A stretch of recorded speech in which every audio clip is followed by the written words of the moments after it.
Hello? Yes. Good morning. Good morning, everybody, and welcome to this panel, When the Meter Fights Back. So today we're going to talk about energy bills and discuss what they consist of and why the bill is going up and what to do about it. Our first presenter, Todd, go ahead. Good morning, thanks. I'm Todd Bianco. I'm a state employee. I work for the agency called the Public Utilities Commission. I have to start with a caveat, which is that the commission is 3 people and they speak by majority vote. So when I tell you something, it's my opinion unless I can refer to a decision that they've adopted or some policy they've adopted. What I want to show you today is just some things on your bill so you have some context of what these different factors are on your bill, what's the responsibility of the company. That'll be Greg Cornett talking about what they do. Carrie Schlickney will be talking about wholesale markets, and all of that's on your bill, and I just want to run through that. But before I do, I just want to tell you what the Public Utilities Commission does. So in a normal market, what we're used to, it's competitive. So anybody can enter it and offer products, and customers can choose who they buy from, and this sort of drives folks to decide which products they want to buy at the lowest price. It drives the competitors to offer fair products at a reasonable price. And if they don't, if they're charging too much for the same thing that everybody else is, nobody will buy their stuff. And if they have a bad product and they're charging the same price, nobody will buy their stuff and they go out of business. And that's basic supply and demand. And we see that a lot in America, but sometimes it doesn't make sense to have competition. So, for public utilities where it's capital intensive and you're trying to get to folks' homes, you need to work in the streets, the public right of way. You could have public competition for water companies, and there might be 9 or 10 water pipes serving homes in your neighborhood. But what will eventually happen is all those pipes serve only some of the customers. They might serve none of the customers on a street, but all that investment is still required to get past the street. What you would eventually work toward anyway is either one company being a monopoly, all of the companies charging an exorbitant amount, or no company is willing to take that risk. It's just not worth it to put a pipe in the ground and then lose your customers because of competition. So governments a long time ago recognized this and started giving franchise rights to certain corporations, like Greg's company, Rhode Island Energy, which is Narragansett Electric, gas and electric. And they say, listen, you have the exclusive right to transmit electricity and use the public way to transmit gas. We have that for water companies, wastewater, some ferry service as well, and that's what my agency oversees.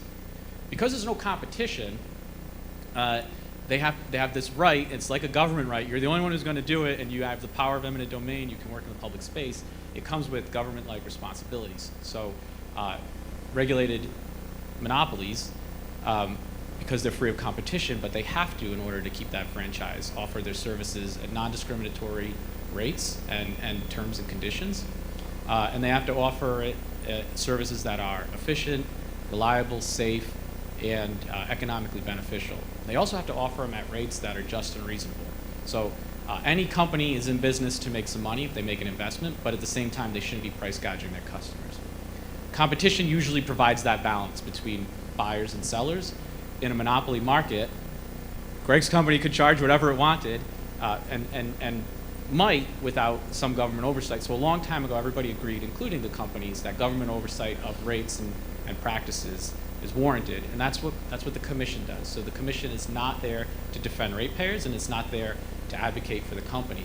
We're actually in between ratepayers and the company, just like market competition is. So that's the role we're playing, is to drive down the costs so the company, as though it's in a competitive market, but also to make sure the company is providing to customers and getting enough money to provide safe, reliable, and economically beneficial services. So if you were to view one of our dockets, that's the case. The company can't change its rates or its services. Just like a restaurant, a restaurant can change its menu and what it charges whenever it wants. Greg's company, water companies, they can't. They have to come to the commission and say, this is what we want to offer on our menu, and this is what we plan to charge. And it's the commission that gets time to review that, up to 9 months to vote and decide whether or not that's going to be allowed. If you were to review that and see what we do, and you can watch that publicly, it's all public, it would look a lot like a court case. So witnesses, Greg's employees, employees for the state at the Division of Public Utilities and Carriers, on behalf of ratepayers, the Attorney General on behalf of Rhode Islanders. You might see the George Wiley Center on behalf of low-income customers enter our cases and have witnesses support exhibits and testimony under oath to convince the commission of the reliability of their case. The commission reviews all that, and that's my job, is to help them review the reams of paper filed by the parties, make sure they understand all the issues and options in front of them. And then they get together in public. They never talk about the cases privately. That's contrary to the Open Meeting Act. And they make a vote. And when they do, now the menu can change depending on what the commission decides. Now the price can change depending on what the commission decides. So now that I've explained that, I do want to show you the menu, the bill, really. I'm just going to forward. I'm so nervous about clicking too fast.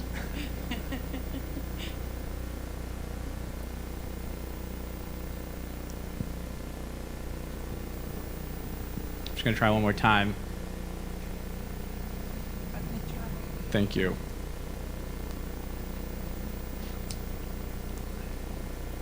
So when the company does that, right, normally when you have services, like you go to a competitive market, you might see a menu, right? You go to a restaurant, there's a menu, that's what it is, you get to decide. You don't get to decide here. If the commission approves the menu, that's what's going to be provided to customers, and that's what you're going to be charged. You might also see this in terms of a contract, right? You have a contract with some supplier, and your terms and conditions for that contract and the prices stay until the end of the contract, or until the two of you as parties agree to amend that and you sign it. This is sort of like that. You don't sign a contract with the public utility. They file the tariff with us, which is almost like a public contract that describes the terms and conditions and prices of services. And that's on file with the commission, and you can view those. Here's an October bill that we're going to skip just for the purposes of time. Thanks so much. I'm going to show you my bill. So the first thing you would notice is, the first thing I noticed is that my last bill was $760, and that's not, that didn't happen. That is, I was accidentally unenrolled in auto pay and didn't know it until I got a service termination notice, which is not a good look if you're the economist for the Public Utilities Commission. But so I settled that up, and this is my February 3rd to March 3rd bill. And I did do about $200 in energy services that month. What I want to orient you to is the left side of the bill and the right side of the bill, right? So talking about restaurants, I'm going to do a lot of food analogies. When you order food, right, you order pizza, a long time ago, if you got it from like Caserta's or Papa Gino's, the person who delivered it to you worked for the pizza company, right, worked for the pizza place. But now you might order it and get the food from DoorDash or Grubhub. That's the way that electricity works now, right? So a long time ago, Narragansett Electric owned power plants, right? That was the pizza restaurant, South Street or Manchester Street station around the corner, for example. The state decided that actually that could be moved out of the monopoly market and into a competitive market. And that competitive market is actually organized by Carrie and her group, and she can talk about how that works. They're still responsible for getting you that pizza. That's what Grubhub does, right? That's what DoorDash does. And they're going to charge you for it. They're not going to eat the cost of the pizza and let you eat the pizza. But they're just passing that through to you. Greg's company is the delivery company, like UPS or like DoorDash, right? That's their job, and that's where they're making their money. So the left side of the bill is supply. Carrie's going to talk about that. The right side of the bill are your delivery charges. So I'm going to zoom in on my delivery charges. This is page 2 of my electric bill. I think that worked. How do I? Oh, it's just scrolling. If you zoom in on the right side. All right, so here's the delivery charges, and the first thing most people, like, I get a lot of calls at the PUC. I like to talk to ratepayers, and folks say, these are delivery charges. There's almost nothing on here that looks like delivery to me. So here's I did 668 kilowatt hours of energy consumption. I have a customer charge. I have 2 things that look like they're related to renewable energy and energy efficiency, something called transition, that's basically zero in the transmission charge. That sounds like delivery, but so does distribution. The next thing I want to show you is where all those charges come from, because I'm going to talk about them really briefly. If you want to see them and how they end up on your bill, there's a tariff. The company has a better web page than us for where they keep their tariffs, and I'm going to show you the top tariff is the summary of retail rates. Now, the one I'm going to show you, the company also has a history of them. I'm going to use the history because my bill's from February and rates change in April. So if you click that link today, you'll see the April 1 rates, but I'm going to show you February. Thank you. So, like I said, here's your distribution charge, right? So if you're getting it from Grubhub, this is for the pizza. This is for driving the pizza to your house, right? Gas, maintaining the vehicle, the driver, the app they might use. Maybe they have SatNav or something like that. Car insurance. This is what Greg's company needs to run its business. The poles and wires we see in our neighborhoods to get power to your house. The energy that's on the left side of your bill traveling over the roads on your right side of your bill. The other thing you'll see, I'm going to go to the next slide, see if it works, there, are a couple of, down in the bottom, 2 charges related to renewable energy. And that's actually related to 3 charges in detail in the tariff, which are related to, if you want to look at it, 4 programs, but another way to look at it is maybe 24 programs for renewable energy. And they all basically do the same thing. So this would be like I ordered pizza, Grubhub brings me the pizza, and then on my pizza bill it says, green salad fee. And it's like, well, I didn't get a green salad. Did you get a green salad? Nobody got the green salad.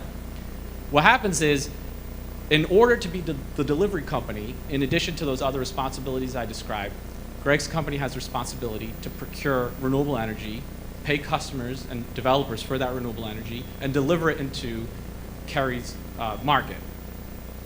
They buy it at a certain price. That price is also set by tariffs and program rules and contracts with individual large facilities.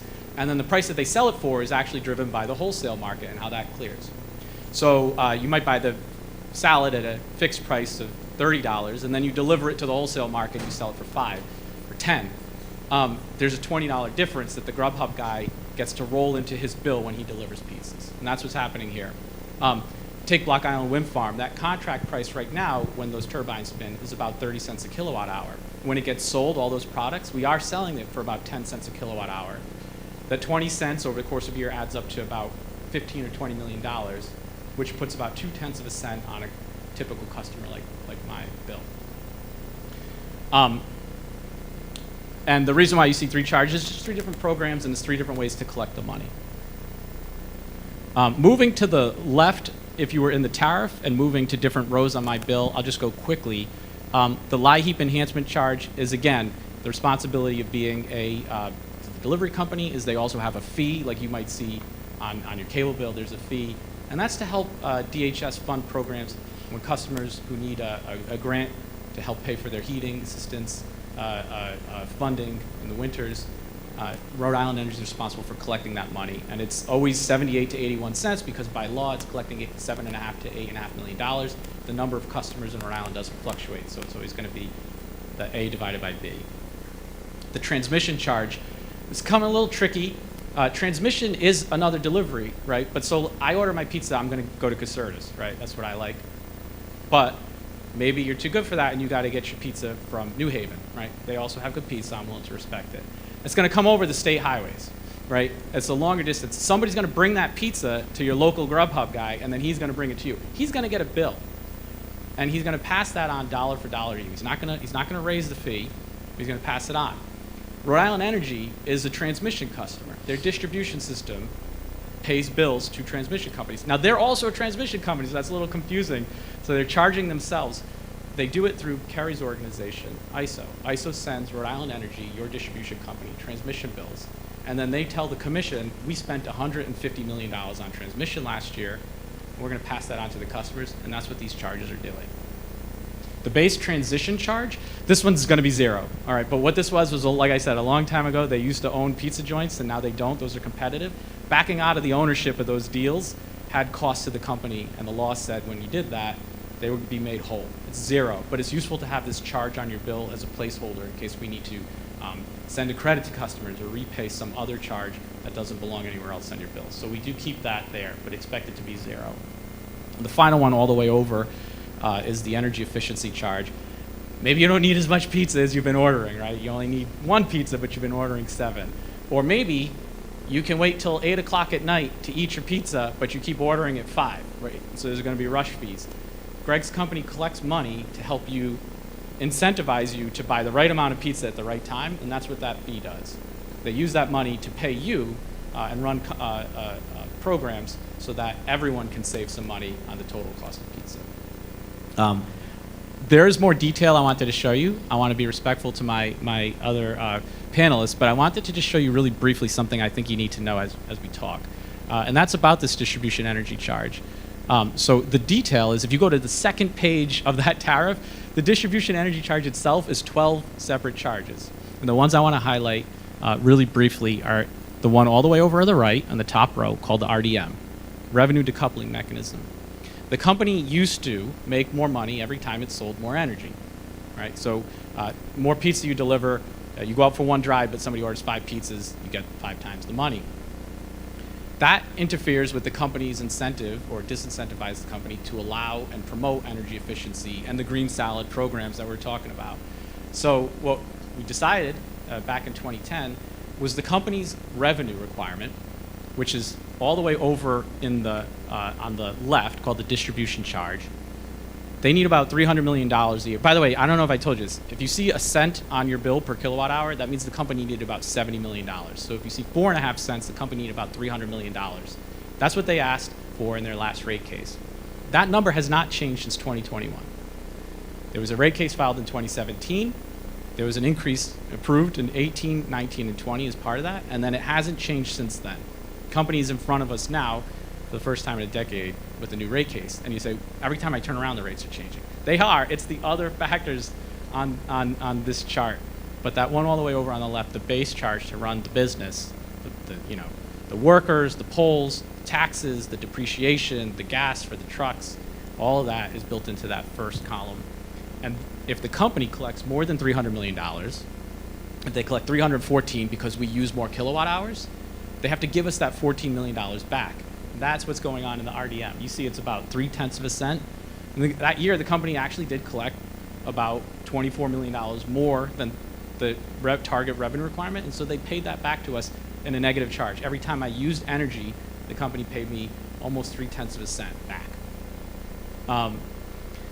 Everything else I'll skip and just point to one thing that has provided some upward pressure on your bills, and that's just these first two. So the distribution charges to run the business, everything else there is a relief valve.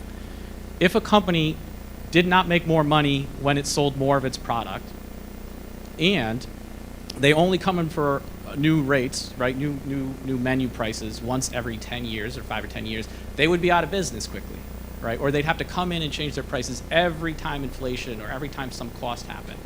And we don't really want that. So we also don't want the company not to invest in keeping the pizza parlor clean, right? Buying new ovens, buying good ingredients. That's what's happening in these two columns. So an operation and maintenance charges on your bill. Annually, the company comes in and they propose some basic O&M. It's $14 million. That's why it's 0.2 cents on my bill. 13 million of it is to trim the trees, which is incredibly valuable to us. As you go out and, you're here in Providence, there's not as much trees, but as you go out to the western part of Rhode Island, the northwestern part, it's trees, and that tree trimming keeps our lights on. And it's worth having the company collect that money as they go along. If they don't, and they start to, oh, I was earning 9% profit this year, now I'm down to 4%, DoorDash guy's gonna stay at home, right? He could just buy a treasury bond and get 4%. Greg's company is gonna start cutting back on some of these services. That's a reasonable thing for a company to do. We want them to trim the trees, so we give them this allowance. It's by law, by the way, but it's still a good idea. The other thing is the CapEx factor. You want the DoorDash guy to maintain his vehicle, right? Well, the company also has to invest in new stuff, new wires and poles. You might want to have a nursing school in an old substation. Somebody's got to pay for the new substation. That's what has to happen. And the company won't do that if it can't get new money, right? Because they'll make an investment, but they can't change the menu price, so they start earning less. Remember, the commission's job is to be between ratepayers, making sure they're getting good services, and the company to make sure they're getting a reasonable return on that. And so that's what those two things are doing. And you see that the CapEx factor charge is 0.8 cents. The company needs about $65 million for 9 years of incremental investment. $180 to $200 million a year approved by the commission in a budget results in about $150 million a year of new stuff being put into service every year, results in about $7 million a year of new money that they need, because you amortize it. You don't collect $200 million in 1 year. You collect it over 30 to 35 years. So you layer those years of investment, and by 9 years since the last rate case, it ends up being $65 million a year, and next year it'll be a little bit more. And that's what's been pushing upward pressure on your distribution charge. Now I'm going to stop there, but I did have a slide that showed how all these charges changed, and what you'd see is the distribution charge to run Greg's business has only gone up on my bill, about $4.50. which is not the major part. That's wholesale power transmission and the increasing size of the renewable and clean energy programs. None of those are bad things. They're just getting bigger on your bill. Thank you. Thank you so much. I'm still in that analogy going forward because it's really good. I like it. I'm not prepared for that analogy from the wholesale side, so we're just going to keep going. Todd, are you in charge of my slides? I'm in charge of this Yeah, now. great. Okay. Here we are. Perfect. So I am Carrie Schlichting. I work at ISO New England. We are in charge of the pizza side of this story, of the ingredients that are making up this. And my role at the ISO is to work with Rhode Island lawmakers, the PUC, the Office of Energy and Resources, to liaise with them to make sure that the wholesale power system and the distribution system in Rhode Island, that we are in contact about how things are changing and how we are planning and maintaining reliability for now and into the future. So the next slide, Todd.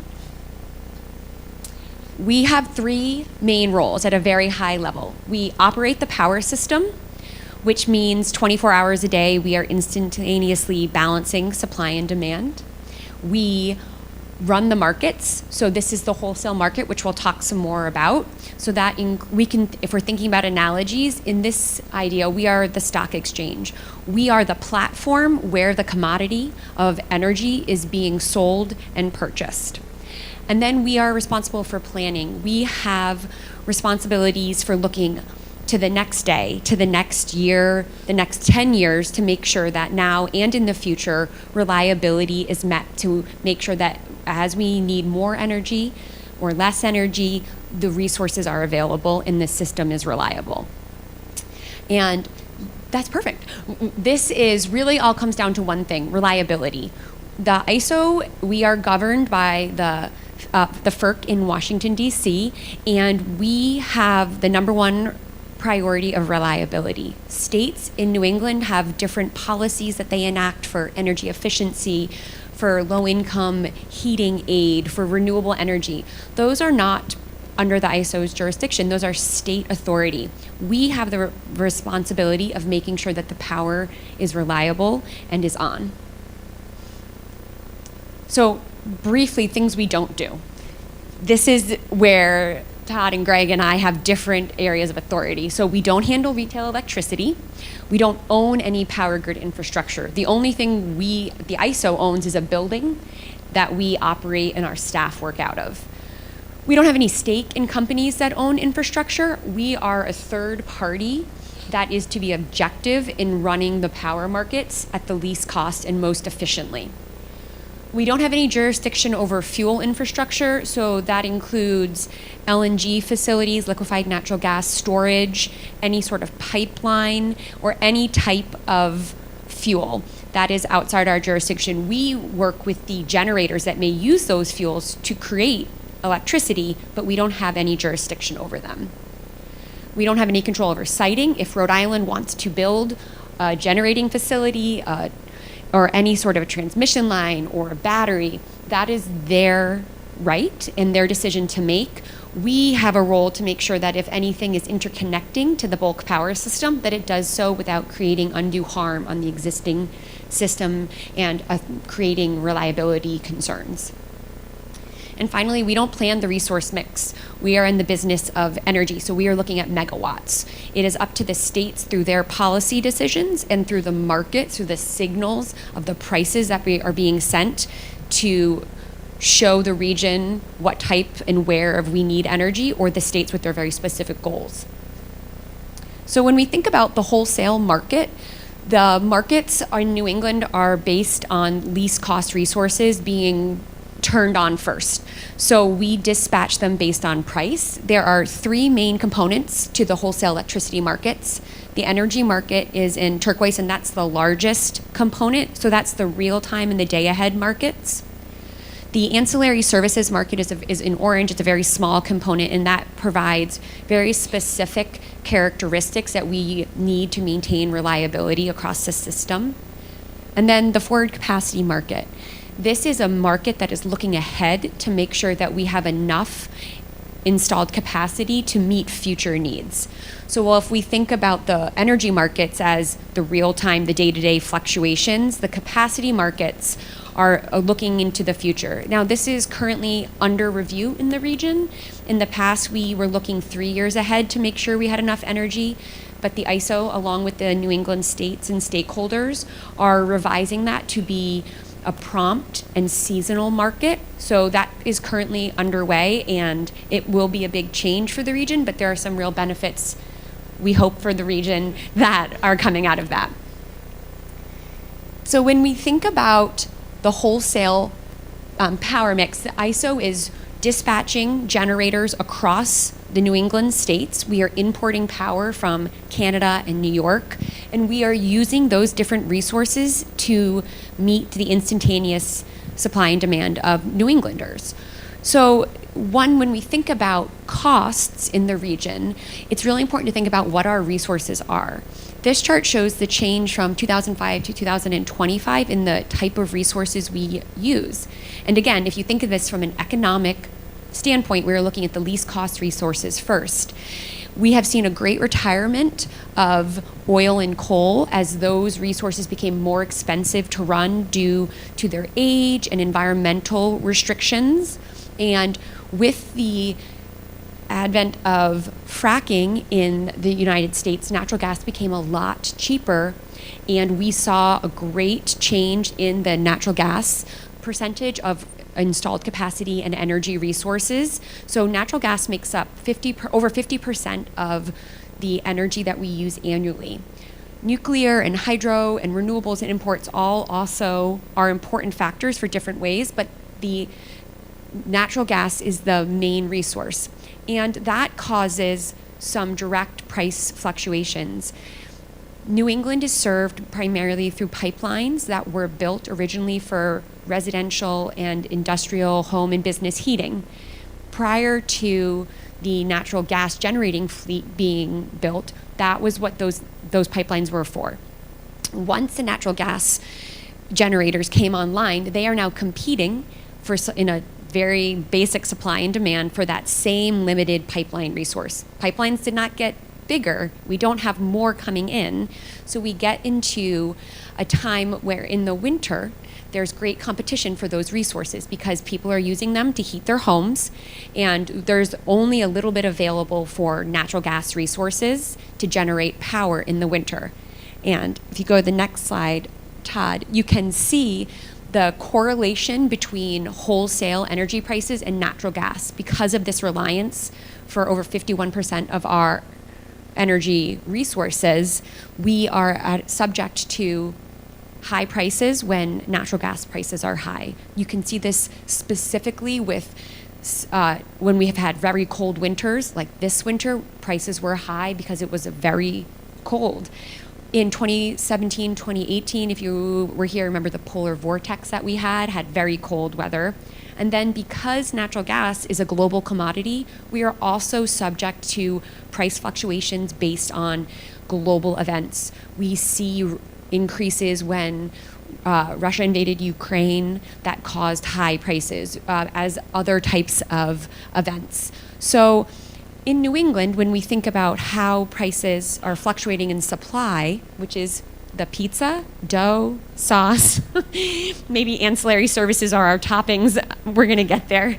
The natural gas is a really big part of that. And when we look at the next slide, we think about wholesale versus retail prices. So what Todd talked about is the yellow line. That's the retail price. And we look at New England, the wholesale price is the blue price. And I know Greg's going to talk more about this as well.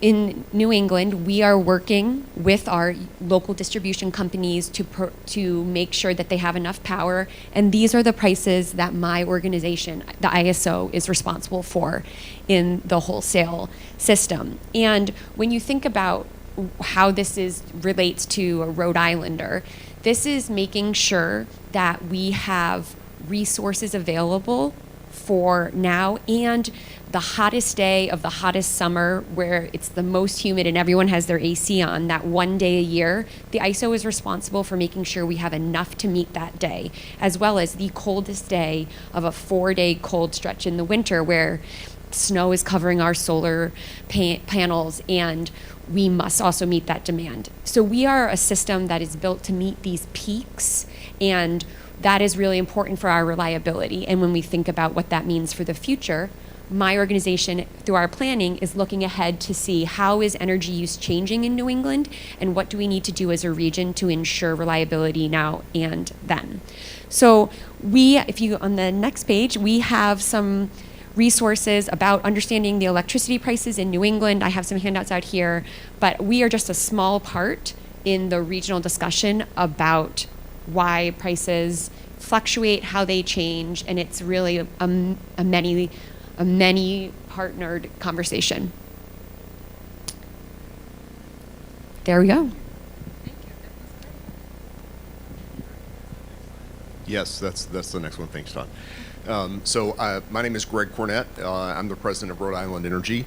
We are the dominant utility company here in Rhode Island. So we serve collectively about 770,000 customers across the state, with the exception of Block Island and what used to be referred to as the Pasco utility district. It's now Clear River up in the Burrillville area.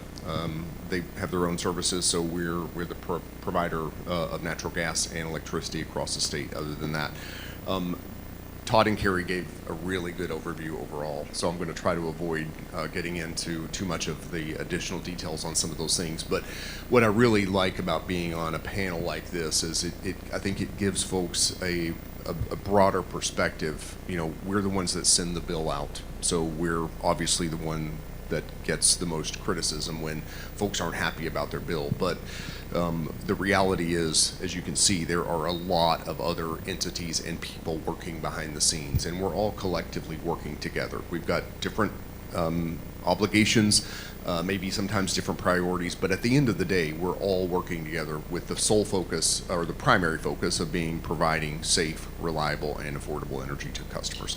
And those are critical components, and none of the three is, in my opinion, more important than the other. They're all critically important. So I thought I'd give just a little bit of additional context. The reality is New England is typically about the third most expensive region for electricity in the country. You heard Carrie talk a little bit about that. For us, there are largely two reasons why New England is in that top. You can see Hawaii is typically the first. That makes sense, right? They're an island, so everything is more expensive to get out there. California is it's not an island, obviously. They've got a unique geography with a lot of weather challenges.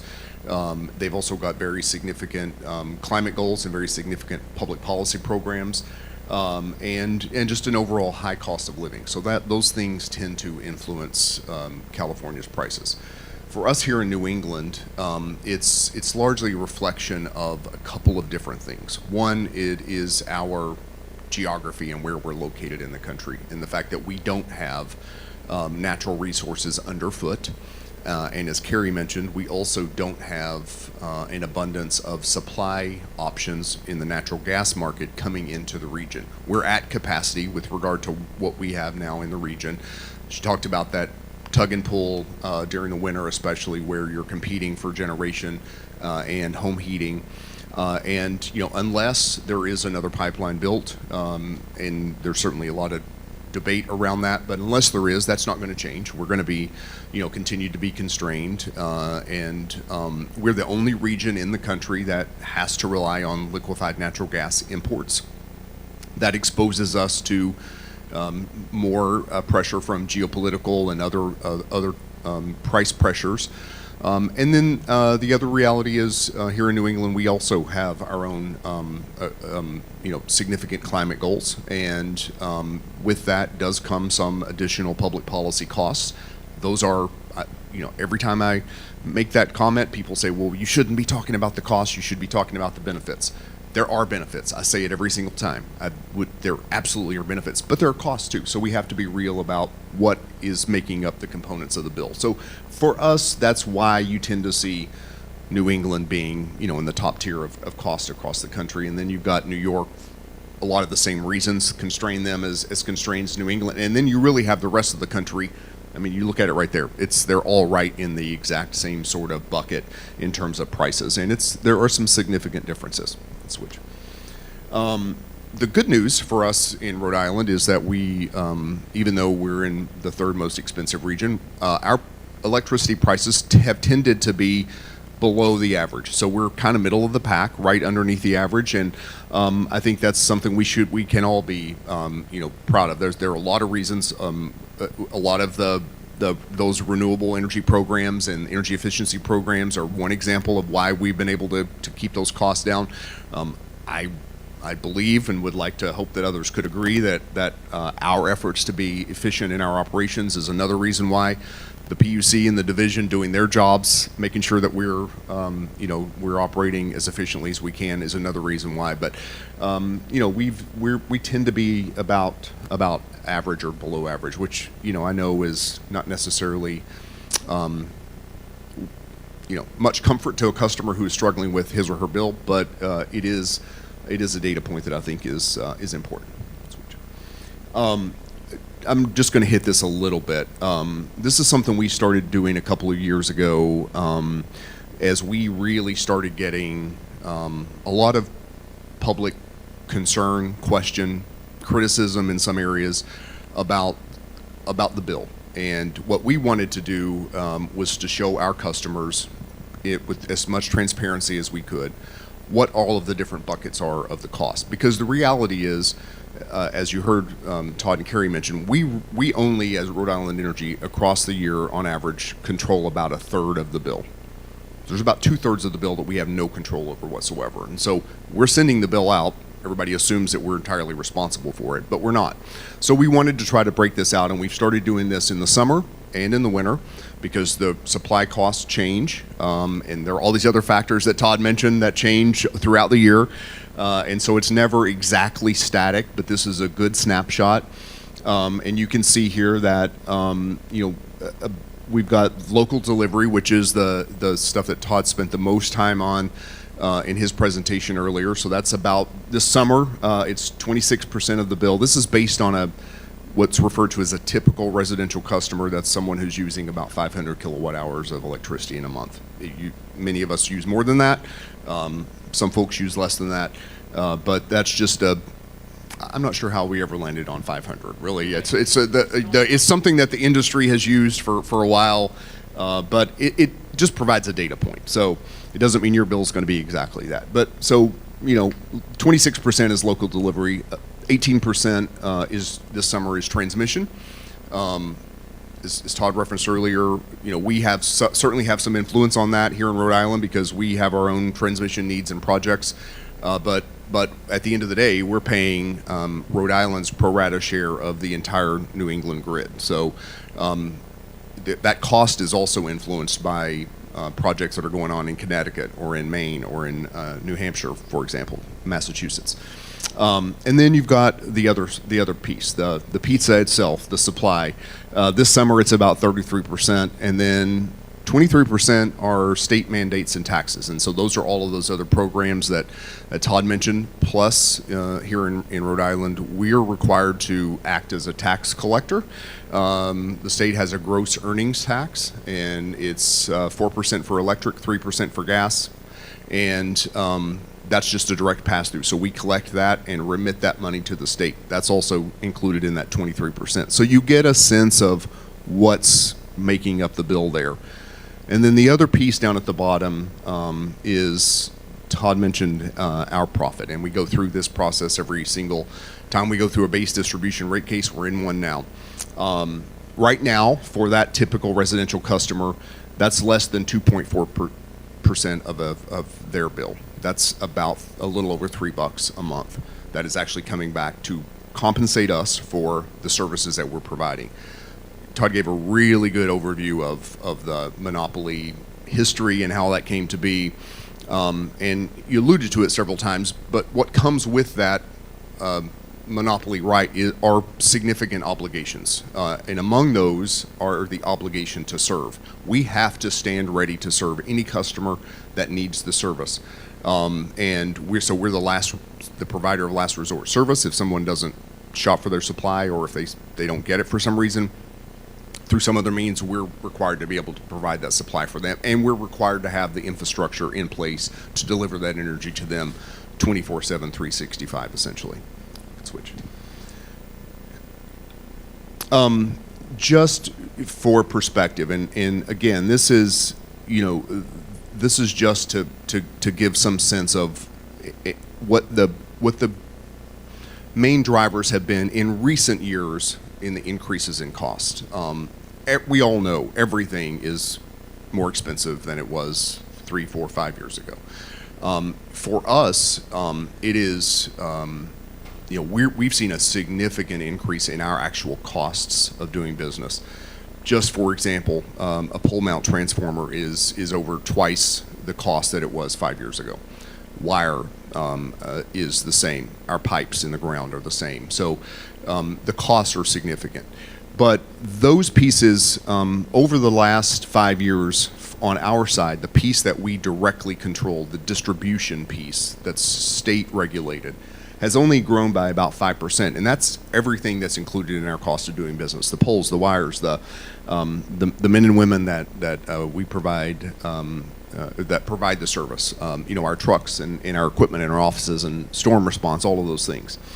The public policy and tax costs have exponentially grown, 50% over the last 5 years. And again, those bring many, many benefits, but when we talk about what's been driving the costs over the last 5 years, the increases have come more on the supply market. Again, Carrie walked through a lot of the reasons why that's been increasing. We've had a lot of international and national disturbances and other issues that have impacted those prices, and we're continuing to grow our use of energy. So the cost of the supply and the demand just sort of reaches there. We can switch on. I want to try to end here because for us, this is the bread and butter of what we're doing. We're obligated to provide safe and reliable service. And you see this across the country, and it's particularly intense in New England, where we have we're one of the oldest infrastructures in the country in terms of energy delivery system. And it's like anything else that is a capital asset. It does degrade over time, and it has to be replaced. And so I get a lot of questions a lot of the times about, what are you guys spending your money on? What is coming in my delivery charge? And we get criticisms, frankly, that I think are very unfair and very inaccurate, that we have a bias to build capital, and that's the only thing that we care about because we're just trying to do it to make money. The reality is, we're doing it to keep the system safe and reliable and ready to meet our future electrification needs. And I think this really sort of gives you a good example of what that money goes towards. I mean, we've seen over the last several years a 16% decrease in the frequency of outages because of the vegetation management work that we've been doing, because of the investments that we've been making to harden the system. For example, steel poles as opposed to wood poles. Putting in additional new technologies. We do a lot of non-wires alternatives a lot of the time. We are one of the leaders in New England on dynamic line ratings on the transmission side.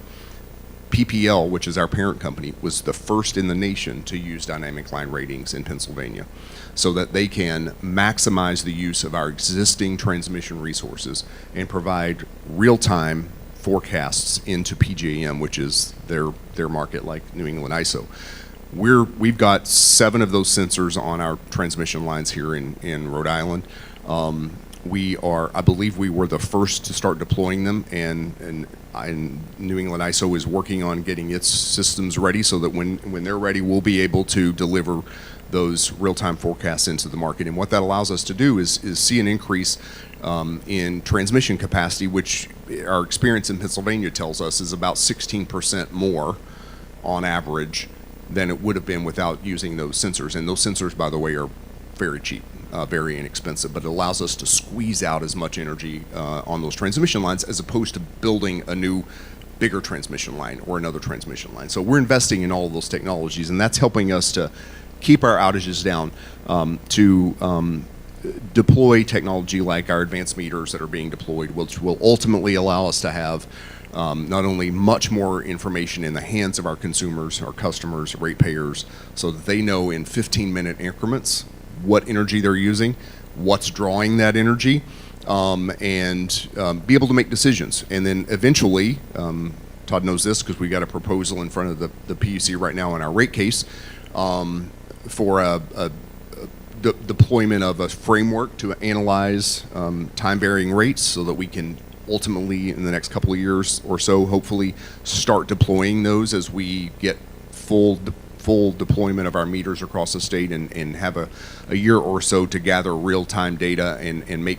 really good decisions in coordination with the division, the PUC, and the other interveners in our cases to develop hopefully a framework for time of use or time varying rates that will make sense for customers and help them to manage their expenses a little bit better and make better energy choice decisions. And then the last thing that all of these investments are doing is to allow us to make these distributed generation interconnections. I mean, we've over 20,000 megawatt, 553 megawatts in over 20,000 connections, and that's just a snapshot over the last few years. We have a significant penetration of distributed energy resources in this state, and that's going to continue to grow and expand, and that requires upgrades and changes to our infrastructure so that we can make sure that we're not creating unnecessary strain on the grid and that we are ready to make those interconnections. And as we move more and more towards an additional electrification in our system, we have to make these investments in order to be able to integrate those things and to help the state meet its clean energy goals. So that's, this is just a good, I think, way to wrap up my portion, to just say the money that we're spending is helping us to, improve reliability, make advancements on our system, and to support decarbonization across the state. Thank you. Can you please move to the previous slide? That was excellent. Thank you so much. When I was looking at this, and I also live in New England, and just like with everybody, my bill is going up. So the question is, and you explained the reasons why it's going up and which component exactly.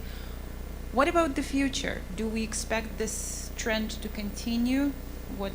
What's to expect in the next couple of years? Do you want to? I'll let you talk about the pizza, and then I'll talk about.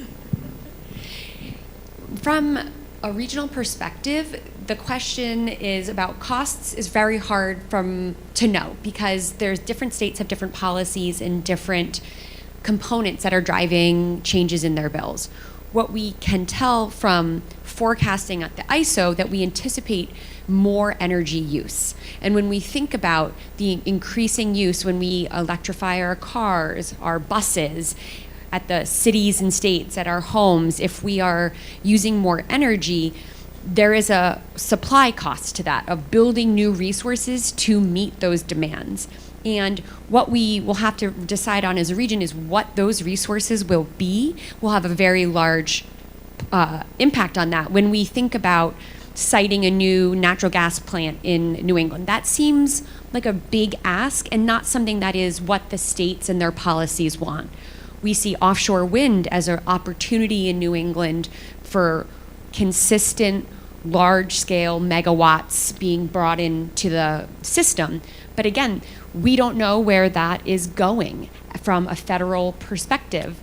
And so there's high costs to installation of those resources, but then lower fuel costs because once the wind is blowing, you're not buying another fuel, you're just operating your maintenance fees. So it really depends on how the supply is going to be met from an ISO's perspective about cost. When we think about the investment that we need, we know that the transmission system needs investment.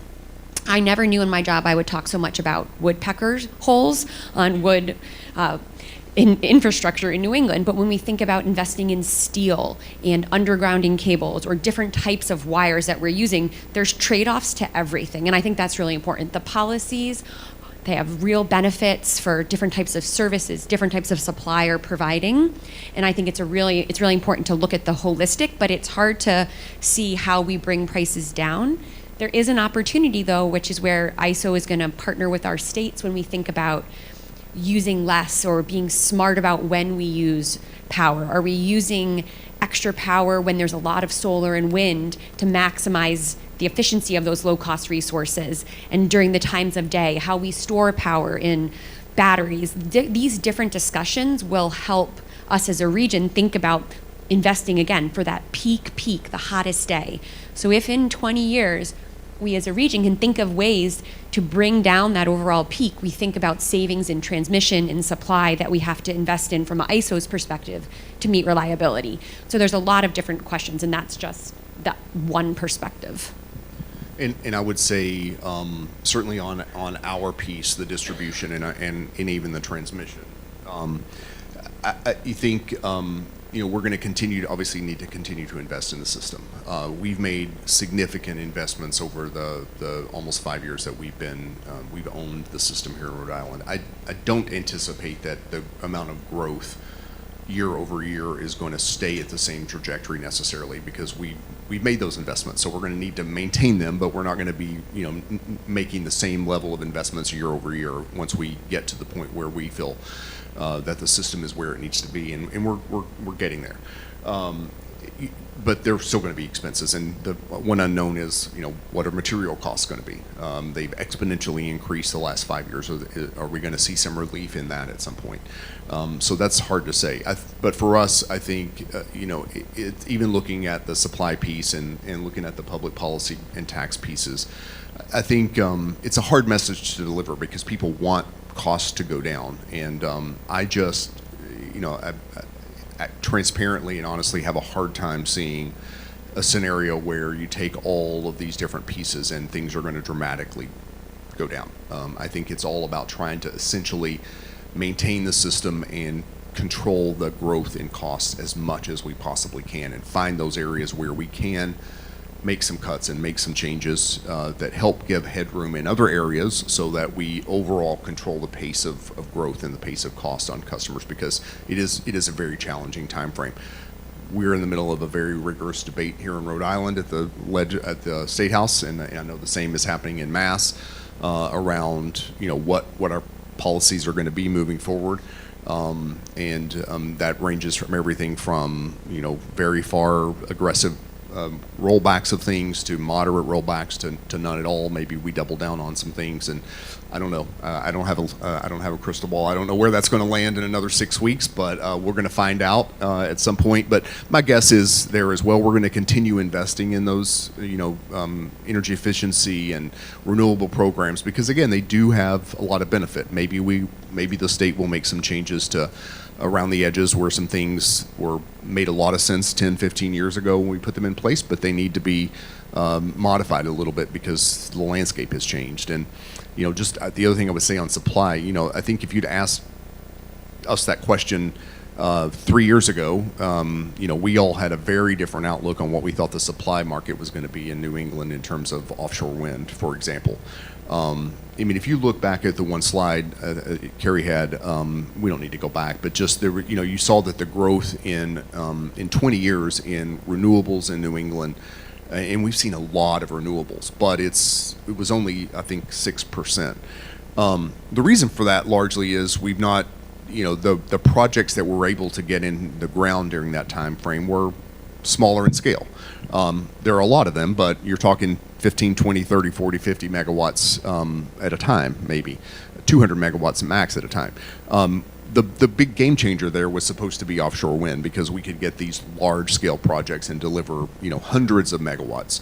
We're on the precipice of having a Revolution. It's already delivering power to the grid, but commercial operation later this year, and we've got Vineyard and other things. But we know that we're not going to see another one of those projects, at least not in the next few years, because there's nothing more in the ground and being planned, and everything's essentially been stopped. So a lot of unknowns there.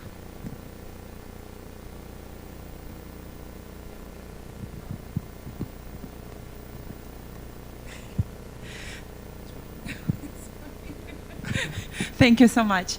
And lastly, what is your best advice? So I understand that the higher prices are here to stay, maybe for a little bit. So as a citizen of New England, Rhode Island, or small business owner, what is your best advice? How to be a good participant of the grid and maybe save some money?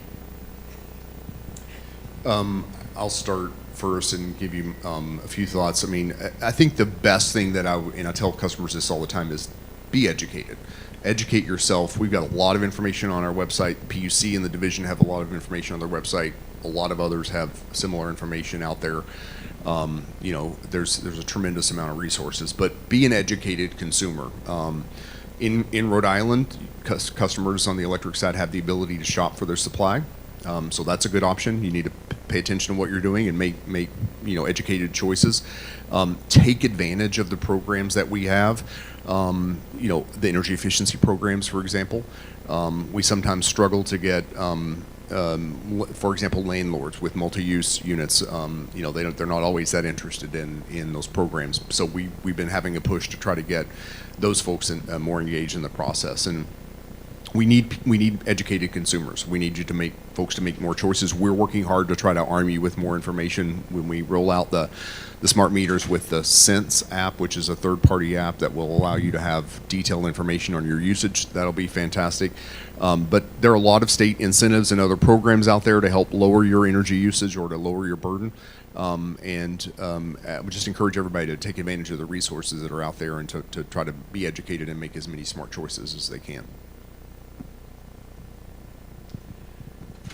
Well, you saw my bill. I'm not sure that I'm the best person to ask. But you do want to be educated, and you also want to be aware of what you're getting and what's happening around you, I think. And so know your bill, know what information you can have, and also understand that you're part of a state, right? Like a 400-year-old community in terms of the government we have, and older before that for the folks who were here before we arrived. And I just would say, there are trade-offs with the investments we have to make, and as you advocate for or against those trade-offs, if you're thinking about renewables, you're thinking about smart meters, you're thinking about transmission lines, and natural gas usage and alternatives, heat pumps, understand that you are one person and part of a larger thing, and that your one decision can save you money, but everybody making decisions together and being comfortable with some compromises is probably the only way to get to the most efficient market outcome. And that last line starts like I'm going to say something really beautiful, and then I go, to get to the most efficient market outcome. But I truly believe that is that an organization and an understanding not of just the impact to you, but your impact and what the larger community needs is really the only way we'll get the best possible outcome. So be aware of that too, if you can. And I would say that if you think of the cheapest megawatt is the one that isn't used, that we didn't have to build more infrastructure, more generation for. So there is real value in thinking about how we, as a group of states, are thinking about energy use as an infinite, endless thing that is not maybe what that is. And it's really important how we think about policy decisions that have impacts on our day-to-day lives in New England, and that there is a place for you to have advocacy and to educate yourself. The ISO, we do a lot of community outreach. We do informational webinars, office hours. We have a community focus group that we try to educate, because we are a very small part of what you normally think about in energy, but we play a big role. So I would encourage everyone to ask questions and use the resources that your states have, and think about, what is the most efficient way. Again, market efficiency. We're going to have to come back to it one more time. All right, this is about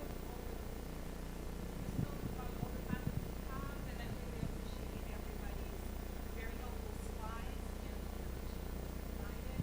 So thank you. Thank you so much.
Good morning, everyone, and welcome to our next panel here for the Northeast Clean Energy Week in Rhode Island. My name is Patrick Crowley.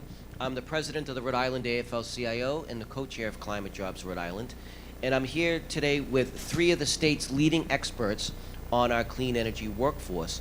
And we're going to have a conversation today about what is the status of the clean energy workforce today, where has it come from, and where do we think it's going to go in the years to come. So let me allow the panel to introduce themselves. We'll start down on the other end. And Joe, why don't you introduce yourself and tell people who you are? Good morning. My name is Joe Waltz. I'm the business manager of the International Brotherhood of Electrical Workers, Local Union 99 in Providence. We've got about 1,019 members as of today, men and women that keep the lights on in Providence, throughout Rhode Island, and into southeastern Massachusetts. Good morning, everyone. I'm Andrew Cortez. I'm the president and CEO of Building Futures, which is a community-based nonprofit which makes sure that people who are experiencing poverty have the opportunity for the great pathways to a middle-class living that are available through union apprenticeships. Thanks, Pat. Hi, everyone. I'm Aislinn Hanley. I am the program director at Climate Jobs Rhode Island. We are a coalition of more than 30 labor unions, environmental organizations, and community groups working together in the state to ensure a just transition to a 21st century green economy. Great, thank you very much. So we're going to have a conversation for about 45 to 50 minutes, and if we have time, depending on how verbose our panelists get today, we'll be here to answer a few questions maybe from the audience. But Joe, I wanted to start with you. So the electricians union in the state has been at the forefront of making sure that your members are trained and ready to work in the green economy, solar and wind in particular. Can you tell us a little bit about how you've got your members ready for that, and what are they experiencing today out in the workforce? Sure. Thank you, Pat. So, you know, the IBEW Local 99 has been around since January of 1900. So technology has changed consistently through that time. It was originally overhead spans for communication back then, and now, obviously, you know all the electricity that you have in your homes and businesses. The renewable energy space with solar and wind is no different than any other advancement we've made over the years.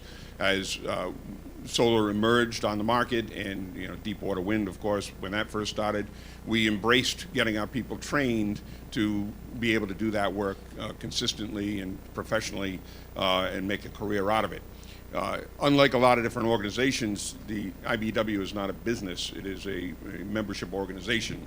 So we'll invest whatever it takes to make sure our people can learn their skill, work safe, and all those kinds of things. So we have sent people across the country for offshore wind training as early as, I would say, 2006 or 2007. Then it ramped up considerably under Revolution Wind as there were more and more criteria and credentials you needed.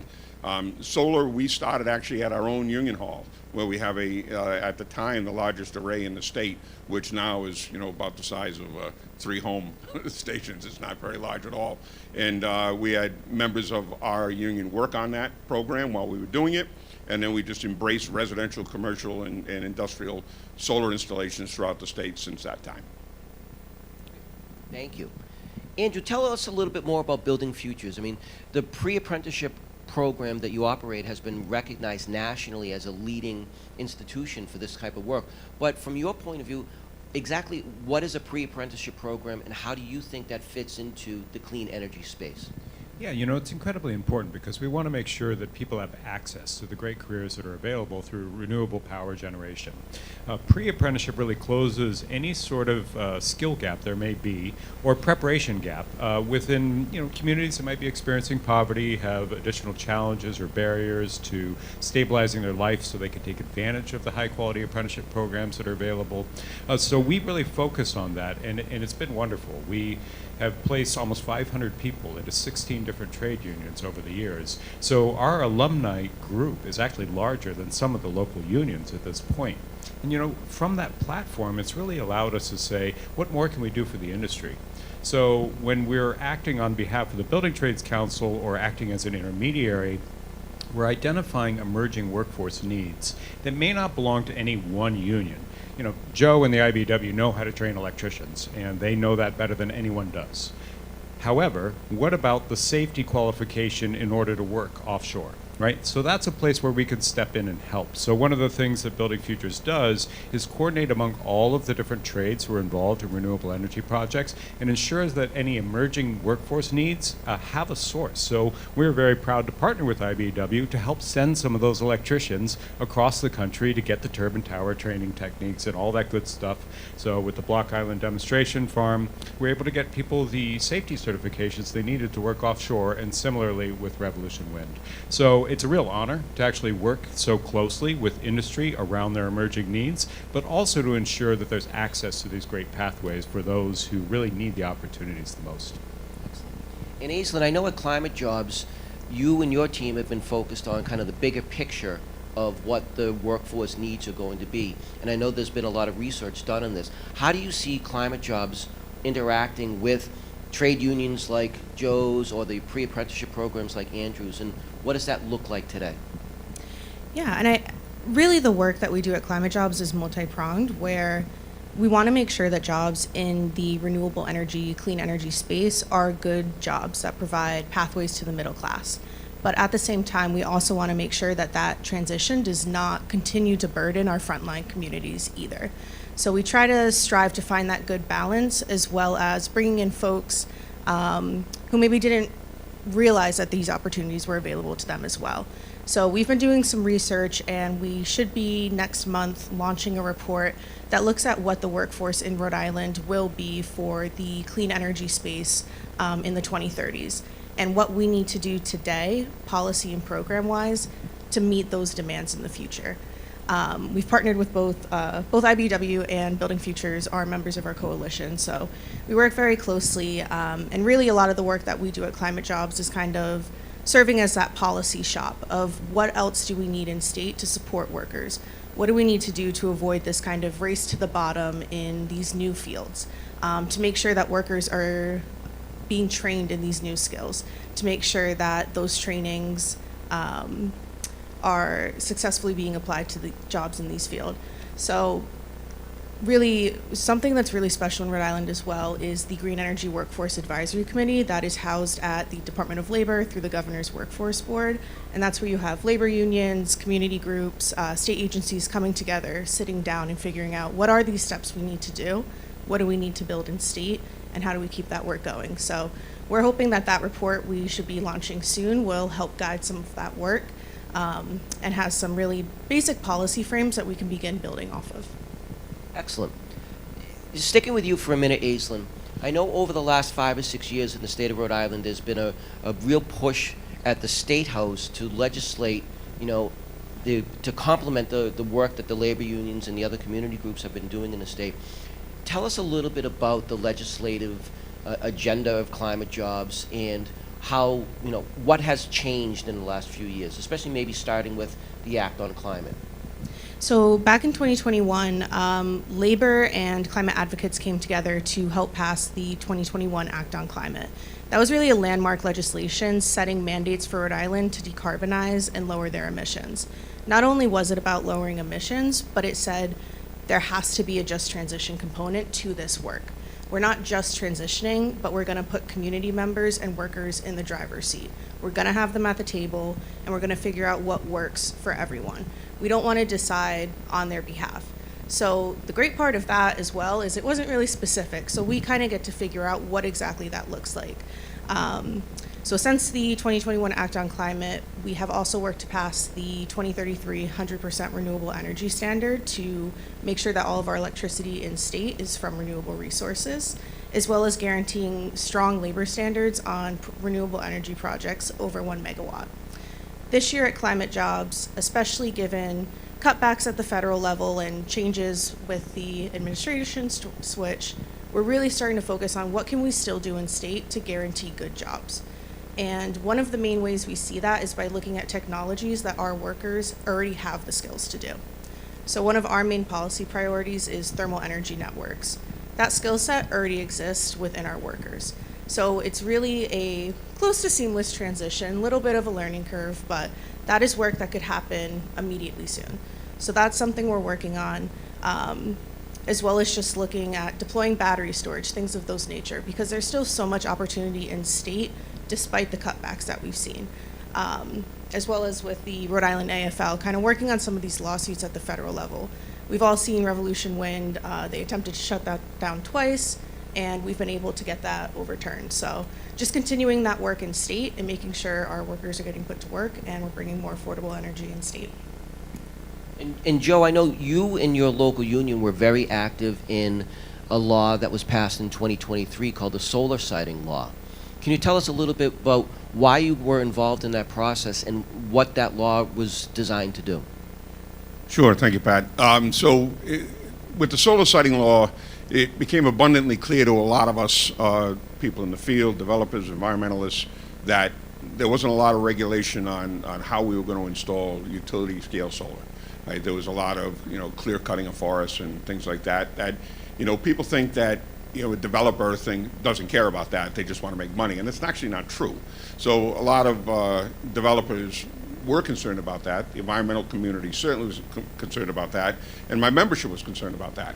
So we worked for a couple of years to get everybody on the same page to reduce the amount of forest that will be cut, try to drive our installations to brownfields and rooftops and abandoned sites, contaminated sites, things like that, that would be less impactful to the environment but still get us towards our goals to meet our renewable energy goals.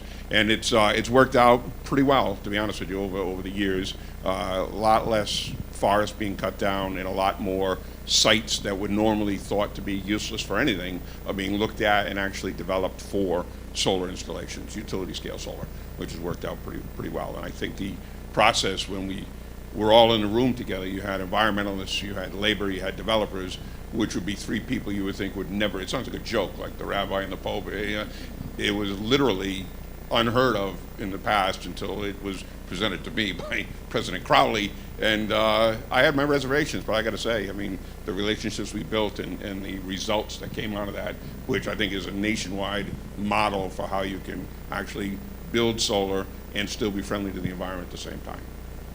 I think the phone call that I made to you started off with the phrase, "Now hear me out, Joe." 100%. Never a good start. I'm going to come back to you in a minute, Joe, to talk about one of the key features of the solar siting bill, especially the virtual net metering megawatt threshold. But we'll come back to that in a minute, because I want to turn to Andrew, because one of the things that has happened in the state is the General Assembly passed a labor standards law that requires that anytime the state is a market actor in the renewable energy sector, there's three components that have to be made, and one of them is really key to your work at Building Futures. The first standard was making sure that if a project is going to have state support, it has to pay prevailing wages. The second element of it was that there has to be a labor peace agreement, meaning that if the workers involved in that project wanted to form a union, they could do so without interference from their employer. But third, and I think this is one of the most important parts, is that it required apprenticeship utilization on those projects. Can you tell the audience, both here in the room and watching on the live stream, why installing apprenticeship utilization is critical to the labor movement? And let me hold just a minute, because this is absolutely distracting me. You've got a spider climbing up on your coat, Joe, and I did not want it to bite you. You should have just let him go. No, let him do what he's got to do. It was a thing, and it was noticeable, so I had to make sure that I was watching out for you. Well, now how am I going to top that, right? So Appreciate that, Pat. No, thanks for the question, because it is incredibly important to recognize that we have to require apprenticeship when we are talking about public investments. And the funny thing is, people get nervous when you say require. But the cost of training the workforce is built into prevailing wage already. And if you're not requiring registered apprenticeship of the people who are bidding and allowing for utilization of apprentices on the actual job site, you're actually not getting what we pay for as the public. So, and this is one of those beautiful things about Rhode Island. The high degree of connectivity allows us to do more together, quicker and faster than other places. So apprenticeship utilization is a critical requirement because, one, all active projects should have at least 15% apprentice utilization to ensure that we're training the future workforce on current projects, because otherwise we face a shortage as we go down the line.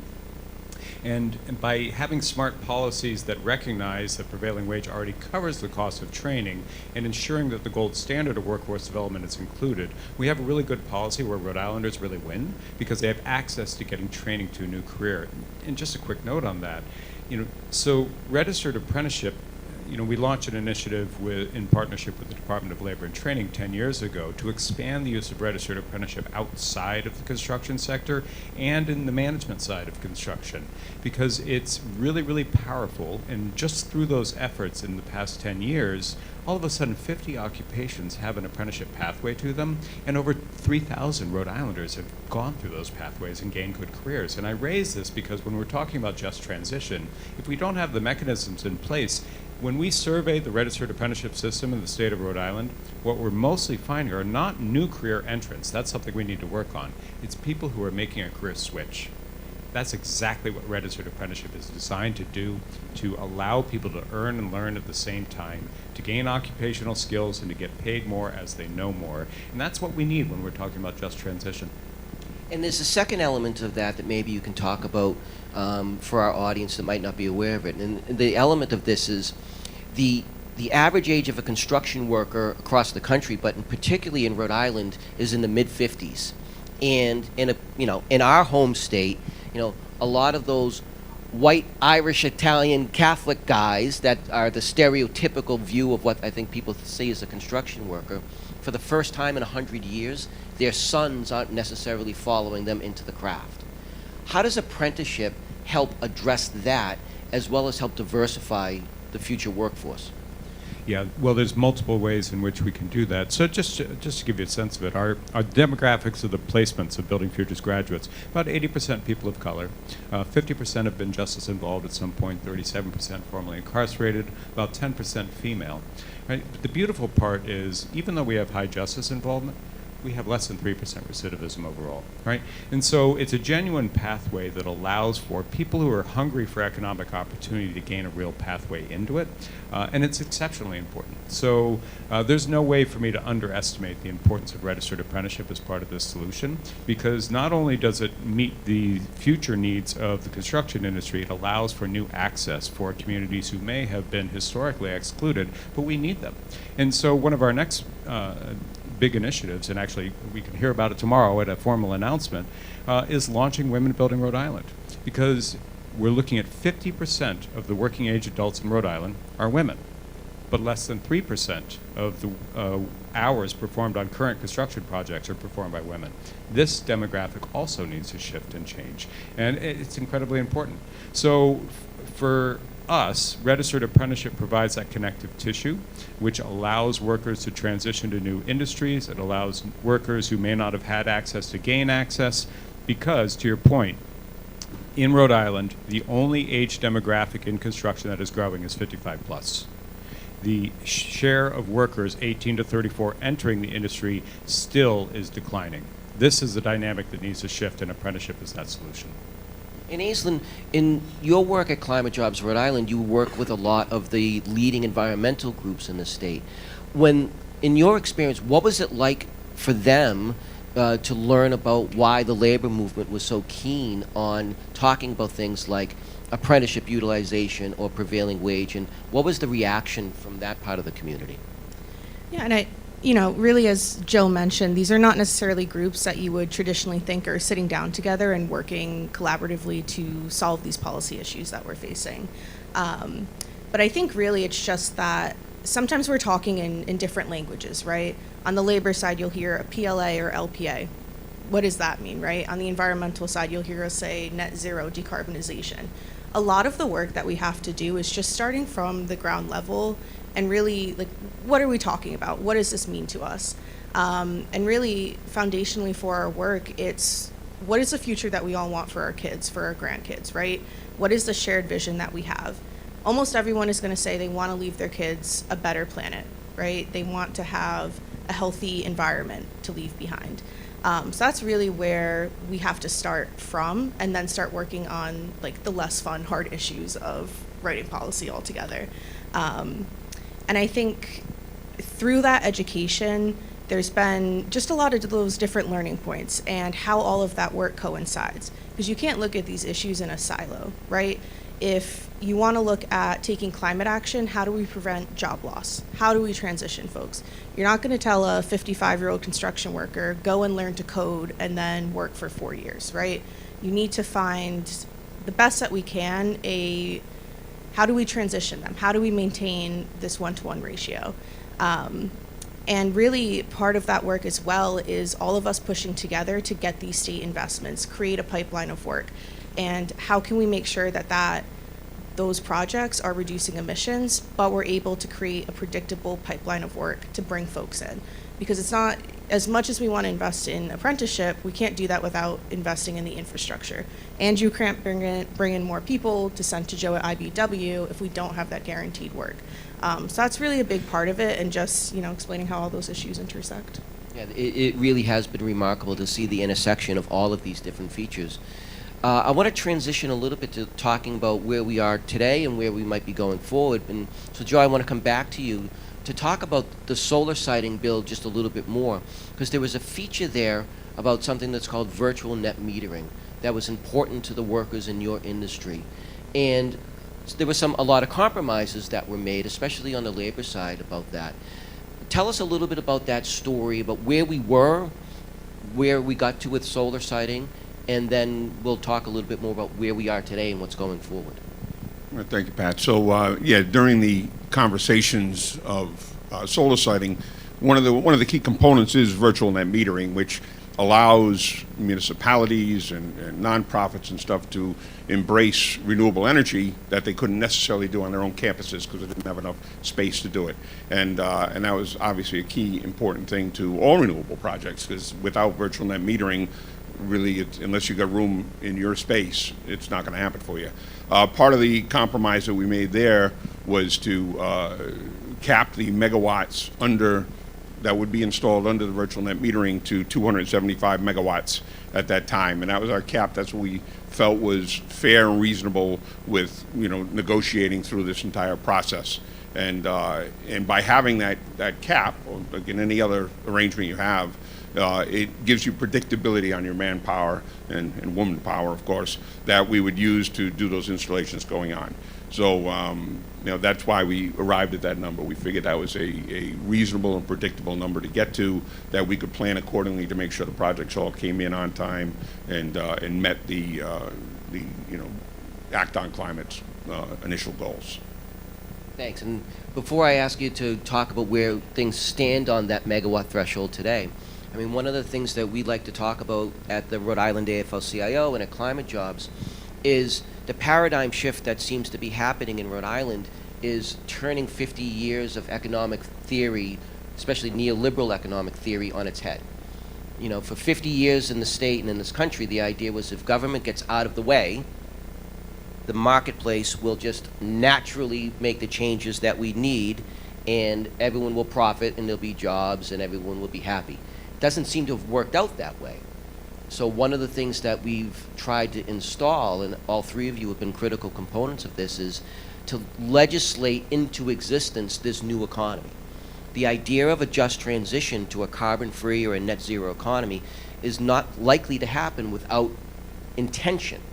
So if you think about what we've really been trying to do, we passed the Act on Climate that sets these goals for the economy, looking forward into 2050 for a net zero economy.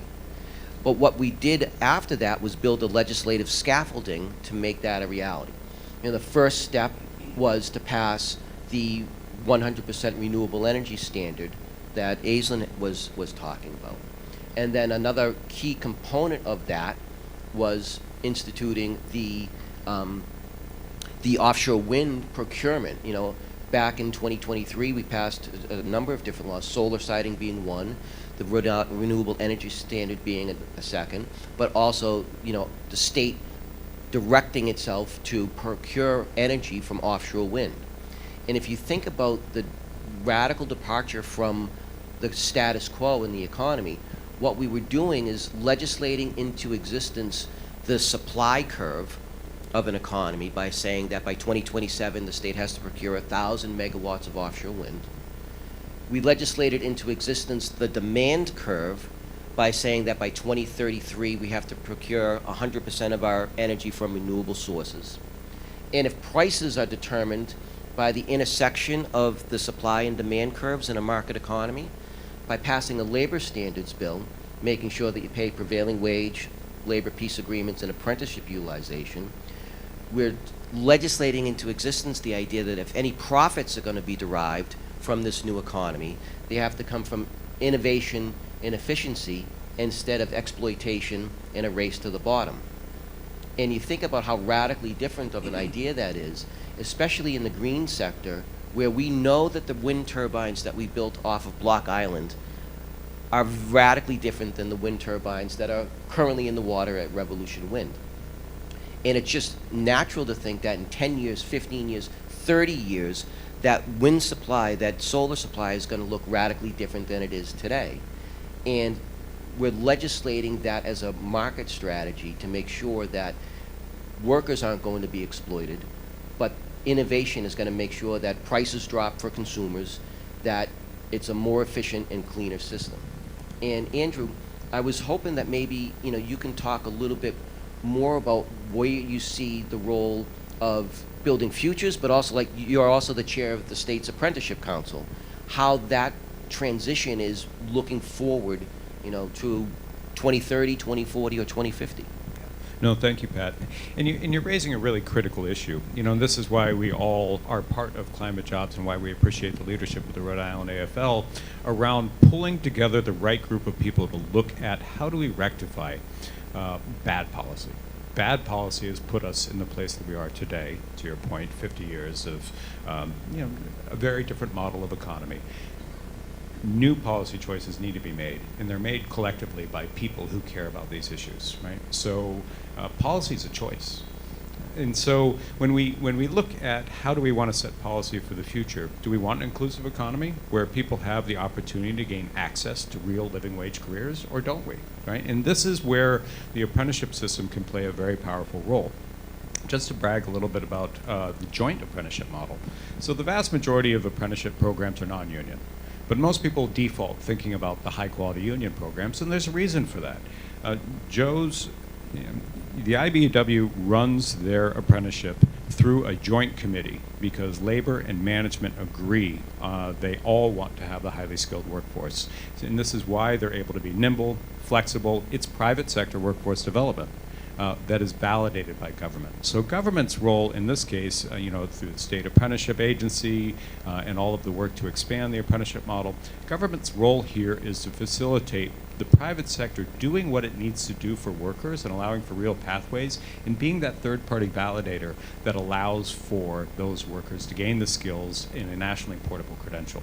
So that type of model is incredibly important, and that's a choice, right? So since we're already paying for training, but we're not getting the value if we don't require registered apprenticeship, it makes sense to double down on that investment, to ensure that apprentices are utilized at an appropriate rate, to make sure that programs that exist are in a high quality environment, and to make sure that they're linked to the actual projects and work. Because, to your point, if Climate Jobs and the Rhode Island AFL wasn't creating the supply and the demand curves legislated, right, we don't have predictable demand. And so the contractors who are signatory to Joe by choice, because it fits their business model, don't have the work opportunities they need to make sure that members are doing what they need to do in terms of feeding their family and contributing to the society. So all of this is a virtuous cycle, and it's a place where Rhode Island really punches above its weight class because of the high degree of connectivity that we can gain in this state for good people to take collective actions towards changes in policy that make sense. Now, I think everyone is probably aware that it's not always been rosy in this work, and especially since a change in administration in Washington 18 months ago, things have kind of hit a roadblock in a lot of different ways. Aislinn, can you tell the audience a little bit about, especially in the offshore wind world, exactly what Rhode Island has kind of come up against over the last 18 months?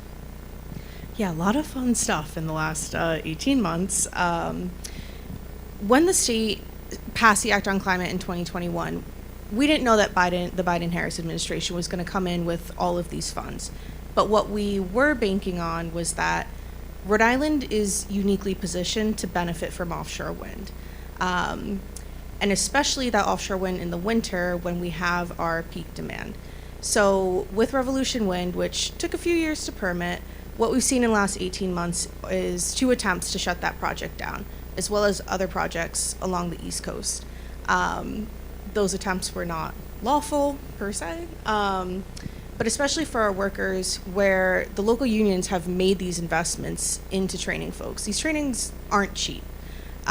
So there was really a workforce built up around training folks, getting them on the job, but also banking that a lot of our energy was going to be locally grown and coming from offshore wind. So now it's kind of how do we pivot for the next couple of years to make sure that we're still positioned to take advantage of this when we have a change in administration, but also to keep the work going forward. We also saw just days before Christmas, Revolution Wind was shut down a second time. And what we're seeing in these 2 shutdowns is just, it destabilizes the market. You've got workers who are getting stuck offshore. You have workers who are getting told 2 days before a major holiday that, sorry, you just don't have a job right now. You have folks waiting on standby of, okay, am I getting a call to go and get a boat tomorrow? Am I going home? And it's just, both on the macro, micro level, it's just not good for people. It's not good for the workforce. And it just, we need more energy. We need local energy to increase our resilience, but also just to keep good folks working on really good wages and benefits. And especially with those projects lined up to continue in the future, we want to make sure that those workers are local, right? That we're investing in our people here at home and keeping our dollars in state to provide local energy rather than sending that to all other states, to Canada, wherever else it may be. And just real quick for the audience, Aislinn, you know, exactly how much power is a project like Revolution Wind going to be able to deliver for Rhode Islanders? So Revolution Wind is poised to deliver about 400 megawatts to the state of Rhode Island, but to power about approximately 300,000 homes. So it's a pretty significant load, and it's anticipated to be about 19% of Rhode Island's energy, and that's just from one project. So I think something in the future that I know Senator Whitehouse is working on is fixing the permitting process, I'll say. Because Revolution Wind took so many years, and what we saw with the Biden-Harris administration was they did such a great job setting the rules for the funding, but we kind of missed that pickup time of getting folks to take advantage of that money. So we want to be prepped and ready when those opportunities come again. I mean, just even thinking about CIC, we went from dozens of offshore wind companies being in this building to I don't think there's any remaining today. So that's a major hit from this change in administrations. But yeah, I mean, it's a pretty significant amount of power coming to the state from Rev Wind.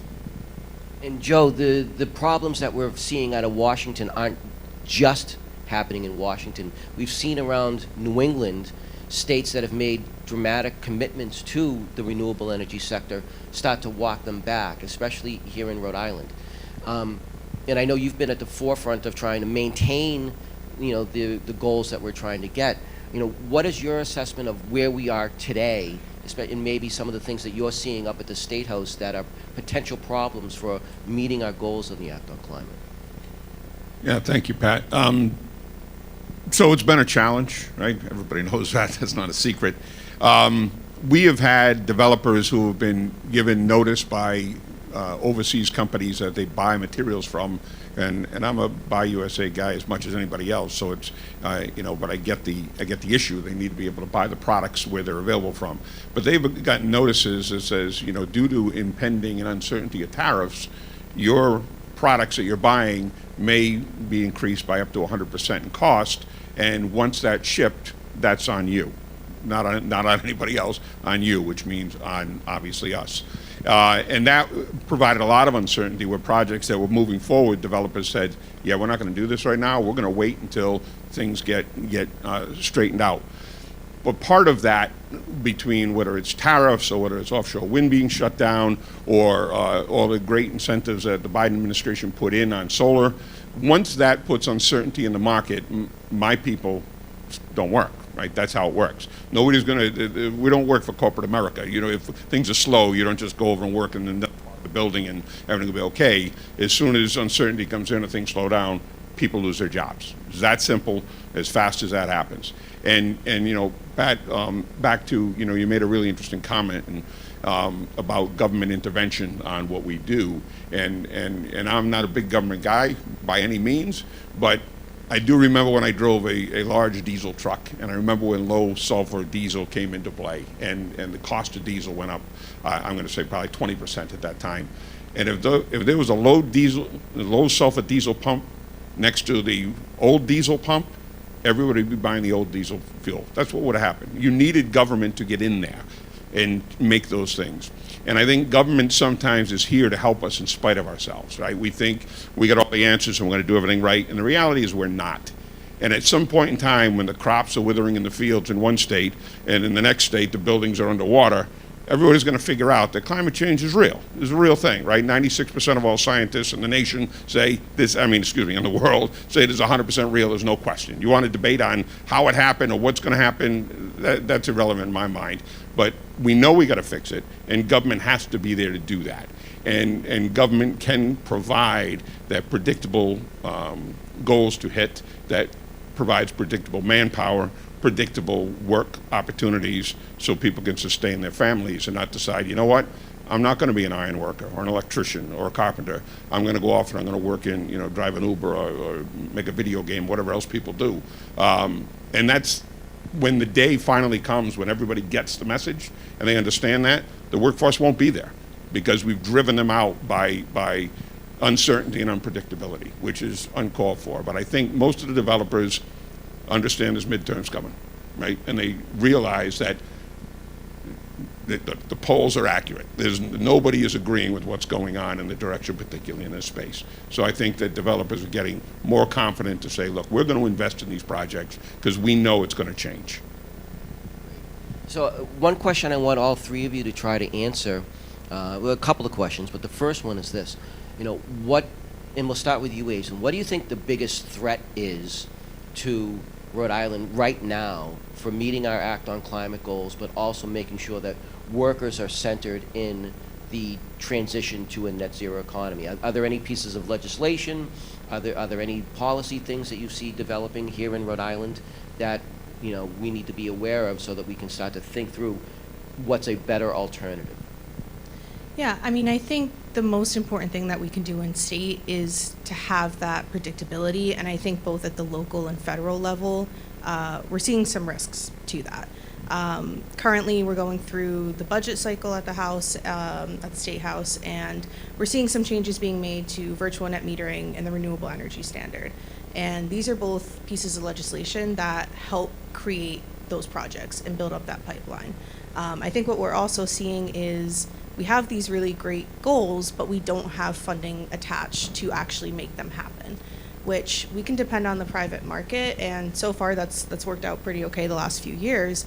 But now with the federal administration and folks saying maybe now is not the right time, the tariffs, supply chain, so really what we would need to see is maybe the state step in a little bit more and attach funding so these projects can happen. There's a lot of opportunities in state with distributed energy resources, right? Getting more solar, more heat pump projects done throughout the state, and I think that's going to be really critical in the next couple of years. Andrew, same question to you. What are the threats that you see currently in your part of the world? Yeah, you're hearing this theme emerge. Markets need predictability and consistency. That's how we can develop and expand out from where the market is at. Without that, we're not able to do planning. We're not able to entice new businesses. We're not able to extend the economic impacts that investments can make. And while the state of Rhode Island can't backstop what federal policy can do, government should be working for the benefit of the people. And the people need this form of consistency so businesses can grow, thrive, know what their market is. When I think about the opportunity loss, when we create instability in a market, it's immense. Because not only do you have offshore wind developers, who are looking at things differently, but what about the manufacturing that we're looking to bring back to the United States? With a predictable market of what we need to manufacture, people will make the investment to establish those new facilities and new workers can get jobs. So at a state level, we can look for the places where we can have a local impact on that now by creating predictability and incentives for folks to have good markets that allow for good paying jobs, that are doing good work, creating renewable energy, and allowing for people who are transitioning from other occupations to gain part of that economic prosperity. I mean, we need that. And so we can do a lot here locally. We can't change what the federal policy is, but state policies that are smart, responsive to the needs of the market here can create the predictability that unfortunately is not there right now federally. And Joe, same question to you. Yeah, thanks, Pat. So, yeah, predictability is what it is, right? So, negotiating is something that all people, labor leaders do. Mine starts trying to get my dogs in the morning, right? That's when negotiations start, and then they go on all day long, every day. I got dozens and dozens of contracts that in project labor agreements and everything else we work on. So when we negotiated the solar siting bill, for instance, that reduced to paper the words that set everything in motion, right? So here is where we're at. And the key to a good negotiation, how you know you had a really good negotiation, is when everybody leaves and nobody's really happy. They feel pretty good, but they didn't get everything they want. And if all parties are that way, you had a really good negotiation. That's a fair, honest, equitable negotiation. And that's how I think we all felt at solar siting, right? The environmentalists certainly wanted this, we wanted that, but we all met here in the middle in the space that would really work out for everybody to get to the goals. So when those things change, it's unjust to say the least that your negotiation is now in peril. Again, we have some issues with the budget. There's the legislation that goes in every single year that changes what the focus is. But I think we all still need to remember what the goal is. The goal is all that matters. How do we get from here to the goal? And anything that disrupts that in between doesn't work, right? We have to continue to focus on that target and move towards it. And every obstruction or change in a negotiation changes our ability to get to that. It puts unpredictability in the workforce where, we talk about apprenticeship, we're taking in 2 to 3 times our retirement rate in apprenticeship, right? So we're vastly repopulating the workforce that will retire in all the coming years. We're all in the same place, right? For the next 10 years, 17,000 people a day retire, or whatever the numbers are. But when these things happen, we adjust those numbers. We no longer say we're going to take in 50 apprentices. We say we may be at 15 apprentices or 20 because we don't know where that work's going to be. Now we have again, with the Management Labor Trust, we really evaluate that information hard, and we'll probably take a leap of faith that things are going to go where I believe they're going to go at the midterms, and this ship is going to get righted, and we're going to go and finish what we're out here to do. So Now let's kind of reverse that question and think about a positive future. What is one thing that you think should happen in the very near future that will continue to make Rhode Island march towards its Act on Climate goals, but also make sure that working people are center to that conversation? So if there was one thing that you thought would be critical for us to keep doing or do differently going forward, what would that be? Andrew, let me start with you, and then we'll take it on. Well, on any place where there is predictable demand, have predictable labor standards, right? And there's a whole series of labor standards that can center the worker and provide for access and opportunity. Anytime we are creating that, we need to link these two matters, right? So anytime we're creating demand, labor standards need to be in place because that ensures that we are maximizing the public benefit for the demand that's generated. And Joe, what do you think about what we could do for the future? yeah, so I would agree with Andrew on that. That fact is, in our union alone, Rhode Island is a very unique state, as we know, right? There are different states that have hyperscale data centers that are going in bigger than Manhattan, right? These are big projects employing thousands of electricians. That's not going to happen here, right? We are working on data centers much smaller scale, but but because of that, we're not going to always have that available manpower inside the state. So what we do on a regular basis is we recruit electricians from all over the country, and they get trained here, they get their licenses here, and they stay here. They decide that Rhode Island is the place they want to be. So we never have that shortage of labor. But why do we not have that shortage of labor? Because we have an extremely active AFL-CIO. We have an extremely, in my mind, a equitably minded legislature who understands people need to get paid. There's not necessarily a shortage of tradespeople. There's a shortage of people who want to pay people the appropriate rates. So I think the state has done wonders with that. Again, the AFL being so active, building futures, sets the foundation, and all the different labor unions that make that happen, that people know when they come to this state, cost of living's high, we all know that, but they know that they can earn a decent wage and take care of their families if they come here to work. Whereas if they go to some of the other states that are right to work states and things like that, you're going to work barely over minimum wage to do the same work that you would get in Mass, Connecticut, or Rhode Island, or something that would pay you a family sustaining wage with benefits, so you can actually retire before you're 93. Before I give you guys a chance to offer some final thoughts, let me see if I can open it up to the audience to see if anyone has any questions for our panelists. Because if you don't, we're going to let them keep talking. And as you can tell, none of them are shy enough to be quiet. So, right over here, yes. Well, thanks so much for all the insights today. So I'm just pondering a little bit as well with solar and wind providing that variable energy source, and nuclear energy also providing sort of a more consistent base energy source and technically pretty close to zero carbon. There's been a lot of development with the AI boom and small modular reactors. We have electric boat here in Rhode Island that with General Dynamics makes nuclear submarines. I'm curious, are there any discussions around trainings, apprenticeships towards nuclear energy, especially with our budding defense sector here in the state? Anyone want to take that one on? I'll take it on. Go for it. So thank you for the question. And most people don't know we actually have a nuclear reactor in the state of Rhode Island, right? So it's been running since 1962 down at URI. So our people, in construction, your talent is mobile, right? So you don't necessarily always stay in the same place. And there are nuclear reactors that have been built all over the country. Vogtle, I think, were the last two big ones down in Tennessee, I believe. So our people go to there. But the work in a nuclear power plant is no different than the same work we do every single day. It's different regulations and stuff, but the electrical work itself doesn't vary. Just like offshore wind, it's really the same type of work. It just has a little bit different look to it.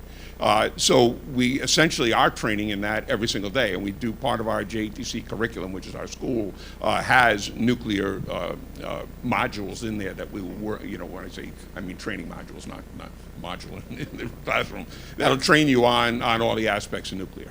And nuclear, those small modular reactors and atrium reactors and things like that are becoming very popular with the AI data centers because they can't get the electricity. And I think, we have not kept up on our infrastructure over the decades, because I think maybe nobody predicted that this is going to go the way it is.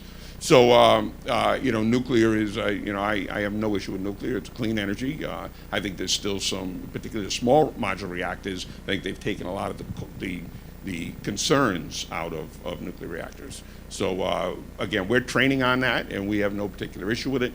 Do I think that Rhode Island has the appetite to put a nuclear reactor in the state of Rhode Island? No, I do not. but if it comes, we're ready to build it.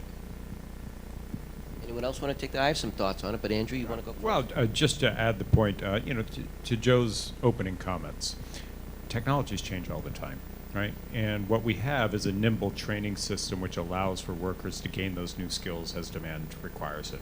So whatever the demand happens to be, we can train for it. There's no question. I'm a carpenter by trade. There's many different aspects of the industry that have changed over the years, but what we have is a high-quality training system which can pivot to incorporate new emerging technologies regardless of where they are. So all we need is the demand, and then we can set up the training.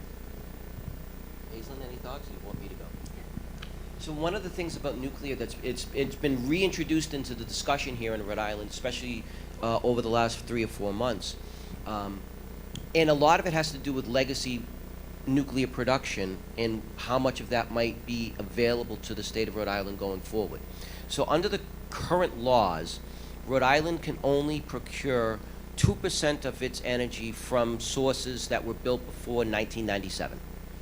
And that means that the Millstone nuclear plant in Connecticut, for example, which was built prior to 1997, even if Rhode Island wanted to procure energy from that, the supply that would be available to us under law is rather limited, so the cost-benefit analysis from the procurers is different, is limited.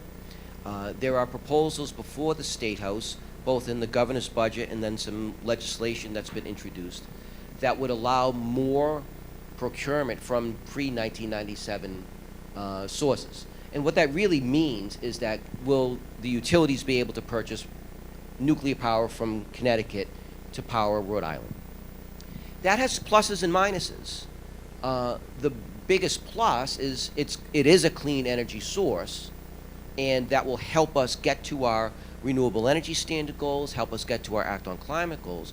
But one of the concerns that policymakers, I hope, are going to take into account is that we need to make sure the balance is set correctly, because if we procure too much of our energy supply from a source like Millstone, that will thwart future development of geothermal, nuclear, offshore wind, and solar. So we've got to find the right balance so that if part of the transition that the labor movement is most concerned about is having workers at the center of it, so that we we talked about changing the demographics of the workforce. We talked about making sure that it's not a race to the bottom. That means that it's going to take future development in order to accomplish those goals while we're hitting our target goals on environmental change. So making sure that that balance doesn't get so skewed where we over-rely on pre-1997 sources, because we're not going to build anything if it was already built in 1997. So that's, I think, one of the policy debates that we're seeing unfold at the State House right now. Anyone else have any questions? Yes, sir.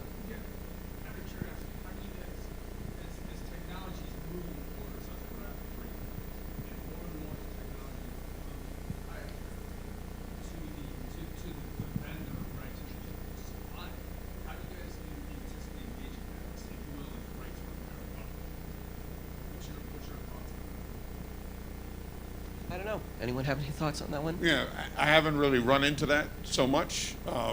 I mean, I think there are systems that are designed around certain equipment that this piece of equipment burns out, you've got to come to me to get it, right? That is not uncommon in the electrical industry since the dawn of time, right? And we've always worked around it, right? They kind of had a plan, and that plan didn't work out. It does happen a lot in the communication end of my industry, where you need to have a certain certification from a certain company to even buy their equipment that has been spec'd by the contractor that you need to have, which really limits the playing field. But that right to repair is a great example that on how every dealership, right, you have to come back to get your oil changed here or get any repairs, or your warranty's void or something, which was insane. So I mean, I would say that if that is, I'd be more interested in hearing more about that. Because if that is a problem, we'll go right up to General Assembly and get working on that. So. One of the thoughts I had on that is, I think as renewable energy sources are getting more efficient, they're getting smaller, and if they're getting smaller, they're more available to the commercial and residential sector than just the utility sector or the manufacturing sector. It is not beyond the realm of possibility to think that rooftop solar is going to become balcony solar or backyard solar soon. And it might be 5 years, 10 years, 15 years down the road, but there's going to be, it is not beyond the realm of imagining that. I don't know if we'll get to a place where every house will have a small-scale nuclear reactor in there, but you could almost really see small-scale solar development at people's houses that aren't 50-foot arrays on their roofs. Maybe they are 5-foot arrays that you can put in your front yard while you go to work, close it up when you come home, and store it in a battery that's in your garage or in your basement. Now, that might be a pipe dream today, or it might be so expensive that it's not possible for, a house on a 5,000 square foot lot in North Providence to actually think about entertaining. But I got to tell you, I drive an EV and I have a charger at my house. 5 years ago, that was beyond my imagination, right? And I know that I'm never going to be in a position where I can fix the charger at my house. I've known Joe for too long to understand that I'm not taking the screwdriver to that device to fix it. But you know what? I have a small-scale solar, battery pack that I take when I go hiking, and I can fix that. So if you take those things at extremes, that's why I think part of this transition that's going on is imagining the things that aren't reality today that are going to be reality tomorrow.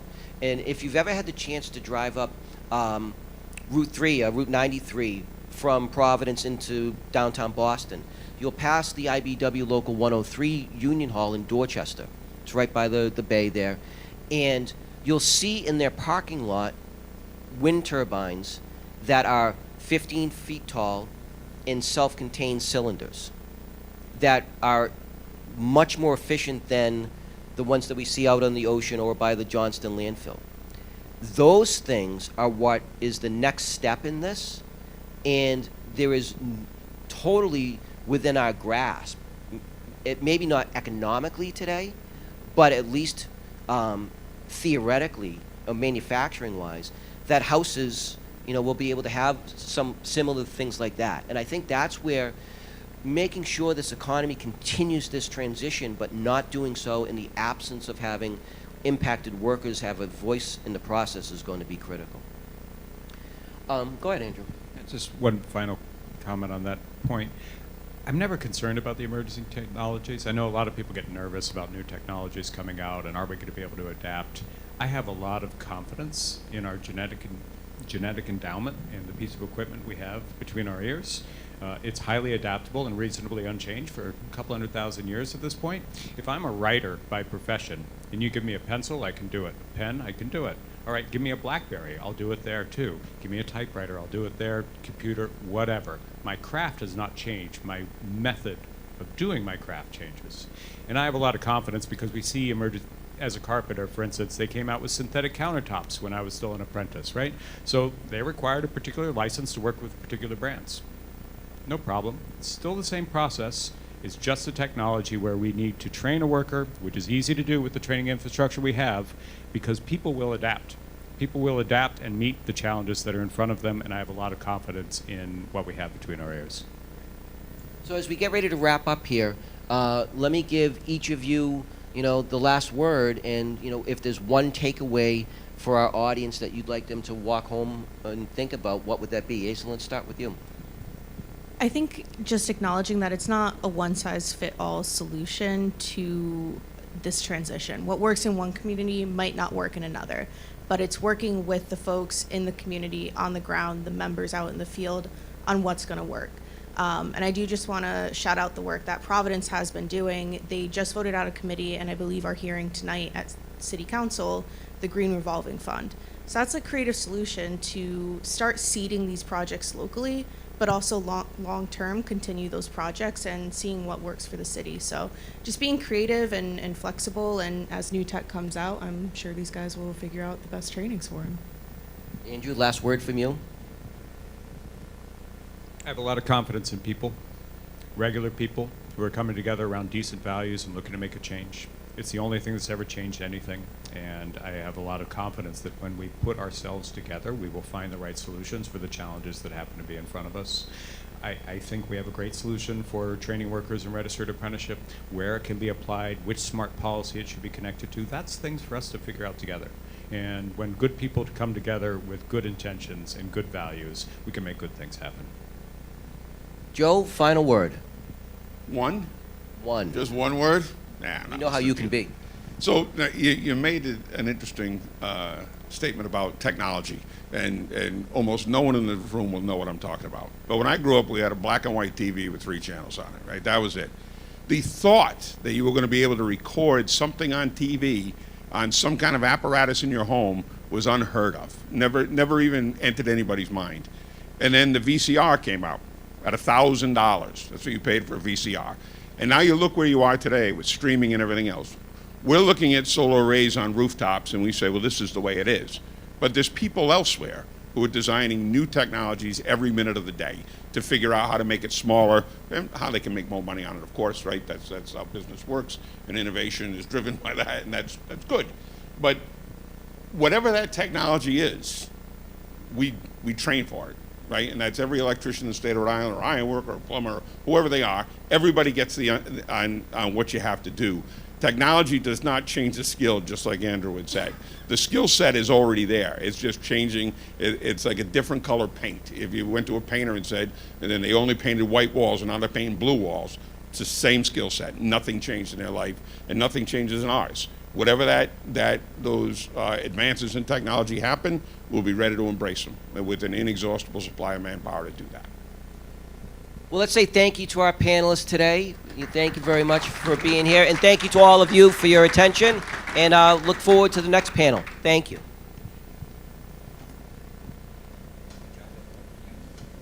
I really wanted the guy with the big fuzzy microphone. Thank you.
All right, so good, is it morning or actually afternoon at this point? So it's almost there. So nice to see everybody here today at the Rhode Island Clean Energy Week. This is the second annual event that we're doing, and appreciate the Northeast Clean Energy Council in terms of our coalition. I always mix up some of these groups' names. Sorry about that. Thank you. I appreciate that. So it's always good to take part in these panels, and looking forward to moderating this panel today in terms of discussing funding opportunities in terms of state, federal related efforts. We have a great panel here today to discuss various things in terms of, again, things that are happening at the state level, federal level in terms of incentives. And again, my name is Chris Kearns, Acting Energy Commissioner with the Rhode Island Office of Energy Resources. Maybe just for those that are watching this live, if we could maybe just do a quick round of introductions. We'll start with Scott and work our way down. Very appreciate it, Chris. Scott Noyes with Milton CAD, or our Energy Services Division, MC Squared Energy Services. Karen Stewart, Renewable Energy Fund Manager at Rhode Island Commerce.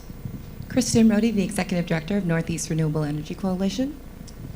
Brett Feldman, Manager of Policy Planning and Evaluation for Rhode Island Energy's energy efficiency programs. And Greg Miller, a Business Development Officer for the Rhode Island Infrastructure Bank. Perfect. And one of the things that we'd like to do with this is I'll certainly tee up some questions after the panel gives a little background on what they do in terms of efforts. But if you guys have questions throughout, please just raise your hands. Happy to take questions on the spot. I like a more interactive dialogue with these panels. And I think we'll start out first with energy efficiency in terms of whenever we talk with a household or a business or a municipality, a lot of times people talk about the renewables before doing all the energy efficiency measures first on the property. Reduce your energy usage and then look at generation on the property. So what I think we'll do is start out with Brett, again, who has worked with Rhode Island Energy for several years and been involved with a number of the state's energy efficiency programs that Rhode Island Energy manages. So Brett, you want to just maybe just give an overview of the type of incentives that you guys offer, and maybe the programs or the incentives that you think are the most popular that you see month to month with the program? You bet. Thanks. And my mother's here, so take it easy on me. But that's adorable. No, great to be here, and I did want to see how many people in the room have participated in any of our programs. Anyone? Great to see, and I'd love to hear about your experiences and how we can improve them. And also, for those of you who haven't or aren't participating, I don't want to sound like a used car salesman, but let me know what it'll take to get you into one of our programs. We got something for everyone, I think, both residential and commercial. Do we have any business owners here? Or is it mostly residential? Okay, good. Yeah, we get some business. So, yeah, we got programs for our residential, commercial, income eligible customers, both existing buildings and new construction. I'll talk a little about each of those. On the residential side, we that good. We tell people to start with a home energy assessment. It's no cost. You can have someone come to your home and take a look around and see where.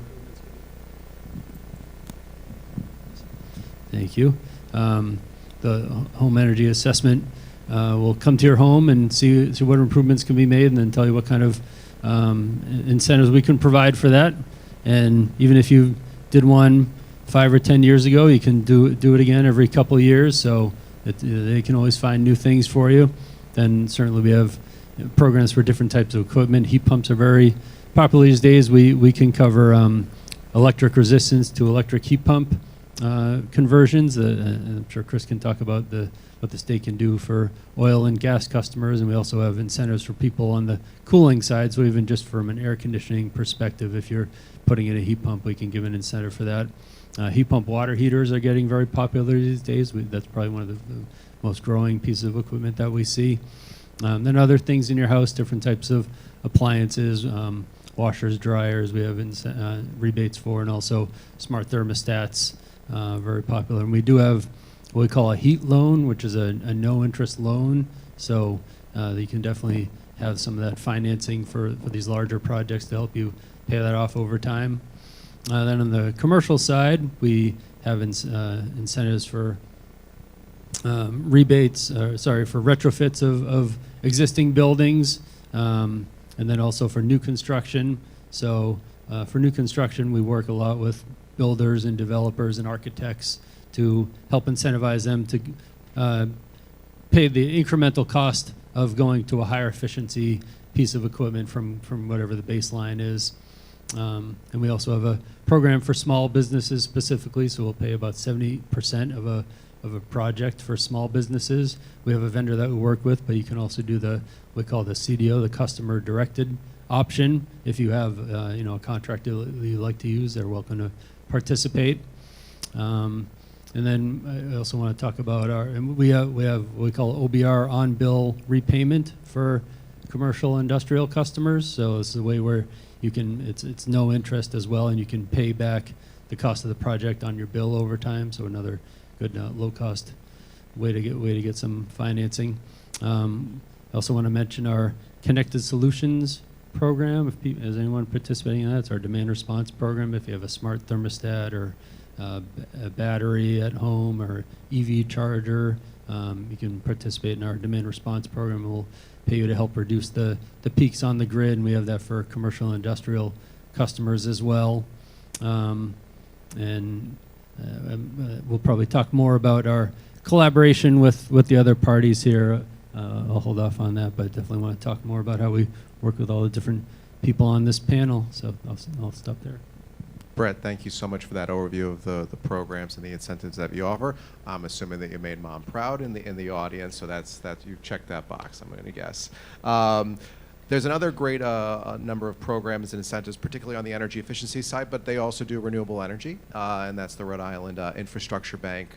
They've been a great partner with the Office of Energy Resources for the last several years, but they do offer some very innovative programs, including commercial property assessed clean energy and some of the revolving loan funds. So, Greg, you want to maybe give an overview of the opportunities that RIB offers?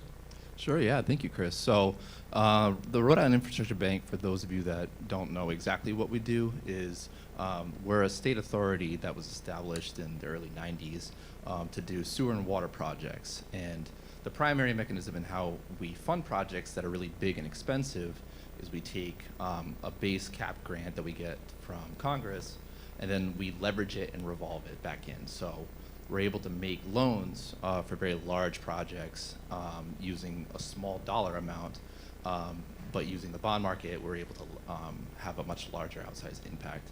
And we take that same sort of principle towards energy efficiency and renewable energy projects as well. So in 2016, the state legislature had expanded our mandate to include renewable energy projects and energy efficiency projects. So we take an annual allocation from Rhode Island Energy, and we leverage that when we make investments in projects. So some of the programs that we do this sort of work through is our Efficient Buildings Fund, and that's in direct collaboration with the Office of Energy Resources. And what that does is that offers this sort of financing mechanism available to cities and towns who would otherwise have to pay out of pocket, or they would have to go to market themselves, which can be a very expensive process. And as many people in this room know, oftentimes when you're facing sort of a budget constraint with a large capital project, the first thing to get cut are renewable energy measures. So this program was designed specifically to make the financing work and make that investment available. A notable project that we've done was that new East Providence High School that was built about 5 years ago or so. We took a base allocation of around $5 million, and through leveraging, we made them a loan of over $23 million to make that sort of project happen. And then that project included a lot of energy efficiency measures that went above baseline code.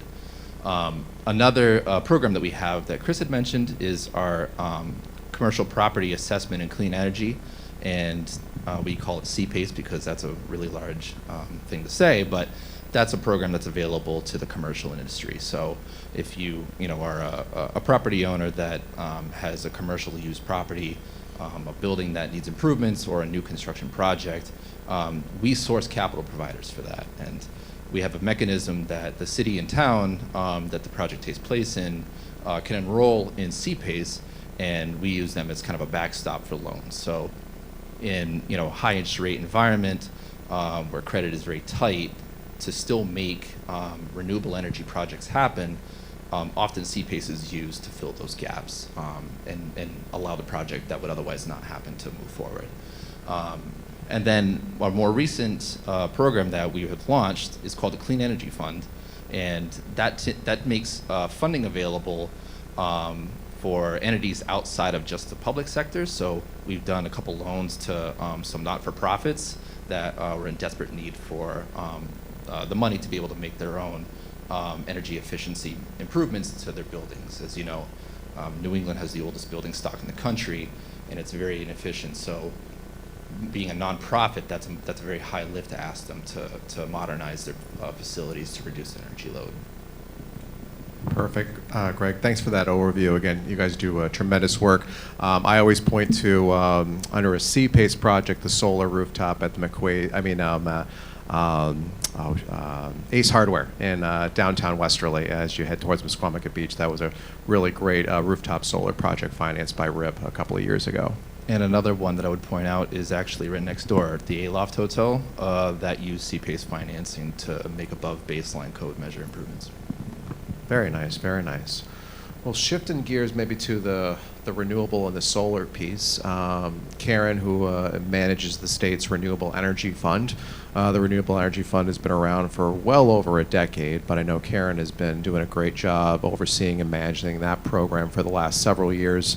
And it's really taken off in terms of opportunities for residential solar, commercial solar, and more recently in the last few years, solar paired with energy storage opportunities. So Karen, you want to maybe just give an overview of the various programs?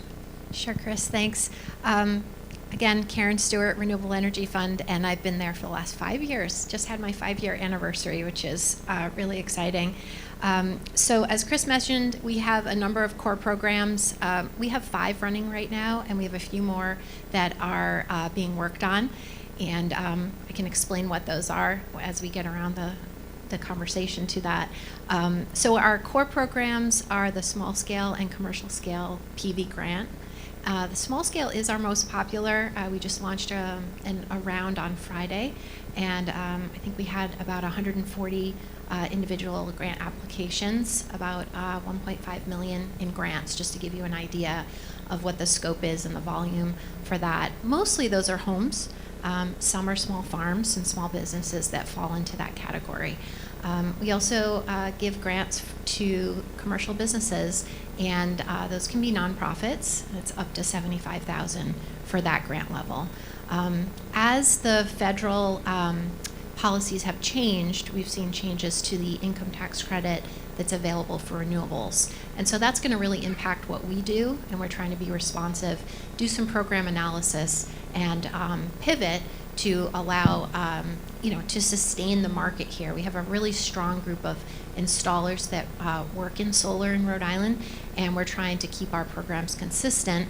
So we've announced 3 rounds for 2026, and we've announced the incentive levels for 2026 so that businesses can anticipate, talk to their customers, and get those proposals out using our incentive to help their customers go solar.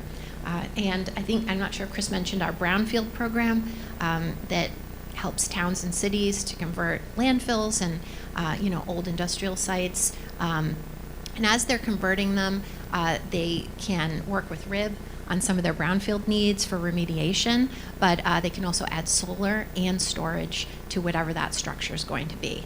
And that's helped out a lot of inner city properties, but also every town seems to have an old dump that would look great with some solar panels on it. They can't really do much else with it. Our energy storage program has been very successful, and as the technology has changed and the prices have gone down, we've seen that program grow in popularity. The state, Chris, maybe you can explain the energy storage program that the state has now offered. So there are just so many more offerings for folks, and I would recommend that anyone who has questions about what we do and what we offer, please give us a call. We'll explain, we'll walk you through it, whether it's for you, a friend, a family member, a client. We don't have a billboard on the highway, I wish we did, that could advertise our programs and how we can help walk people through them. And then just a couple more things that are in the works. We have a reissuance of a low to moderate income solar program. It's called ASAP, which stands for Affordable Solar Access Pathways, and that's going to be coming out to public bid this summer. And we also have microgrid. We work with microgrids and community solar as well. Karen, thanks for that overview. I know Karen and Shauna from the Office of Energy Resources, shortly after we knew that the federal tax credit for direct installation was going to be sunsetting late last year, I know Karen and Shauna and the team started to brainstorm in terms of making modifications to our state solar incentive programs to try to make up for some of that loss. Can't cover it entirely, but I know that they were taking proactive steps over the summer into the fall to get that ready. And obviously the REF does great work and has their application periods over the next several months between the residential and the commercial market. So appreciate everything that Karen and the team does. Maybe jumping back to maybe some of the financing stuff, Scott, you want to give some remarks? Yeah, no, absolutely. I appreciate it. And really, you know, I'm here more to tell a story about a kind of an evolution, right? Being a Caterpillar dealer, we're tied to one of the most globally recognized heavy equipment brands in the world, right? And Caterpillar is not the same old tractor company that they were 5, 10, or 15 years ago. If any of you guys are market watchers, you look at what their stock has done in the last year, right? They are transforming into an energy company, into an energy provider. Scott, you want to just put your mic up just a little closer? You guys hear me all right? All right, better. So Caterpillar is transforming from this, you know, an old tractor company into really an energy provider, right? And whether that's energy services, whether it's assets, and for the purposes of this discussion, it's investment, right? It's funding, that's private investment, that's project ownership. Really looking for soft areas that we can bridge a gap between maybe where government programs don't allow projects to move forward. If there's an opportunity for us to do that, we look to do that certainly. That's on the, I guess I'd call it the energy services side of the house. On a more of a product side of the house, if you will, that gets into resource management, right? Economic dispatch platforms. All of those things are being pulled under the Caterpillar umbrella now, especially as they evolve into the hard product sector of renewables, battery storage, inverters. A lot of the technology that you see going into data center development, other energy project development all over the world. So that's the quick highlight, but and really as a local representative of that brand, you know, we're looking to put our own private dollars into those projects where and when it makes sense as well. So. Perfect. Appreciate that overview and the activity that you guys are directly involved with. And our wonderful host that puts these annual clean energy events together, you want to just highlight anything? No pressure. No pressure. Obviously, you guys do a great job just organizing these events, but there's also some great things that they've been working on in terms of trying to promote clean energy incentive and opportunities for particularly those that may not be aware of all the different state and federal programs that are out there. Yeah, we spent a little over a year building a resource portal that takes all of these incredible organizations and the money that they have available that they have on their websites, and they do the best they can, right, to let all of our local businesses know, nonprofits know, municipalities know. But if any of you have tried to find it outside of that, it can be difficult to not just find the money, but it can be difficult to figure out how to maneuver, how to apply. And so this portal that we created basically takes not just all the money that you hear about today through these organizations, but all of them. And we made it into one spot that you can easily go onto and find it all. And then what this portal does in addition to that is it takes away the what do I do next step, because many of these grants can be stacked and a lot of people don't understand it, and it isn't user friendly for the most part out there. And so over 3,000 databases currently hold a lot of money that's out there, not just for Rhode Island, federal, private, as Scott mentioned, foundational grants, and then how to layer that. So we simply wanted to make it easier, not just with a roadmap, but how to apply for that. And so when you go onto the portal, you'll see that it's in 6 different languages now, and it is user friendly. So what would normally take you weeks and months can now take you less than 10 minutes to find everything that's available to you. So we certainly are just here to help businesses understand what's out there, make it easier for them, as well as now we've added our renters and homeowners into this portal. So it's a great opportunity for us, but it's more about promoting the people on these panels in the sense of what programs they have, like OER, energy efficiency that Brett is heading up, Rhode Island Energy. Again, everybody thinks the big bad wolf with you guys because you're the one that sends them that bill, right? But we can't even be sitting on this panel talking about anything clean or renewable without Rhode Island Energy being at the table. And I think Greg and what RIB is doing in those great programs, Karen, remarkable. If you guys get a chance, I encourage you when you are on that live link to click onto their websites. Karen's got some great programs that are out there. The brownfield is very interesting to me, but I am nerdy, so I don't know if they'll find it as a great of a read, but if you do, it's a great website to go to. And Scott's private funding, huge. Thank you, Kristen, for that overview. Appreciate it. And maybe I'll just back clean up and then open up questions just in terms of just some of the OER programs that are active right now. One is obviously our electric vehicle rebate program that we collaborate annually with the Rhode Island Infrastructure Bank. And again, that's been a great partnership in promoting that EV rebate program. I think we're at about 3,300 EV rebates have been issued over the last 2.5, 3 years. Again, I think of the Erica Nadowski electric bicycle program whenever I'm in this area of Providence in terms of biking. That program has been active for just over 3 years now. I think we've awarded over 2,000 e-bikes to constituents across the state. We have our $30 million plus home electrification appliance rebate program that we launched in late 2024, encountered a brief freeze by the current federal administration in early 2025. Fortunately, that program has been active now for just over a year, and that is doing electric panels, electric wiring, electric stoves, and air source heat pump dryers with income-eligible households throughout the state. And then I think a week or so, we're gearing up to roll out that program to moderate income households in the next phase of that program. So we're excited about that.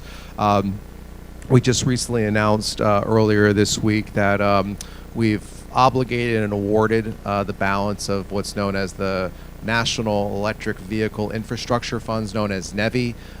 So we have awarded just over 100 new EV charging infrastructure system projects across the state, both fast chargers and level 2 chargers.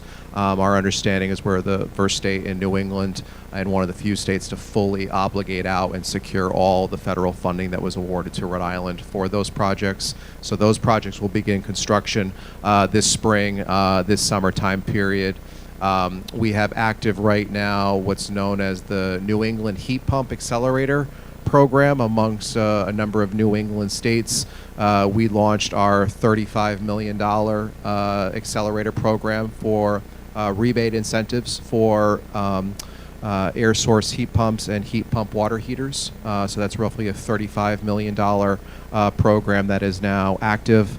More recently, we just rolled out the state's first standalone energy storage rebate incentive program for both residential and commercial opportunities. So that program is fairly new. Over the last 2 or 3 weeks, we just launched that. So really, there's a suite of incentives depending on the agency or the utility in terms of various incentives for renewable energy, energy efficiency. Obviously, all those programs play an important role with the state's ongoing efforts with the Act on Climate in terms of emission reductions, whether it's on the transportation side, the electricity, or the thermal sector. So really appreciate all the individuals here today that do a great job promoting those opportunities for homeowners, businesses, and other constituents. So with that, Brett. I just want to talk a little bit about the collaboration that we do with the programs too, because I think, like Kristen said, it's great to have all these different funding sources, but it can be hard for the customer to put them all together themselves. So it is important that we try to do all the behind the scenes stuff on our side and then try to present as much of a unified product to the customer as we can. But we work very closely with OER on our programs, the heat pump programs. If you're going to put in a heat pump, you should always weatherize beforehand. Make sure you don't oversize it. We'll give some acronym soup here. We work with OER and DHS on WAP and LIHEAP funding, but that's the Weatherization Assistance Program and low-income heating assistance that help. The term is braiding. If you hear that term, braiding these funding sources together. And then on the business side, we've worked a lot with RIB in the past on commercial building incentives, and I have my RIB water bottle here just to show that we work together. And we're working currently with Commerce on a small business incentive program to try to have our funding go further for customers. So I just wanted to show that we're all working together to try to make it as seamless as possible for the customers. Thanks, Brett. Any initial comments or questions from the audience on anything that you want to ask regarding any of the energy programs, state or federal?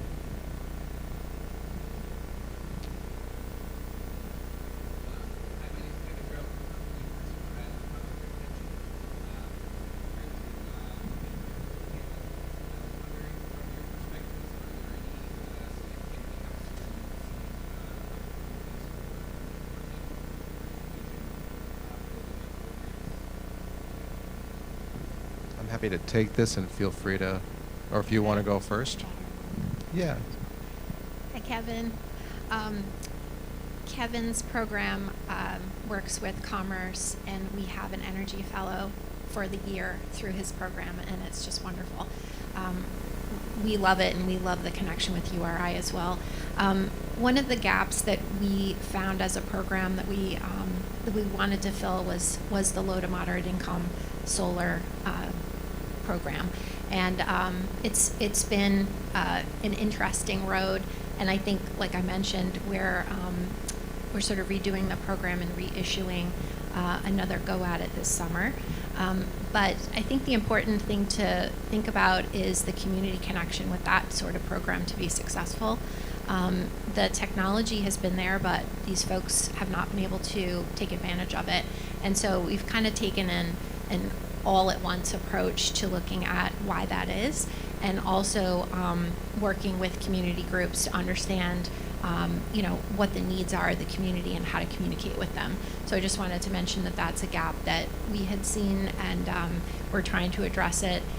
It's never easy, but I think that we're doing the work to try to figure out the best approach this time.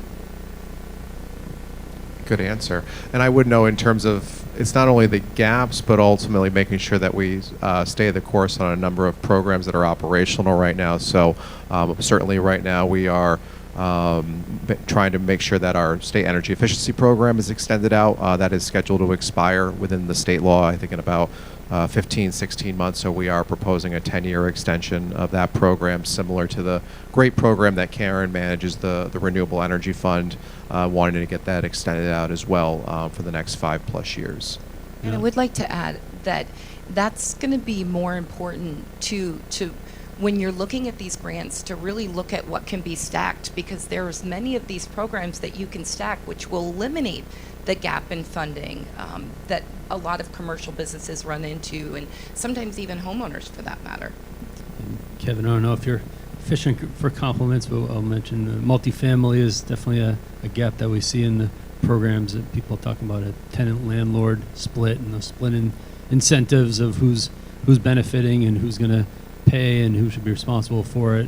So that's something that we're hyper-focused on right now, and we're working with URI and other partners to try to address that market. And certainly on the multifamily home, just because you mentioned that, we're cautiously optimistic. We've been waiting about 16 months, so we have a $30 million federal grant that we pretty much did everything for. We're just waiting on the blessing to launch it, and that will be focused on multifamily household heat pump installations. So we're cautiously optimistic we're going to be able to roll out that program over the next month or two. And then one thing I'll say is, from what we've seen on the public side, is a big backlog in energy audits. So it's catching up quick, but a program that RIB offers that's been very useful for communities has been our energy asset management program. So we pay for ASHRAE Level 1 audits of publicly owned buildings to establish a baseline of improvements needed. And while that seems like an obvious first step to making renewable or efficiency improvements to a structure, if you think from the level of a city where they have, you know, dozens of assets that they need to prioritize, it can be difficult. And the public sector has been lagging for a while in catching up to you know, market rate type improvements to structures. So it's been an invaluable program for going on half a dozen communities now. And I would like to, can I say one thing? Scott and I are in Massachusetts, but MC2 was a very big part of what happened with Wakefield Municipal Light. And I think that that's kind of something to point out because the municipalities here have those same kind of advantages and how you guys set that up. Yeah, no, I appreciate you bringing that one up. We're pretty proud of it. It's a great energy park concept that really could and frankly probably should be applied on a much wider scale. Just the quick overview, 2 public schools with rooftop solar, battery storage, and then a natural gas generator that rounds out a self-sustaining microgrid. So that serves, obviously there's the renewable part of that, but it serves as its own island in these towns, right, for emergency shelters and things of that nature. So as long with driving, you know, rate certainty and stability for the ratepayers in that municipal utility territory. But yeah, I mean, as far as like programs go, like I said, you know, we tend to step in where maybe there isn't a program that applies or what have you, right? But you know, the energy service part of this is, you know, not every project makes sense economically, but if I can apply a product that maybe justifies an investment, you know, I jokingly call our energy resource management system, it's the Uber to asset investment, right? So it's something that you may not recognize you have today available to you, but monetizing existing assets or frankly just managing energy within your own facilities can justify asset investment through a lot of these programs. Thanks, Scott. Was there any other comments or questions in the audience? Because I could certainly follow up with Karen with a question, but Brett's mom. Not for me, is it?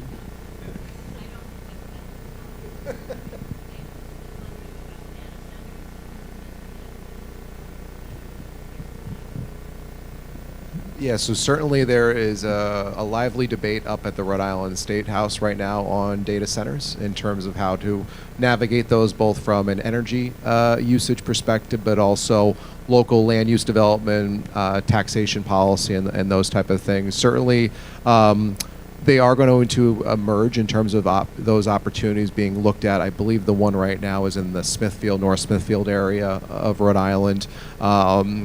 There may be a couple.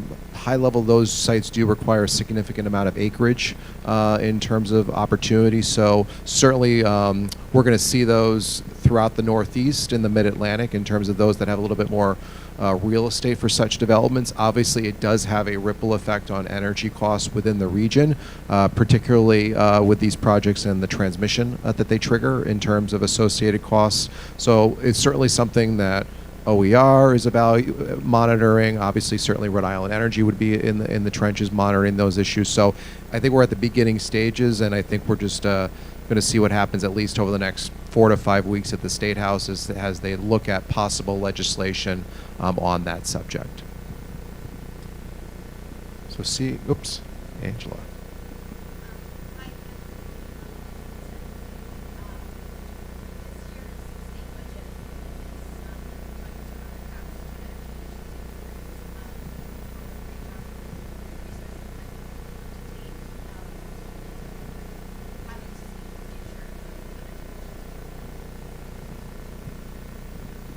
So I can just do a high-level type of a response. One of the things that's going to be interesting in terms of, depending on what the General Assembly ultimately decides to do on the energy efficiency subject, again, one of the biggest things that we're just mindful of is the law itself does expire without an extension. So several years ago, we worked on an extension of that law, so we remain hopeful that that will certainly occur. One of the interesting things is between the state level incentives and just kind of navigating the ongoing federal dynamics. You know, knock on wood, I don't want to jinx myself, but we've been fortunate in the last 10 or 11 months in terms of some of the federal energy efficiency incentives that have been able to be deployed. Again, the home electrification appliance rebate program has really been going well with the CAP agencies that work with income-eligible households. So we're really excited about that program and that effort. And again, the money has been drawing down. I think we did just over $1 million last year from that program. And again, the plan is to roll out the next phase, being moderate income household that can access such appliances at a local Lowe's. In terms of, for some reason, that when the federal law was passed, it was called a coupon program. So that, we're currently implementing that. The $35 million heat pump program really is a game changer, just in terms of that federal funding source. Obviously was being debated last year, and we opened up that program, I believe, back in February, March time period. Again, I've still mentioned the other $30 million that we're awaiting the federal approval for heat pumps within multifamily home related efforts. And then there's some innovative things that we're doing right now. I think some of you may have been there, but obviously for those that are at the State House, often when you leave the State House, there's a high-rise apartment that you can see in the distance.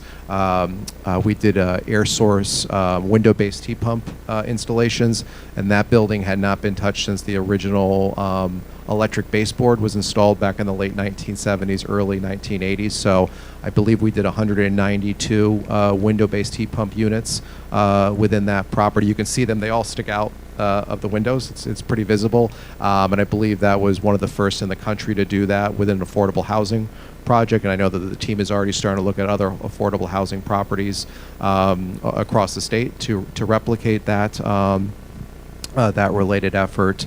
So those things are obviously very active. There's one more thing I'm just drawing a mental blank on right now, but certainly, again, we'll see what happens over the next couple of weeks with the legislative process in terms of the state energy efficiency programs, and obviously all the federal funding that we've been able to leverage with that over the last 12 months. And again, hopefully that is maintained and no further dynamics from DC.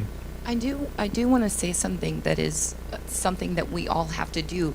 There's all of these great financing sources, and there's many more out there, but we have to take the initiative, whether we're homeowners or whether we're business owners or whether we work for a nonprofit, to just spend some time actually looking for them, because the money is there. It can be a little bit tricky to find outside of your own state, but it's there. Just kind of take that proactive approach and spend a few minutes on these sites so you can actually see what's available, because there's a lot of programs. And it just came back to my brain. One of the things that we're starting to do right now, and it's always been a barrier, it's always been kind of a pet peeve of mine, is pre-weatherization with energy efficiency. So we recently partnered with Green and Healthy Homes in terms of some of their federal funds with our state funds to I think we're working on somewhere between, I think, 30 to 50 housing units, because ultimately, for those that want to do energy efficiency, if you have, sheetrock that's moldy or plywood subsurface in your kitchen, you're not going to install a new energy efficiency measure on a faulty foundation. So we've started to work with Green Healthy Homes on that issue. So I think that's the next area that we're going to start really diving into and starting advancing more projects, is just getting around that pre-weatherization barrier that a lot of times blocks people to access the state energy efficiency programs. We don't have that problem in New England, do we? One question I have for Karen, maybe just for those in the room and then watching, is maybe just in terms of, again, the Renewable Energy Fund and the residential solar program certainly has been very popular over the last several years and is usually one of the biggest uptakes within the funding that we have available with that effort. Can you maybe just walk through the audience and those watching live, just the sequence in terms of from start to finish, what is the typical time frame in terms of submitting a grant, receiving the funding, and the mechanics of that between the homeowner and the solar contractor? Sure. And we do have resources on our website. We have a homeowner's guide to going solar that was just updated, I believe, by the State Energy Office. Thank you very much. And it's a real helpful guide to just starting the process, which can be a little daunting. Our grant launches 3 times a year, so we have 3 rounds, and those are up on our website, and we also communicate that through a stakeholder group, which is mostly comprised of those who are going to be installing the solar or involved in some way, designing it, selling it, other community groups are on that stakeholder list. And the reason we communicate through those folks is because they're the ones who are actually at the kitchen table talking to prospective solar customers. And so they know our process pretty well, but I'll give you a quick overview of how it works. We open a grant, and prior to that, that developer has met with a homeowner to find out what they're interested in, what their needs are, and given them a proposal. And when it reaches a contract and the person agrees to that proposal, they are then eligible to submit it to our grant through one of our open rounds. There's some technical paperwork involved, certainly, electrical drawings, layouts, and it is a technical application. And so the installer is the one to submit it on the homeowner's behalf. And it's just because of the technical nature of that. We accept bundled applications, which means many customers from one installer can be submitted at once, and that's for efficiency. Also, we can write one agreement for grant with that installer for all of their customers at once. We've worked quite hard on making the process for the solar developer very efficient. And so once we review the application and then we now have an agreement with them, they can go ahead and build those projects. They have a year to put those projects in before we ask for the completion paperwork to prove that the project was installed and then work on paying out the grant. It's usually a lot faster than that. Sometimes if it's a large project, it will take a year because of permitting. But the smaller projects, the pipeline's usually a lot shorter. So once the paperwork comes in saying, yes, we're interconnected, this project is live, we actually have a third-party inspection requirement. We're one of the only programs, I think, in the country that inspects 100% of our grant-funded projects. And the reason we do that is there's a couple reasons. One is to give the homeowner or small business that extra assurance that their installation is safe and to code.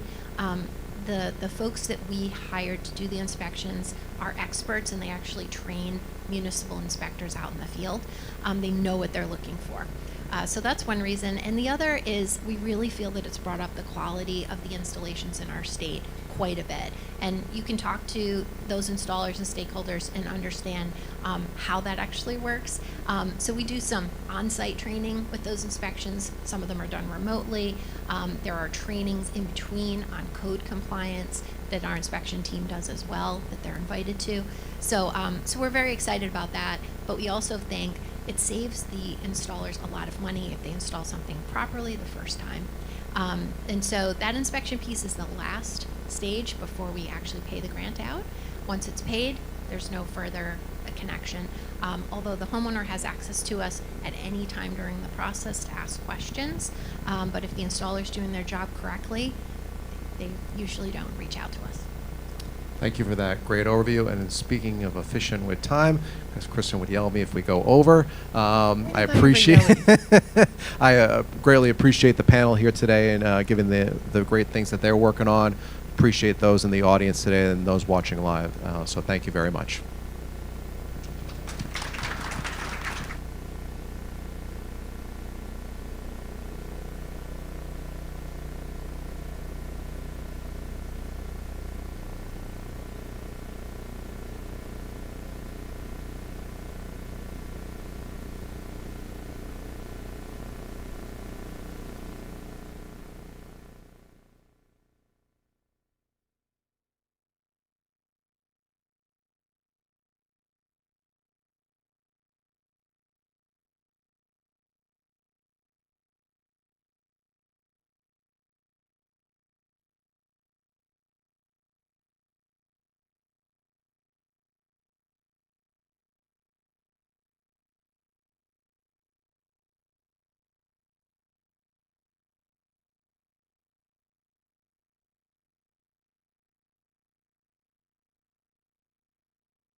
actually nominated one.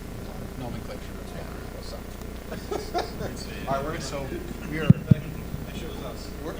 we're not live, right? Okay. It's obvious the way they're wrong. It's a live stream. Okay, good. I was watching it earlier today, so there's at least one that's watching. I promise. You left your computer on? Huh? Yeah. And I put all my colleagues' computers on. You ready? We ready to rock and roll? All right. All right, let's begin. Hi, good afternoon, everyone. My name is Patrick Crowley, and I'll be moderating this panel today. I'm the president of the Rhode Island AFL-CIO and the co-chairman of Climate Jobs Rhode Island. And welcome to our noontime panel, which is titled From Federal Hill to Federal Court, which is, I thought, was a very Rhode Island way of thinking about what we're going to talk about today. We have an esteemed panel assembled for you today, and I'm going to start by asking everyone to introduce themselves. I'm going to start at my far right with Nick Ucci. Why don't you start? Say who you are and what organization you may represent. Well, good afternoon. My name is Nick Ucci. I'm the Director of Government Affairs for Rhode Island Energy, and in that role I help oversee all of our policy and legislative engagement. Been in this role about 4 years, and before that I spent 20 years in public service, culminating in being named State Energy Commissioner under Governor Raimondo and Governor McKee. So great to be here today. Hi, good afternoon, everybody. My name is Terry Gray. I'm the director of the Rhode Island Department of Environmental Management. I've been director for almost 5 years now, but before that I had a long career with the department, mostly working in environmental protection programs. I'm also chair of the governor's Executive Climate Change Coordinating Council, so a lot of work on both reducing our greenhouse gases, but also the resiliency work to prepare Rhode Island for the impacts of climate change. Good afternoon. Chris Kearns, Acting Energy Commissioner with the Rhode Island Office of Energy Resources. We're directly involved with a number of the state energy-related incentive and policies and programs. Good afternoon, everybody. Harry Antone. I am the Labor Liaison and Offshore Wind Coordinator at Climate Jobs Rhode Island. Afternoon, everyone. My name is Nick Nybo. I'm Senior Legal Counsel for Revity Energy. We are a distributed generation solar developer located in Warwick, Rhode Island. We have developed 147 megawatts of solar in the state to date. Well, great. Thank you, everyone, for that. So the nature of our conversation today is talking about the legal landscape that renewable energy in particular, but really all energy sectors across Rhode Island are facing given the changes in administration in Washington, D.C., and how that may impact the work that you are involved in, both in terms of your industry, but also in government and in future green energy development. So I think we're going to have a nice, robust conversation about a number of different things. Now, I want to start by saying, I don't know how many folks watching or maybe know this, but the AFL-CIO is actually the lead plaintiff in a lawsuit that's been filed in federal court against the Trump administration on the Solar for All program. And I thought that might be a good place to start. And Chris Kearns, I may call on you to maybe explain what the Solar for All program is, and then from your perspective, where things stand in terms of the relationship with the federal government and the court proceedings that are ongoing. Yeah, so Rhode Island was fortunate enough to receive, I think, roughly a $49 million Solar for All grant in the summer of 2024.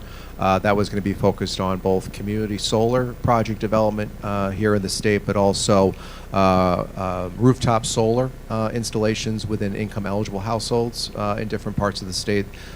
We worked aggressively over the summer of 2024 into the end of the year, and were legally awarded and secured those funds, and the team was taking the next steps to implement those funds and the milestones in the first part of the new year into the spring, early summer. And then, unfortunately, we received the notification last August that those funds were being illegally terminated, which ultimately triggered the lawsuit that AFL-CIO and a lot of states are involved with, including Rhode Island. I had to file our declaratory statement on that issue, and right now it is in current litigation. Pat, you may know more of the details, but my understanding is it's in two respective courts, a district court and then I think a court in terms of contract disputes. And I think one of the questions beyond the legality of the termination is which venue should hear the case. So I think that is all ongoing. unfortunately, as we know, with a lot of federal litigation, it's probably several months to a year before we know the outcome. Indeed, I mean, I am just a Zamboni driver. I'm not a lawyer, but I've come to learn quite a bit about the intricacies of federal court proceedings, so it's been an interesting journey. Before we move on, Kristen, there's a lot of background noise with the group on the outside. If we could just maybe close the door, it might be easier for folks to hear.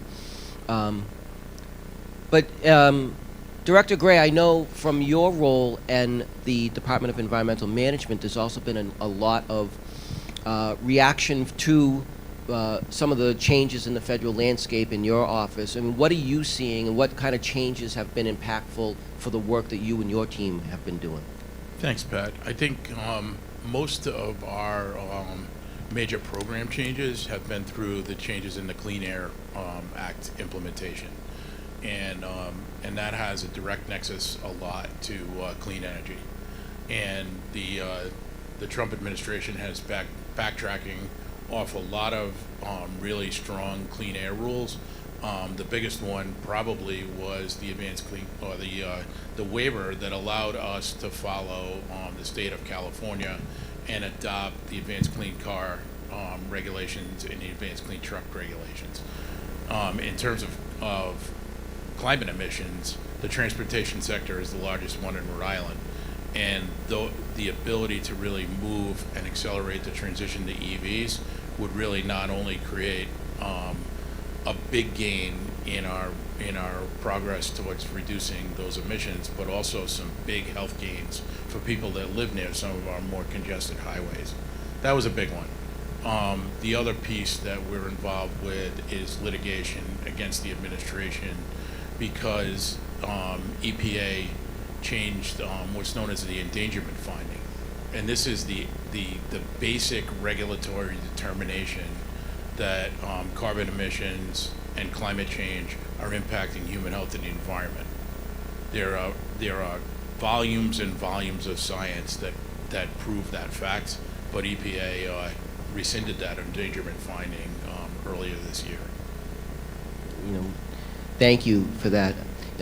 Nick Ucci, you represent the state's largest utility operator in Rhode Island, and I know one of the things we talked about at an earlier panel today was the importance of stability in the industry and in the workforce. I'm just wondering, what do you see from your seat the impacts of the changes in federal direction and how that might impact the work that Rhode Island Energy is engaged in?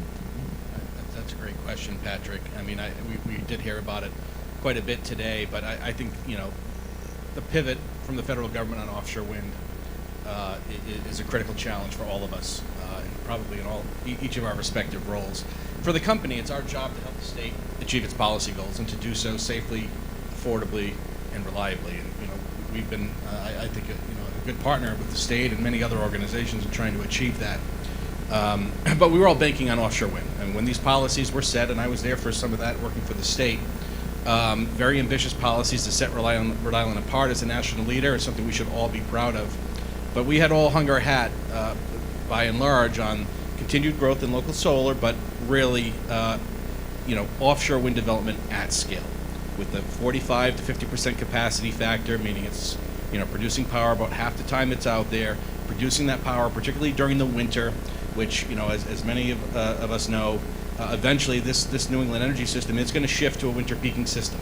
As people electrify their vehicles, as people electrify their heat, we're going to see loads or energy demand in the winter months increase significantly over time.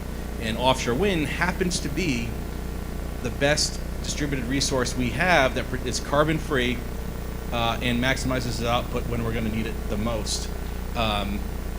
So, I think this is a real moment. I know we all sort of wring our hands, including us at the company, because we value these resources for all the energy system benefits that they can provide, as well as the environmental benefits and the benefits to our local economy. And so we're all wringing our hands. What can we do? What can we do? We're sort of powerless because of the changes in Washington. Well, there are things I think we can be doing.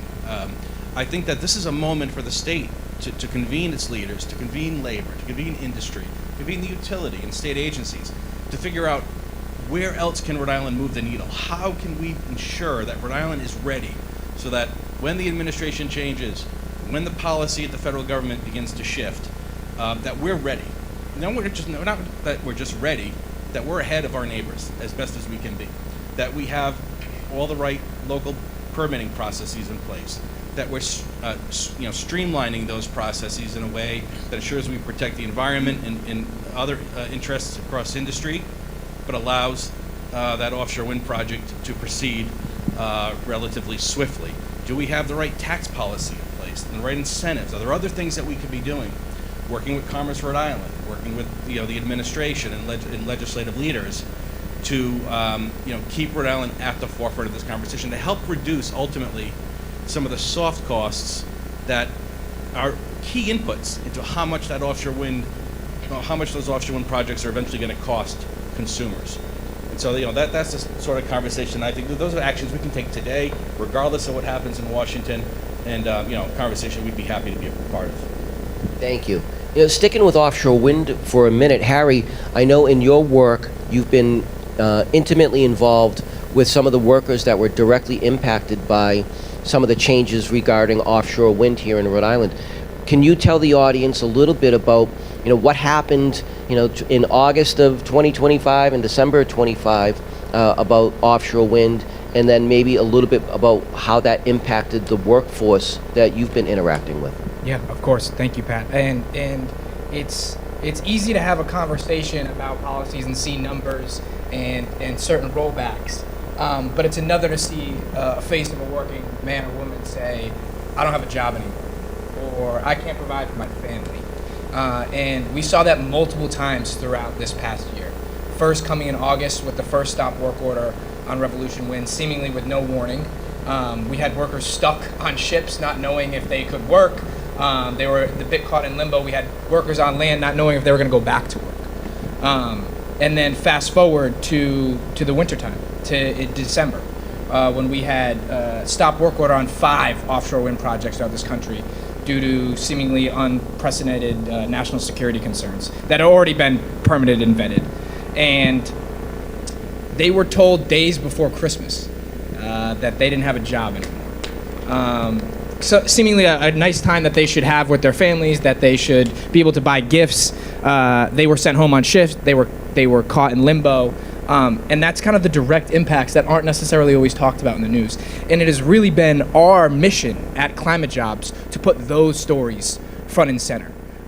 Because Andrew Cortez said something impactful earlier today. And he says that he has faith in people. And I think there is optimism behind all of this uncertainty that with people behind this movement, we can still accomplish things. And we did. We won 6 times in court. And fast forward to today, Revolution Wind is delivering power and is over 90% complete. And I know Nick Nybo, I'm going to have to keep on referring to Nicks by their last name so I don't get this confused. The company that you work for, Revity Energy, is really one of the most innovative developers in the solar field here in Rhode Island, really across southeastern New England. What kind of impacts are you seeing to your company and to the industry writ large as a result of the changes that are going on in Washington? Yeah, thanks, Pat. So I have to admit I feel a bit fraudulent being on this panel because the Trump administration has been less pernicious to solar than it has to wind, and specifically offshore wind. The big hit we saw was, and I hate to say the name, but I'm just going to have to say it, the One Big Beautiful Bill Act. I'm going to call it HR 1 moving forward. That rolled back, sunsetted, and stopped the federal investment tax credits that financially justify most solar projects, most wind projects across this country. There were iterations that came out of the Senate and the House were even more catastrophic than what the final version ended up being. There was a pretty generous sunsetting. Generous is not the right word, but there was a sunsetting period, a runway for us to essentially, our projects need to be placed in service by the end of 2027 or begin construction by this July. And this past last summer. So for our business, we have spent much of the last year One, trying to understand the IRS's tax guidance about what all of this means, what qualifies as beginning construction, what qualifies as being placed in service, and then two, making sure that we qualify as beginning construction. There are various ways that you can do that. Various tax lawyers have advised us on what things we can and cannot do to qualify. And so we've really just been spending the last 9 months making sure that the projects that we have invested in and that we have financial partners on and certainly labor partners on are going to qualify even under the HR1. So that's been our focus. Chris Kearns and Terry Gray, I want to kind of throw this to both of you because you both sit on, I believe you both sit on, the EC4 for the state. That's the Environmental Coordinating Council that advises the state and Governor McKee on environmental policy and is charged by the 2021 Act on Climate at setting the policy for the state of Rhode Island to meet our very ambitious decarbonization goals. And I'm just wondering, from both of your offices, you know, the work of the EC4, how has that been impacted, you know, in any specific or big picture ways? For example, Chris, I believe I saw in the news this week that OER, and I think it's OER, not DEM, has taken the next step at installing EV chargers across the state.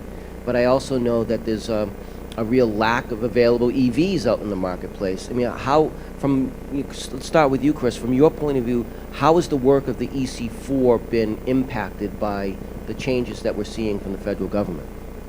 So what I'll do is maybe defer EC4 specific. I can talk about the OER in terms of just the federal dynamics ongoing. One of the things I've said in the last several months, sadly, is that I've been involved with more litigation in the last 13 months than I have in the last 13 years at OER in terms of the various lawsuits that we've been pulled into. I will say that, you know, fortunately, the OER team was pretty proactive, not taking anything to chance in terms of the outcome of the federal election. You know, roughly 2 years ago, in terms of we were legally awarded and secured over $200 million. Pretty much every Rhode Island energy funding source that was available to the state, we secured. We're currently implementing just over $100 million of that funding. So that's the home electrification appliance rebate program. As Pat alluded to, we just announced we got across the finish line and fully awarded $24 million for 100 new EV charging stations across the state. We've launched our New England heat pump grant, which is a $35 million program that provides a rebate to reduce the net cost of heat pump, air source heat pump, and heat pump water heaters. We're going to be hopefully nearing the finish line over the next 30 to 60 days regarding the energy efficiency conservation block grants to towns and cities. Pat will like this particular project, geothermal installation with the city of Newport at I'm drawing a blank on the museum in downtown Newport near the ballpark, but that's nearing the finish line. So we'll, I think, be the first state in the U.S. to complete that program. So we've been very active in terms of trying to get as much of that federal funding out the door into projects. And certainly those are the things that obviously EC4, Director Gray and others, obviously we keep tabs of those things in our monthly meetings amongst the EC4. But Director Gray, I don't know if you have any more to add. Thanks. When we unpack or try to unpack what the impacts have been on the EC4, it's a pretty complicated answer. But the three-letter word is big impacts, right? And one of the things that we did under the Act on Climate last year is we published the Climate Action Strategy for the state, and that outlined kind of an economy-wide plan of what was necessary in order to achieve the 2030 mandates that are outlined in the Act. It's a lot of work, and it's a lot of investment. It's a lot of work that would need to happen in Rhode Island in order to get to that point. And it's not just work by OER and DEM. There's 16 agencies on the EC4, and everybody's got a part. It's either it could be more work by RIPTA, it could be more work by RIDE, it could be resiliency work by RIB or CRMC, and that's just naming some of them, but there's a lot of work there. the easy or the first blush answer, not so much the easy answer, but the first blush answer is to look at the grants. And funding across all these agencies got rolled back and impacted in a lot of different ways. But the secondary thing is look at the policies. Look at the policies, the legal underpinnings, the regulations that we built our strategy on. And a lot of those changed dramatically over the last year. To the point where you look at the strategy and it's a whole different world right now. And I think we need to really kind of regroup and reset and look at what we had planned. And that's something that we're thinking about. We don't have any concrete plans on that yet, but we're thinking about how to look at these plans and also how to work with our fellow like-minded states. We can't pull this off alone. So I just came back from DC where I met with a group organized under the U.S. Climate Alliance, which is 24 like-minded states that are all facing the same things we are. So collectively, we're looking at things like working with auto manufacturers to get more inventory for EVs into Rhode Island, looking at different manufacturers for other sort of climate-friendly type appliances, and really trying to see, all right, there's got to be a better way to come at this. It's still a work in progress.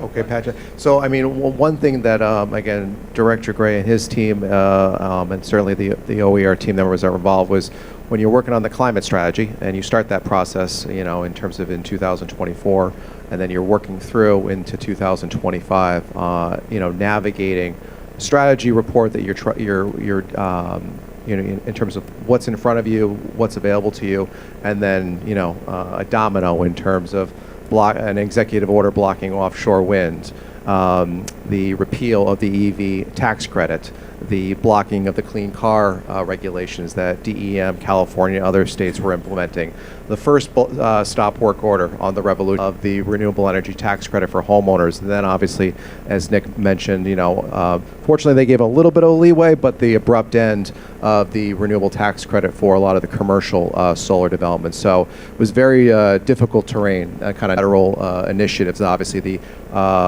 unfortunate situation with the endangerment findings. So kind of navigating state level activities when the foundation is being pulled out underneath you at the federal level. One thing I just want to add, and it's investments with high upfront capital costs, and they're going to have to make behavioral changes too.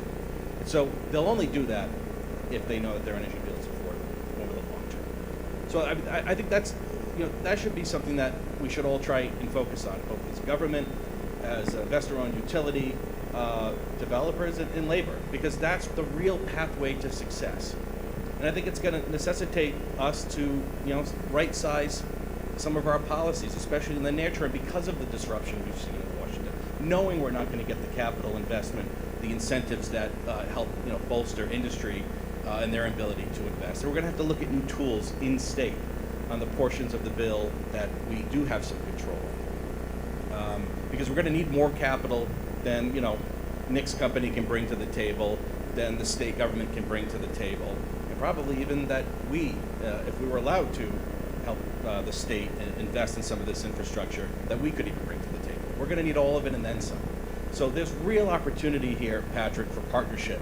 We're going to have to find a way to trust one another too, because that's the only way we're going to get to where we're going to go, right? We've got to be able to work with labor, and the majority of our workforce today is organized, and the men and women are out there 24/7, 365 under all sorts of conditions to ensure you don't lose power or gas service.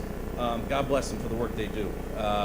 But we're going to have to find ways to work together, trust one another, because, look, we should not be debating the goal. The goal is not up for debate. The pathway is not like this, though. I know everybody wishes it were. I wish it were, too. But it's not this. It's like this. There's even some roundabouts sprinkled in there as well, which I know we all struggle with as New Englanders. So, we're going to have to sort of retool ourselves, right? Prepare ourselves for when there's a change in Washington coming, and look at new opportunities for investment and to attract the capital needed to build the resources out that will sustain this economy toward net zero by 2050. Thank you for that. One of the other things that we've seen for a number of years, but seems to have been amplified since the change in administration in Washington, is resistance at the local level as well to the change in policies, and maybe it's just a question of things have been thrown up in the air and confused or what. But Harry, I know in your work you've been at a lot of different community meetings across the state with whether it's a town council or a sub-branch of some other state-based agency. What have you seen out in the community here in Rhode Island since the change in administration, and what people's reactions have been? It's a great question, Pat, and I want to offer a bit of optimism to this panel right now, because it's hard to see all the threats we have at the federal administration. And what I think back to is, as an organizer and as somebody that works in the community with our rank and file union members, I spend a lot of time conversing with rank and file union members at union halls and at job sites. And as I'm thinking about this panel, I think back to a conversation I had just last week with a rank and file union member who has worked in the offshore wind industry quite some time now, significantly benefited from it, skilled, proud tradesperson. And he said something pretty impactful to me. And what he said was, I am willing to do anything to keep momentum on this work alive, keep it relevant, and to ensure my brothers and sisters continue to benefit from and work in industries like this. And I think that's at the core of what we're talking about around momentum and keeping state level momentum, because the reality here in Rhode Island is we're not starting from zero. We have existing momentum, and have federal actions hindered that a bit? Yes. But it's up for us to respond with our state leaders in partnership to keep that pedal down and to find creative ways to make sure we keep that momentum going. Pat, can I double down on this optimism right now? As Harry's rousing speech has inspired it in me. Make sure my microphone's on first, though. There you go. Last month, there were two bills introduced in the U.S. Congress. One, a Republican bill, one, a Democrat bill. Both bills would bring back the federal ITC for solar and wind.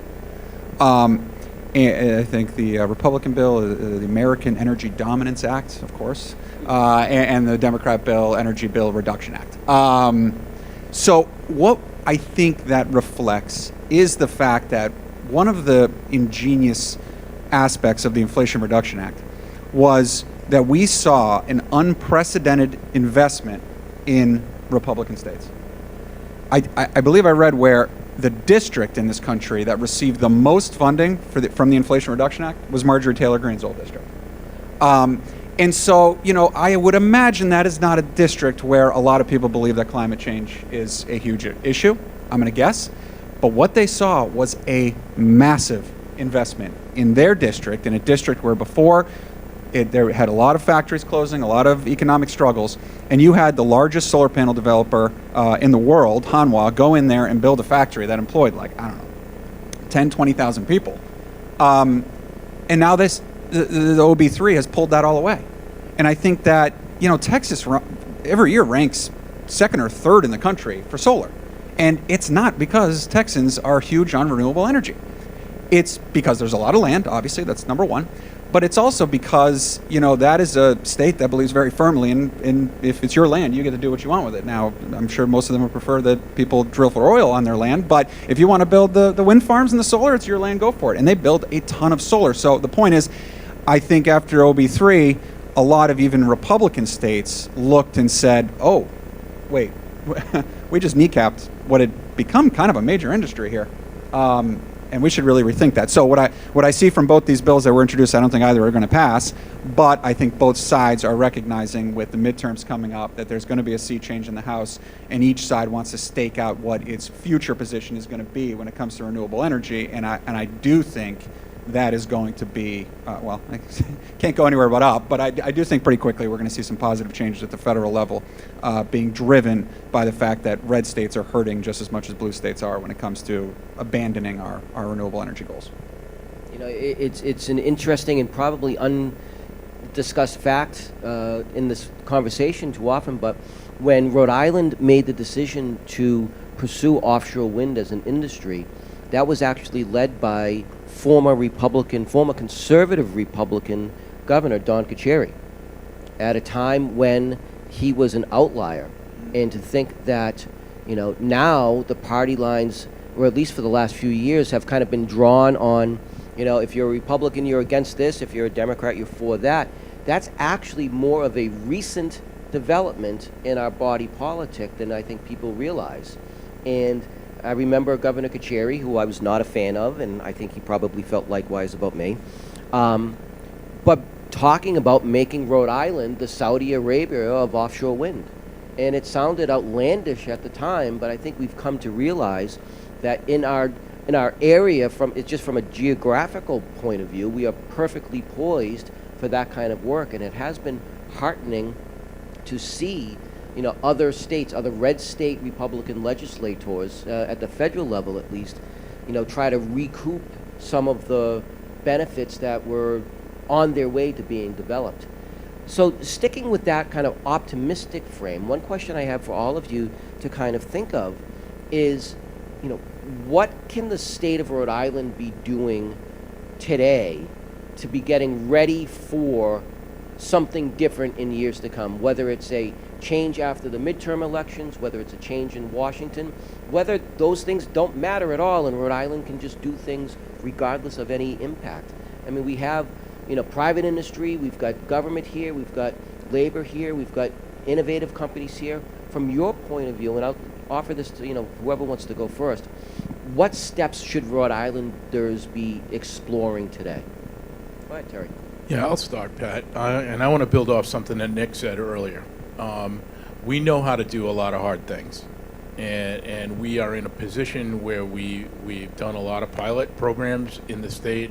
We've established a pretty good foundation of regulations and processes to support things. Offshore wind, perfect example.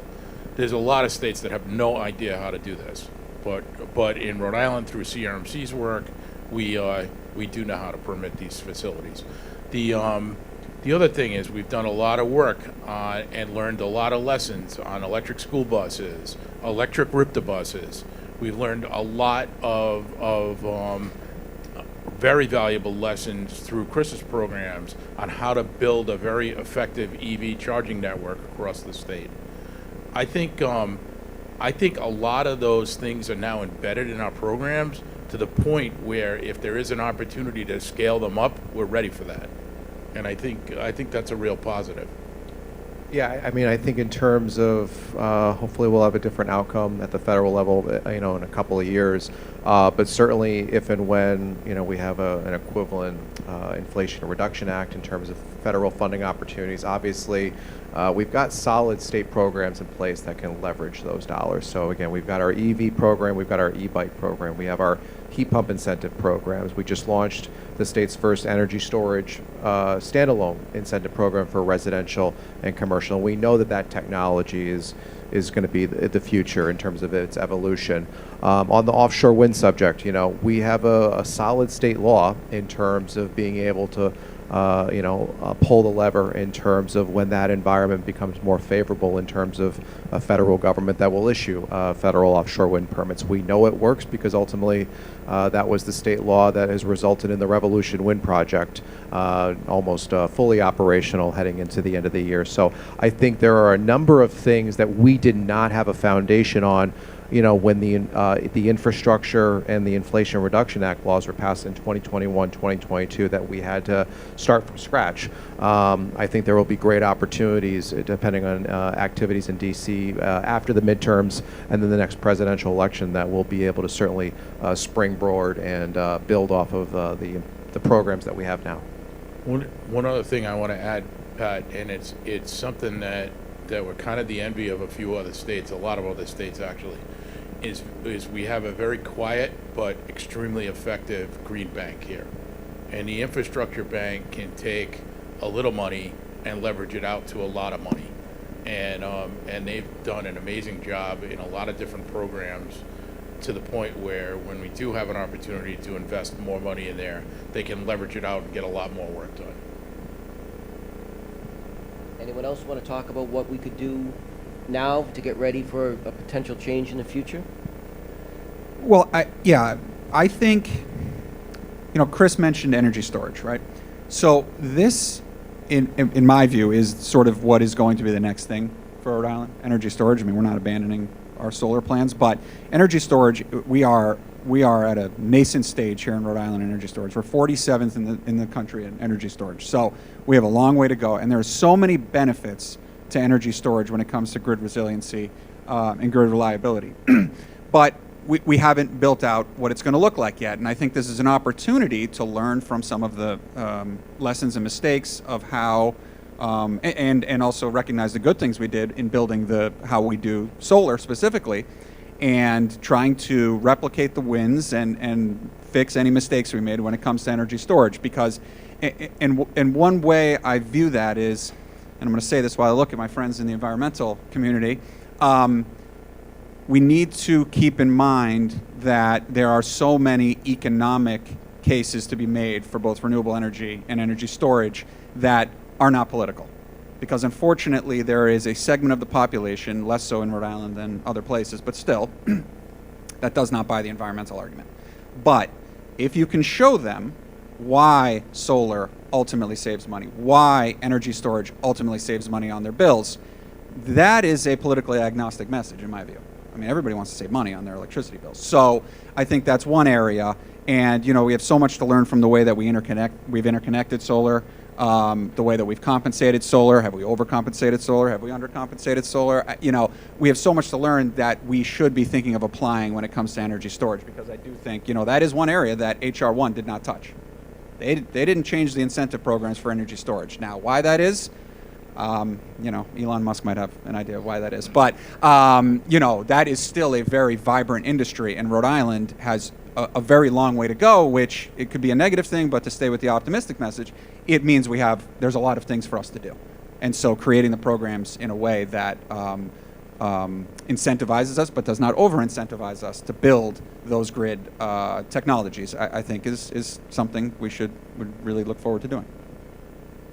Chris, you had something you wanted to add? Just on the storage subject, in terms of thinking ahead, depending on the landscape, you know, over the next few years, one of the things that we're trying to do differently this time around, as we learned with the solar siting issues pre-COVID, is we just put out a drafted kind of guidance model ordinance on energy storage that we're just recently engaged with the Rhode Island League of Cities and Towns on at their conference several weeks ago. So we are trying to be a resource education in terms of not only the small scale storage that we are really promoting within the residential and small commercial market, but trying to lay the groundwork where towns and cities have solid information and make informed decisions in terms of adopting potential energy storage ordinances at the local level, because ultimately we'll need town and city buy-in for particularly the bigger projects that we're seeing being proposed in different parts of the state. You recommended energy storage by right everywhere in the state, right? Is that what I read? read? There, but we can now always try to move things along, even when we're on a panel. Harry, I think you wanted to add in? One more thing, as we're thinking about prepping and being prepared for when new things come down, and that is making sure, it's been a theme of a couple different panels today, making sure this isn't a race to the bottom, right? And making sure that as new energy generation sectors start to emerge, that we attach labor standards to every single one, and that we make sure that we have apprenticeship utilization on those projects, to make sure that the next generation of workers coming into this workforce are signaling to the unions that they can bring in new apprentices to train, to make sure that they can go out to work. That we have things like prevailing wage that ensures that these are high-paying, family-sustaining jobs in every energy sector throughout the state. Nick Ucci, you want to add anything?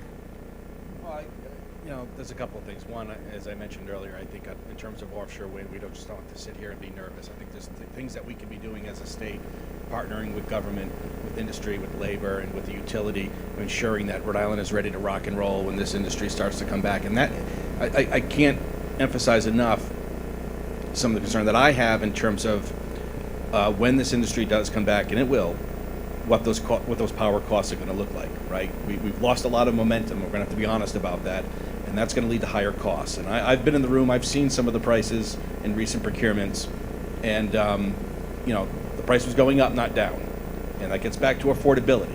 So, you know, making sure that Rhode Island has done everything it can with every lever it's got within reason to smooth the runway for offshore wind to be able to ramp up again. That's one. Two, you know, we can't connect, you know, 20,000 solar systems as we've done.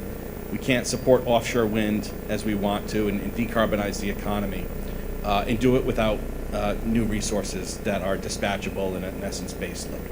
And ideally, carbon free. And the only resource that fits that bill is nuclear today. Now maybe there's a Jetsons future and new technology emerges and that'll be fantastic. But sitting here today, carbon free, it's largely nuclear. And we're going to have to reconcile with that in some form or fashion, and I think we're going to need some new policy, if that's something that interests policymakers and others, to, again, smooth the runway for that inevitable transmission. I'm under no illusion that nuclear is going to be built 5 years from now or even 10 years from now, maybe ever in Rhode Island. I don't know. That's not my decision. But it's going to be a critical resource in the New England mix. It has to be, and that's the only way you're going to achieve, in my opinion, a net zero economy across the region. So what are the things that we can do to start preparing Rhode Island for that conversation? Where are there opportunities to leverage our world-class educational institutions, including my alma mater, URI, to attract some of that R&D dollars that's coming out of Washington? It's one of the resources that they haven't put their, haven't stopped trying to attract investment in. And I think there's a real opportunity there for Rhode Island to be a leader again, right? Not just on offshore wind, but potentially nuclear energy. If not sited here, perhaps right over the border, but something that can put our folks to work, our skilled tradesmen and tradeswomen, that can attract investment in R&D dollars, and ultimately can help us in our clean energy transition. One of the things I was thinking of when you were talking, Terry, especially about the good work that's going on at the Rhode Island Infrastructure Bank. I have this pipe dream that maybe someday might become a reality. One of the problems in this area of green development is financing. I mean, these are not, I usually like to say, this isn't two guys in a pickup truck coming over to your house on a Saturday afternoon to put a new deck on the backyard. I mean, these are multi-billion-dollar, intricate processes that are, take years of capital development and years of R&D and multiple layers of a capital stack to actually come from concept to completion. And we actually have a model of how to do that in the labor movement. So back in the 1960s, the president of our national union at the time, George Meany, created with Dr. Martin Luther King this idea of the National AFL-CIO Housing and Investment Trust. And the idea was that the rebuilding cities that had been blighted through urban decay and ignored by the economy, there needed to be some force in the economy that would spur development. And over 50 years, the AFL-CIO Housing Investment Trust has been involved in multiple billions of dollars of housing development across the country. How cool would it be if we had an environmental investment trust so that we use pension dollars from working people, we use investment from developers, we use whatever capital resources are available so that it's not just a Rhode Island Infrastructure Bank, which has limited capital capacity, but there was something above or in conjunction with that so that that safe money in a secondary or tertiary form of the capital stack could be available so that it could spur a Rhode Island Energy to take a look at a project where they might not otherwise do. It could spur a Revity into looking at taking a 50 megawatt project and turning it into a 100 megawatt project that's not just about generating solar, but actually, making the next step in the economy. And I think as we're thinking through these things, those are the types of ideas. I mean, the idea that we can just be labor on this side of the table, management on that side of the table, government in between, kind of refereeing disputes, those days are over if we want to meet our goals of decarbonizing our economy. Let me pause here for a minute, see if there's any questions from anyone in the audience, and we'll address them, and then I'll come back to the panel and we'll give you guys the last word. Emily, you have a question.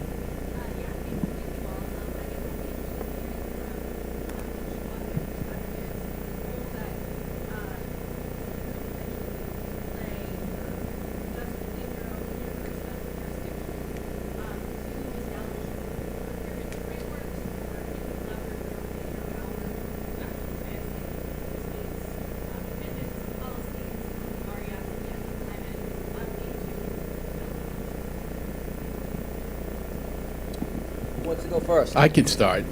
Thanks, Emily. It's actually an easy one. So one of the things that we've been looking at very aggressively, working with Chris's staff, is taking the governor's lead by example executive order really seriously. And we have been going through the literally hundreds of buildings that we have. Most of them are small, very remote buildings, looking at opportunities to do weatherization, energy efficiency on those buildings. We just completed a very large conversion across the number of facilities of LEDs, LED lighting systems. We've been looking at our fleet, and we have been looking at citing more renewable resources at our different state facilities. And we're building a portfolio, and it's taken time. It takes some patience to navigate through state purchasing and some of the other things that are out there, but it's starting to make a real difference in our bottom line. And I think when people go to the parks, beaches, campgrounds, and they see these, it sends a message, and that's been something that I've been particularly focused on the past couple of years. Yeah, I mean, in terms of the things that you mentioned are leveraging with Act on Climate, the Renewable Energy Standard, and those subjects, I mean, certainly in the last couple of years, we've really shifted in terms of launching a lot of programs out of our office in terms of, again, the EV, the e-bike, the heat pumps, the battery storage projects. Director Gray referenced the lead by example efforts. I think we're at about 168 statewide projects in terms of LED lighting, HVAC, heat pumps, EV charging infrastructure, on state properties, working with towns and cities, working with local schools right now. I know that we'll be nearing the completion of energy benchmarking for about 88 state buildings the end of this year. I know here in Providence, I think we are working with over a dozen school buildings with the Providence School District in terms of LED lighting within the classrooms. We, again, are in the hopefully near the finish line in terms of next steps in terms of solar carport, energy storage, and EV charging infrastructure on the Capitol campus within those parking lots. We're currently doing the wonderful interconnection studies right now to figure out the logistics of that, and hoping to break ground later this year. So anything that OER has a direct control over or lever in terms of state funding, federal funding, or again, some of the in-house knowledge to offer towns and cities or school districts, we are trying to max out every resource that we can in terms of advancing the state's clean energy and ultimately a number of the objectives within the Act on Climate. A lot of the conversations that we have at Climate Jobs, especially during all this uncertainty, are what is working, right? What is not? What do we have? And most importantly, what do we not have? And what are we missing? And that's a question that we've been trying to answer. And we have commissioned a report that should be coming out soon that will hopefully guide this conversation on what we're missing and what we have. And what we heard from previous panelists today and what this report has found is that we have the workforce, right? We have the skills, we have the training infrastructure. We have great plans, but we're missing some seeding and some funding. So this report is hopefully identifying creative alternative funding structures that the state of Rhode Island and their state leadership could hopefully pursue. Yeah, you know, we're leveraging the authority we already have to conduct competitive procurements for clean energy resources at scale. So we've run multiple rounds of offshore wind procurement. I believe we've just reissued, Chris can correct me if I'm wrong, that the region has reissued a procurement for wind and transmission up in northern Maine that we're a part of, working in collaboration with the State Energy Office. We worked with the General Assembly last session on getting legislation to allow us to competitively procure supplies of nuclear electricity and determining whether we can enter into longer-term arrangements to create some price stability, reduce some price volatility for our customers, and also claim some environmental benefits in line with the Act on Climate and potentially the Renewable Energy Standard. You know, within our own business, again, getting back to affordability, and we're also leveraging competitive processes as a company. So whether it's, you know, for our equipment, whether it's for electricity supply, you know, we're leveraging the benefits of competition. We have some of our programs, state mandates that support distributed generation, also leverage competition. So and we've done those large scale procurements without state mandate. And again, this is a utility company that wants to help the state get to where it wants to go, but to do so safely, affordably, and reliably. Nick, you want to have anything to add? No, I don't think so. It was a great question, Emily, but I think everybody answered. We have time for just a last statement from each one of the members of the panel. So in a minute or less, if there's one thing that you could take away or ask the audience to take away from our discussion here today, what would that be in terms of what Rhode Island has faced over the last 18 months and what we see in the future? And we'll start with Nick and we'll work our way down. Yeah, I mean, I think that we need to regain as an industry and as advocates the confidence of our convictions in this industry, in this world. I think a lot of us got really comfortable during the Biden administration that we had won and we were right and we are the future, and we need to pick ourselves back up off the mat, dust ourselves off, and remember that we are right when we say renewable energy is the future of electricity generation. Taking things out of the ground and setting them on fire to create electricity for any number of reasons is not the future of electricity in this world, I would say. So we leave this great week that has been put together, and just hopefully it's a good reminder that we are correct when we say that renewable energy, be it solar, be it wind, be it nuclear, clean energy, geothermal, whatever form you want to take, that is the future, and ultimately it will prevail as the best idea for how we power our grid moving forward. Harry? I think it's no surprise to this audience that it's quite clear from this panel and from what everybody reads in the news every day that Rhode Island is in the middle of a good old-fashioned street fight. We got dragged to the courts for offshore wind. We're seeing our federal structure take a complete 180. Programs and funding we thought we could count on are being rolled back, delayed, and canceled. And in times like that, it's easy to say, right, like, let's step back, let's retreat, let's let this storm pass. But I don't think that's the answer. I think it's a time to step forward. I think it's a time to say, or decide rather, who we are as Rhode Islanders, to say we're going to stand on what we're demanding our clean energy transition looks like.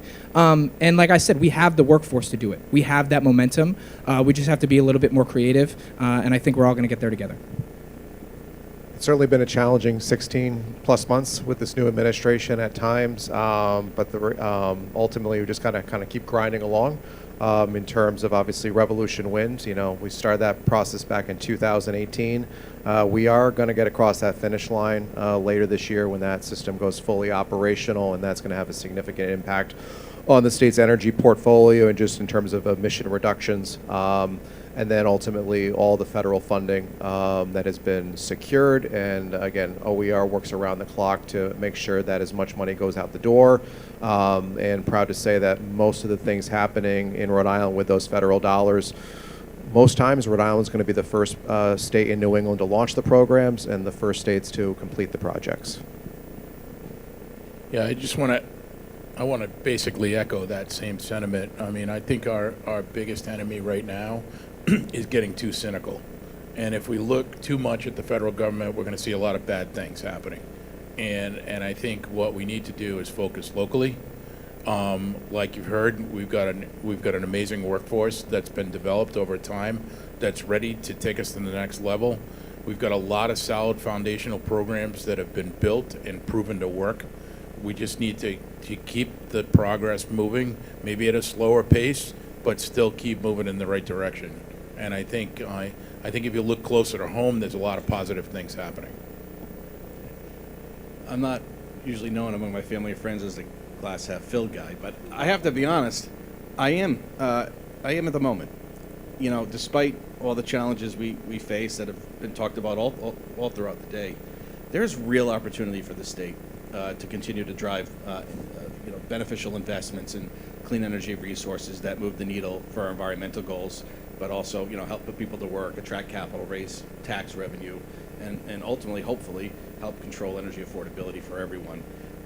And so I'm encouraged by conversations in some of the legislation we've seen this session. Whether it's thermal networks, whether it's utilities' role in generation and helping the state achieve its climate mandates, there's real opportunity there. Tools that this state controls that doesn't necessarily depend upon Washington, that we can move on. And so, as I said at the beginning, I just want to reiterate, ours is a company that wants to be part of that conversation, that wants to do some of the heavy lifting with the state and get it to where it wants to go. And so I am optimistic that through the end of this legislative session and going to head to the next one, that there's plenty of opportunity for all of us to achieve those end goals that I think we all agree to, even if sometimes that road twists and turns a bit. Well, great. Thank you. And an hour goes by pretty quick when you have a panel like this. So let's give everyone a hand here for taking part. And thank you, everyone, for being here and for watching online. Thank you very much.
welcome everyone. We're going to get started here today. We've got a great panel for everyone here that's in the room and watching online.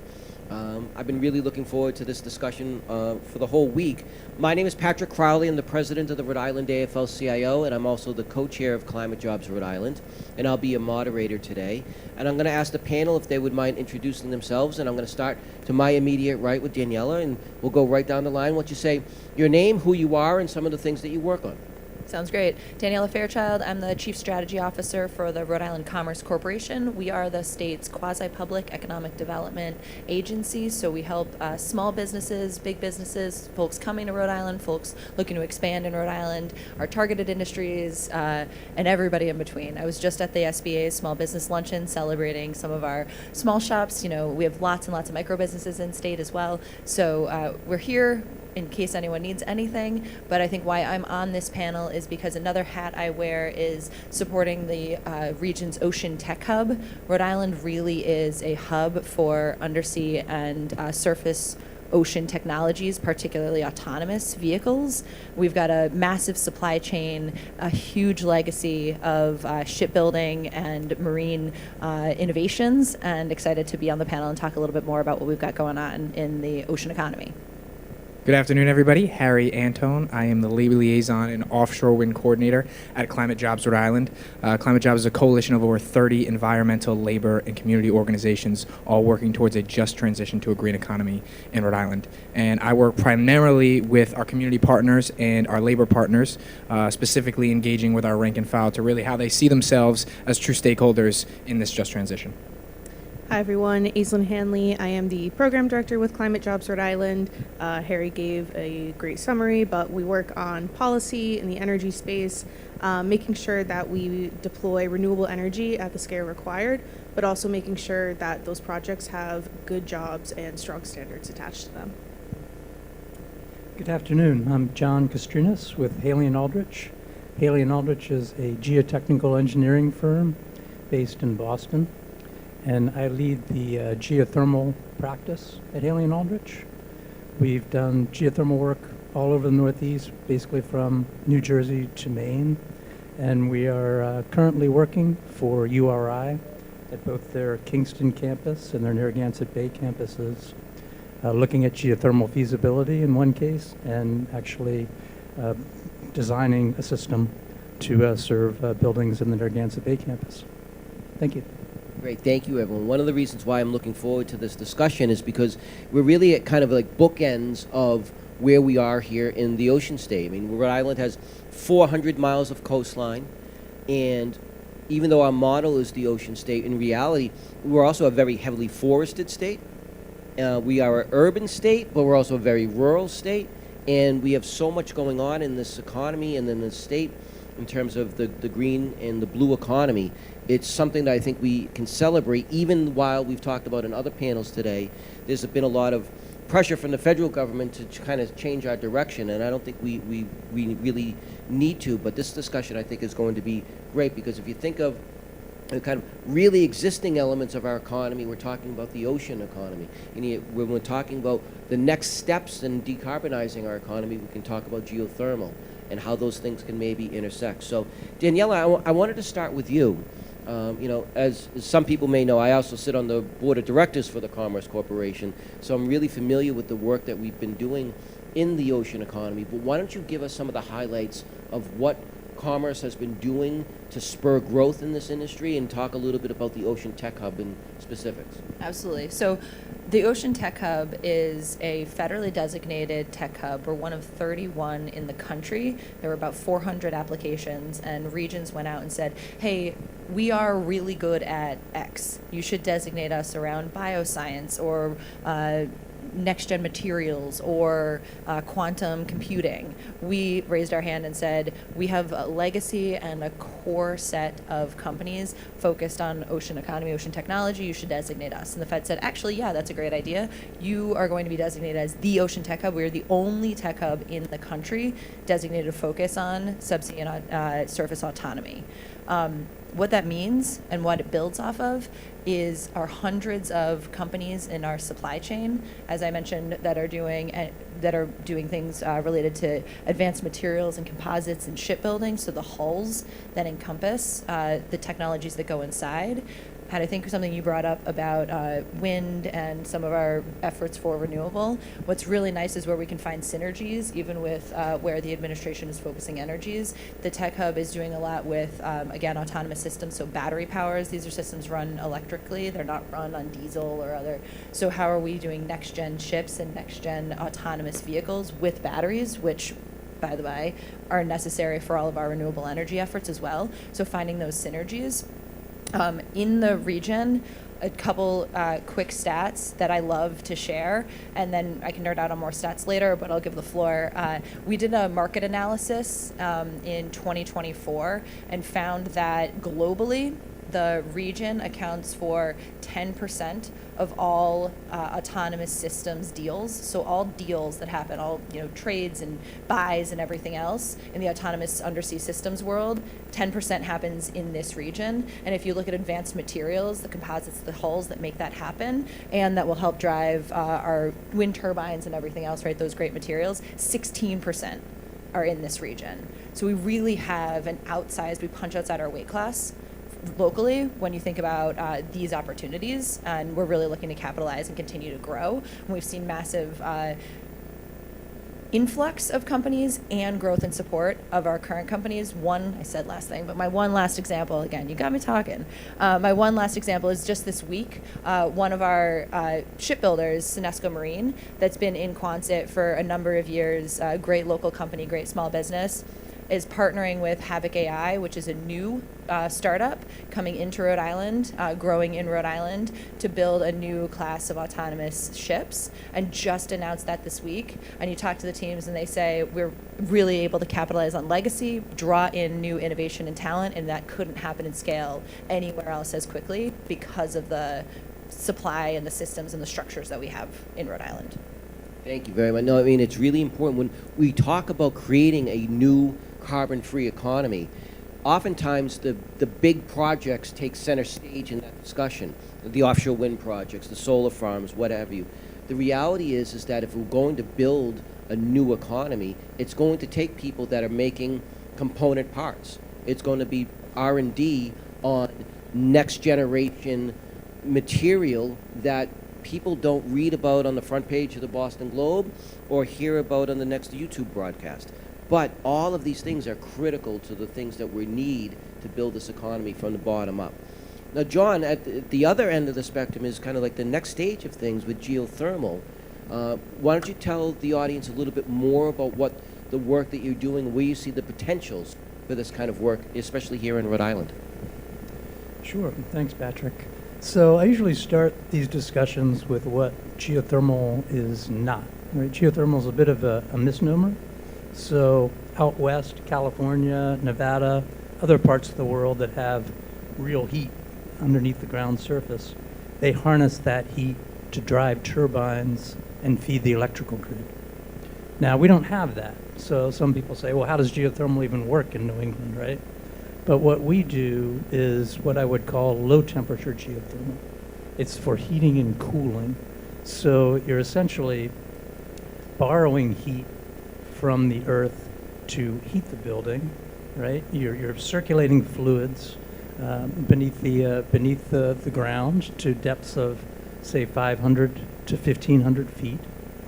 And then you extract the heat to heat the building. It runs through a heat pump, much like mini splits or air source heat pumps, if you have those in your house or place of work. And then in the summer, you reverse the cycle. So you're essentially pulling heat out of the building and rejecting it to the subsurface.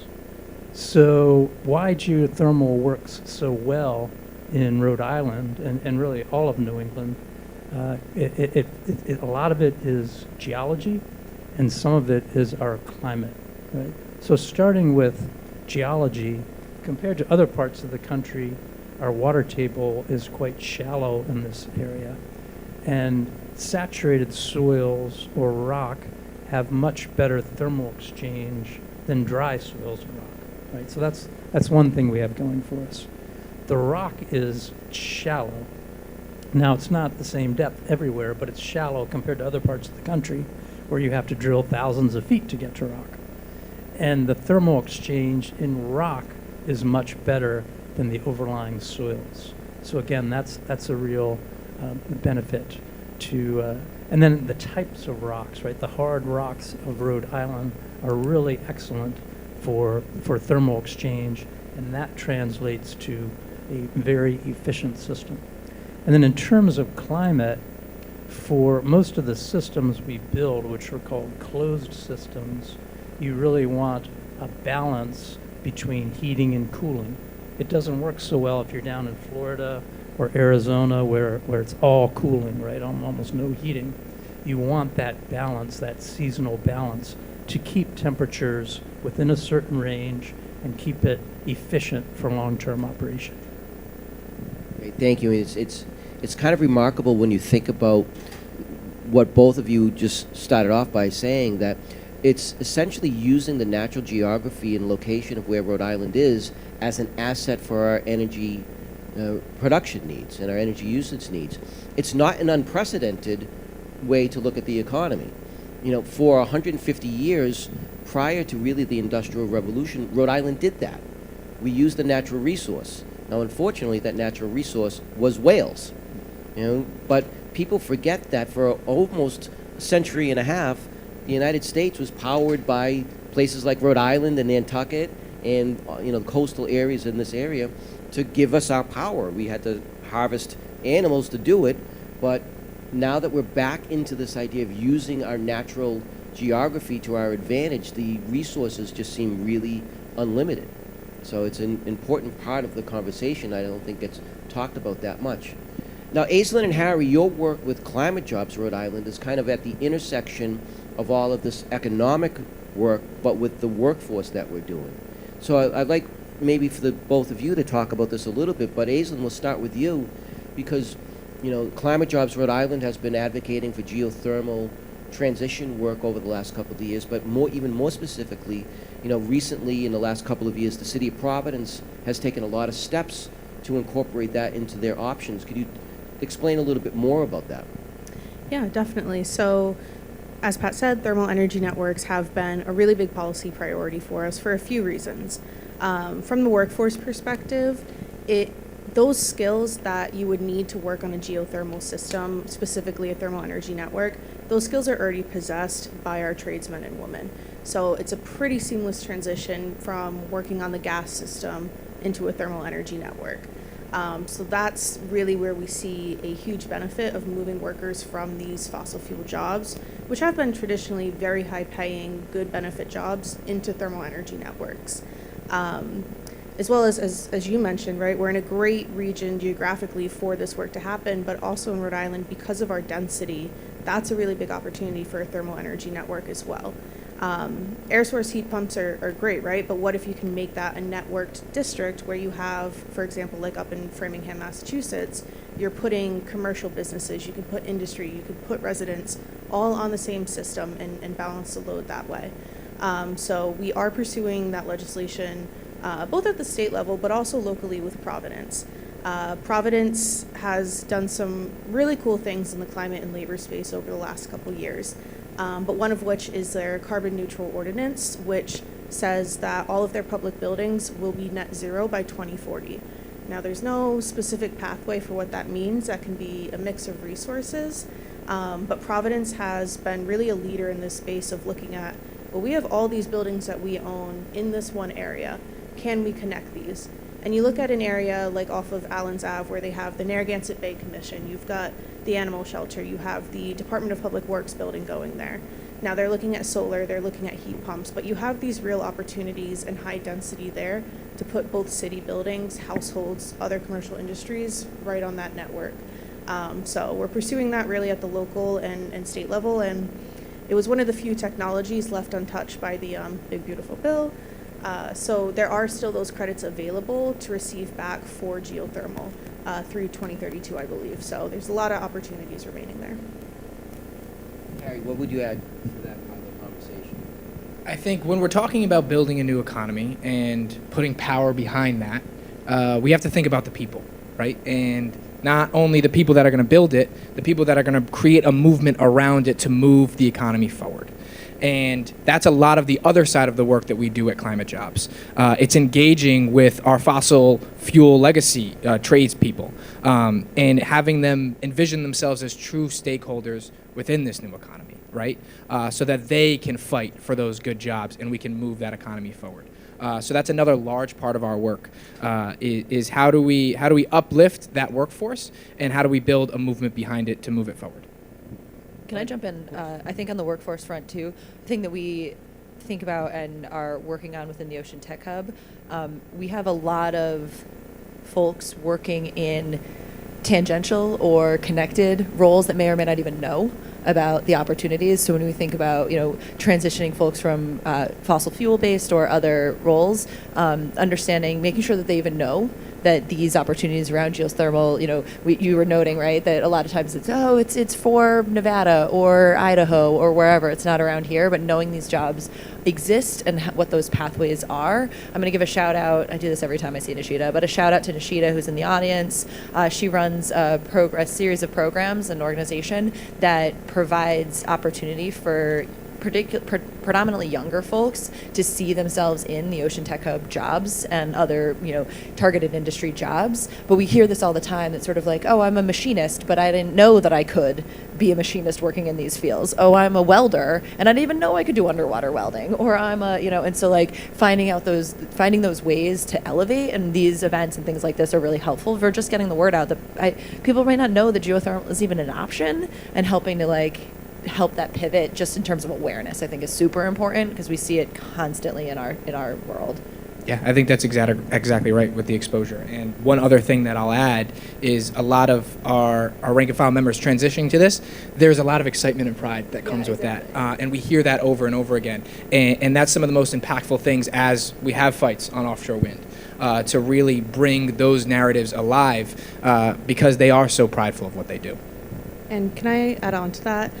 With thermal energy networks, there's a lot of work to be done in construction, but also in operations and maintenance, which we don't necessarily see with every renewable energy.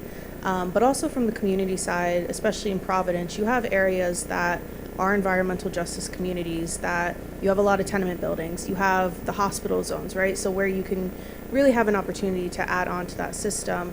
But also for community members, we know as a state, as a country, it's kind of scary to be like, yeah, we're going to totally change how we power on our economy. It's a really big thing to do. But when you're able to offer a technology that is affordable, is reliable, that will lower your bills, that's the way to do it.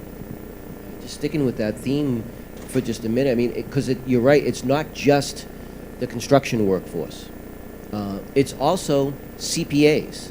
It is classroom teachers. It is folks that do computer programming. It is folks that do, front office work, back office work. The opportunities in terms of talking about building a new economy are not located simply in project-to-project type work. It really is a whole broad-based economy that we're talking about trying to recreate here. And, John, you mentioned it in your opening remarks, and then Daniela, I think it would be helpful to hear from you about this.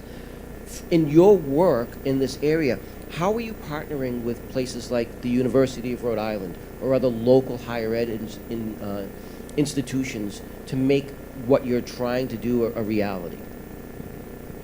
Yeah, it kind of depends. So a lot of universities have some very ambitious decarbonization goals.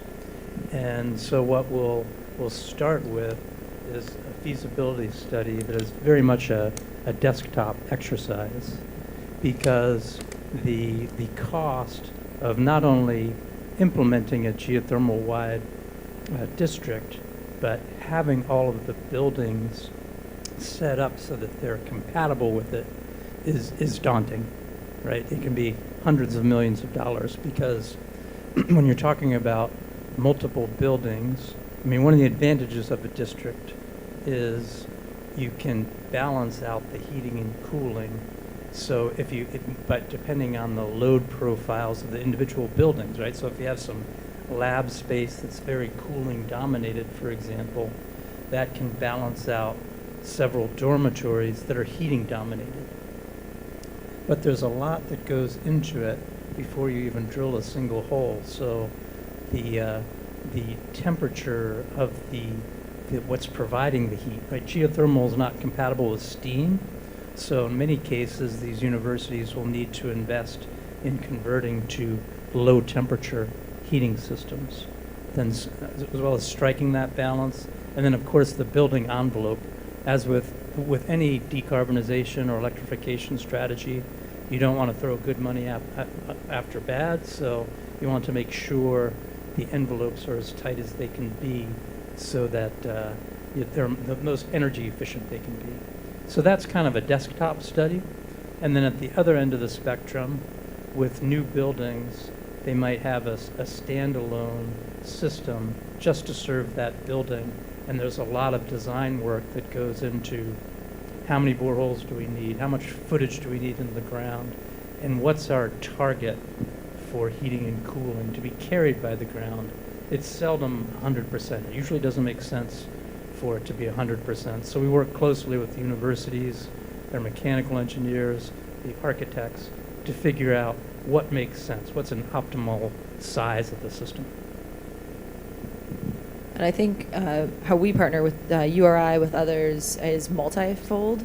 One is around workforce and awareness. As you noted, right, we've got folks across the spectrum. URI particularly has an ocean engineering program. They graduate 300 engineers annually, and a bunch in the ocean engineering program. So bringing in those folks to our market. I already mentioned Nishida and Courage Builder and the work that they do to get, they do a lot of partnership with URI as well to get awareness into the professions. But then we've got the actual R&D and the new tech, and making sure that we're staying on the cutting edge of how to be most efficient, how to best retrofit or old buildings in New England so that it doesn't become throwing good money after bad. Are there ways that we can rework a steam pump to do something, right? And so at Rhode Island Commerce, we have a program called the Innovation Voucher Program. We do a lot of collaboration with URI, but other knowledge providers or other higher ed institutions as well. That's up to $75,000 non-dilutive, so cash grant to businesses to do R&D, typically in partnership with a higher ed institution, but sometimes if you're a manufacturer, you can do in-house. So we sort of multi-pronged. We want to do R&D and keeping our universities core with us as we're identifying the next technologies that are going to be able to drive this work forward, and making sure that we're partnering with them to build awareness and to upskill and continue to skill our next-gen workers. And I would name also, as you talked about, the holistic nature of all of this, and we give a shout out again to URI. They recently launched a Blue MBA program as well. So tying in, your point on CPAs and our accountants and everyone else who has to be a part of this, getting our business folks to be thinking about how they're engaging in our clean energy future, along with how they're going to their business school and getting their, fancy jobs. Very fancy jobs. But it's funny, John, you mentioned something that if my brother Justin Kelly from the Painters and Allied Trades Union was here, he'd be smiling from ear to ear. The idea of building envelope development is not something that people think of in terms of this work. And maybe, Aislinn, you can talk a little bit more, because you've heard, the painters and the glazers talk about this. It's not simply about keeping buildings modernized and airtight. It's actually a critical component to decarbonizing the economy. And I know when we had the discussions in Providence, that was a key part of it. Yeah, I mean, with our state goals that we have, buildings is one of our biggest emission sectors, right? So it's going to be very hard to decarbonize our state if we're not taking a real hard look at our buildings. So as Pat mentioned, we're looking at the whole building envelope. Part of that is some of the energy efficiency measures, right? Is there proper insulation? Do we need to replace the windows? But part of it is also, what is the heating and cooling source? And a big part of that is, what can we do for fuel switching purposes? And in a state like Rhode Island, and especially in a city like Providence, when you have very old buildings, it can be difficult to figure that out. But again, it's not a one size fits all. So when we look at a building like City Hall or like the State House, which If you have been in the State House, you know how hot those rooms get, even though it's 20 degrees outside, and vice versa. So you have to be creative about the ways that you decarbonize that. Part of it is going to be doing some of those energy efficiency measures. Part of it is going to be possibly a thermal energy network where you connect into buildings nearby. But in terms of how do we switch it so fossil fuels are used as perhaps a backup emergency system rather than as the main heating and cooling source. So that's really what we've worked on, and the City of Providence is starting with, or their carbon neutral ordinance is for public buildings, but that's really the work of the state, and part of the climate action strategy is that we need to deploy these alternative heating sources at the scale that we need. So I think for heat pumps right now, like we have a goal of 15,000 heat pump installations a year. And part of it is just being creative about how we do that. Can I, this is what I told you I was going to do. I was just going to interject You don't, randomly. listen, you don't need to right? ask permission. Just jump right in. You were saying earlier, ask forgiveness rather than permission. To that point, and to pulling a holistic strategy, because it's 1 + 1 = 3, and I use all the metaphors, right? Grab every tool you can, blah, blah, blah, right? Silvana, who's also in the audience, I'm just going to talk to everyone who's here, it sounds like. We have right now open an energy efficiency grant program for small businesses, so it's up to $20,000 if you are a business with revenue under $5 million, and will support the envelope of the building. So if you need windows or insulation or heat pumps or other opportunities to create more of that efficiency, because you're right, we need to get to different energy sources, and we need to make it better and easier, or we need to limit the amount of intake you need for those energy sources. But then as we think about the envelope and just tying to the voucher program that I mentioned, we've funded a couple different companies that are piloting new sensors and different ways to use basically the Internet of Things to identify where there really are areas of weakness in business, or in buildings. We have the standard sort of, you go through and you can look and see how thick the insulation is on the wall based on whatever that gives you, that gray or white, look. But are there ways that we can use some of our other tools in the toolbox to enable more innovations that can then come and support the work being done here? So I just wanted to add a couple random pieces, but sort of when we think about how, your point, Pat, that this is a shift in economy, and how are we leveraging all the different tools and all the different types of business growth and business ideas and technology ideas to all drive toward the ultimate goal that we have. Go ahead, Casey. Just to add to that, no, that's a great program, and we have really great programs in the state. And I think the stat that we use a lot is by 2050, 70% of our buildings that we'll have already been built today, on top of already what is an older housing stock. So it'll have to be taking advantage of those programs. And at the state level, there are pieces of legislation both around building benchmarking, because you just can't track and measure what you're not aware of you're using. And then there's also building performance standards legislation in there. So there's going to be some houses that just need some light touches, and then there's going to be a lot that are going to need deep retrofits. So, Daniela, I want you to add in a little bit more about the work that's going on, in like these niche markets places in Rhode Island. One of the things you talked about was the subwater autonomous vehicle area, which has just been fascinating to see Rhode Island like develop and capture that market worldwide right here in Rhode Island. And I don't think people know about that right now. And talk about where we are and maybe some of the potentials for growth in the years to come. We anticipate, if we are doing our jobs well, 20,000 new jobs in this sector in the next decade, regionally. There are companies that folks may know, like Saab, previously built cars, has now put its global headquarters for autonomous systems in Rhode Island, over in Bristol. They're bringing new jobs in. They're in the same campus with another company that's raised, don't quote me, but about $100 million in the last couple of years. Vaughan, they're expanding. They were in Portsmouth. They're expanding in Bristol. They've got a Tiverton location. They're growing. They're on the hook to us, because Pat knows this because he's on our board. They're on the hook to grow almost 225 new jobs in the next few years, building these systems.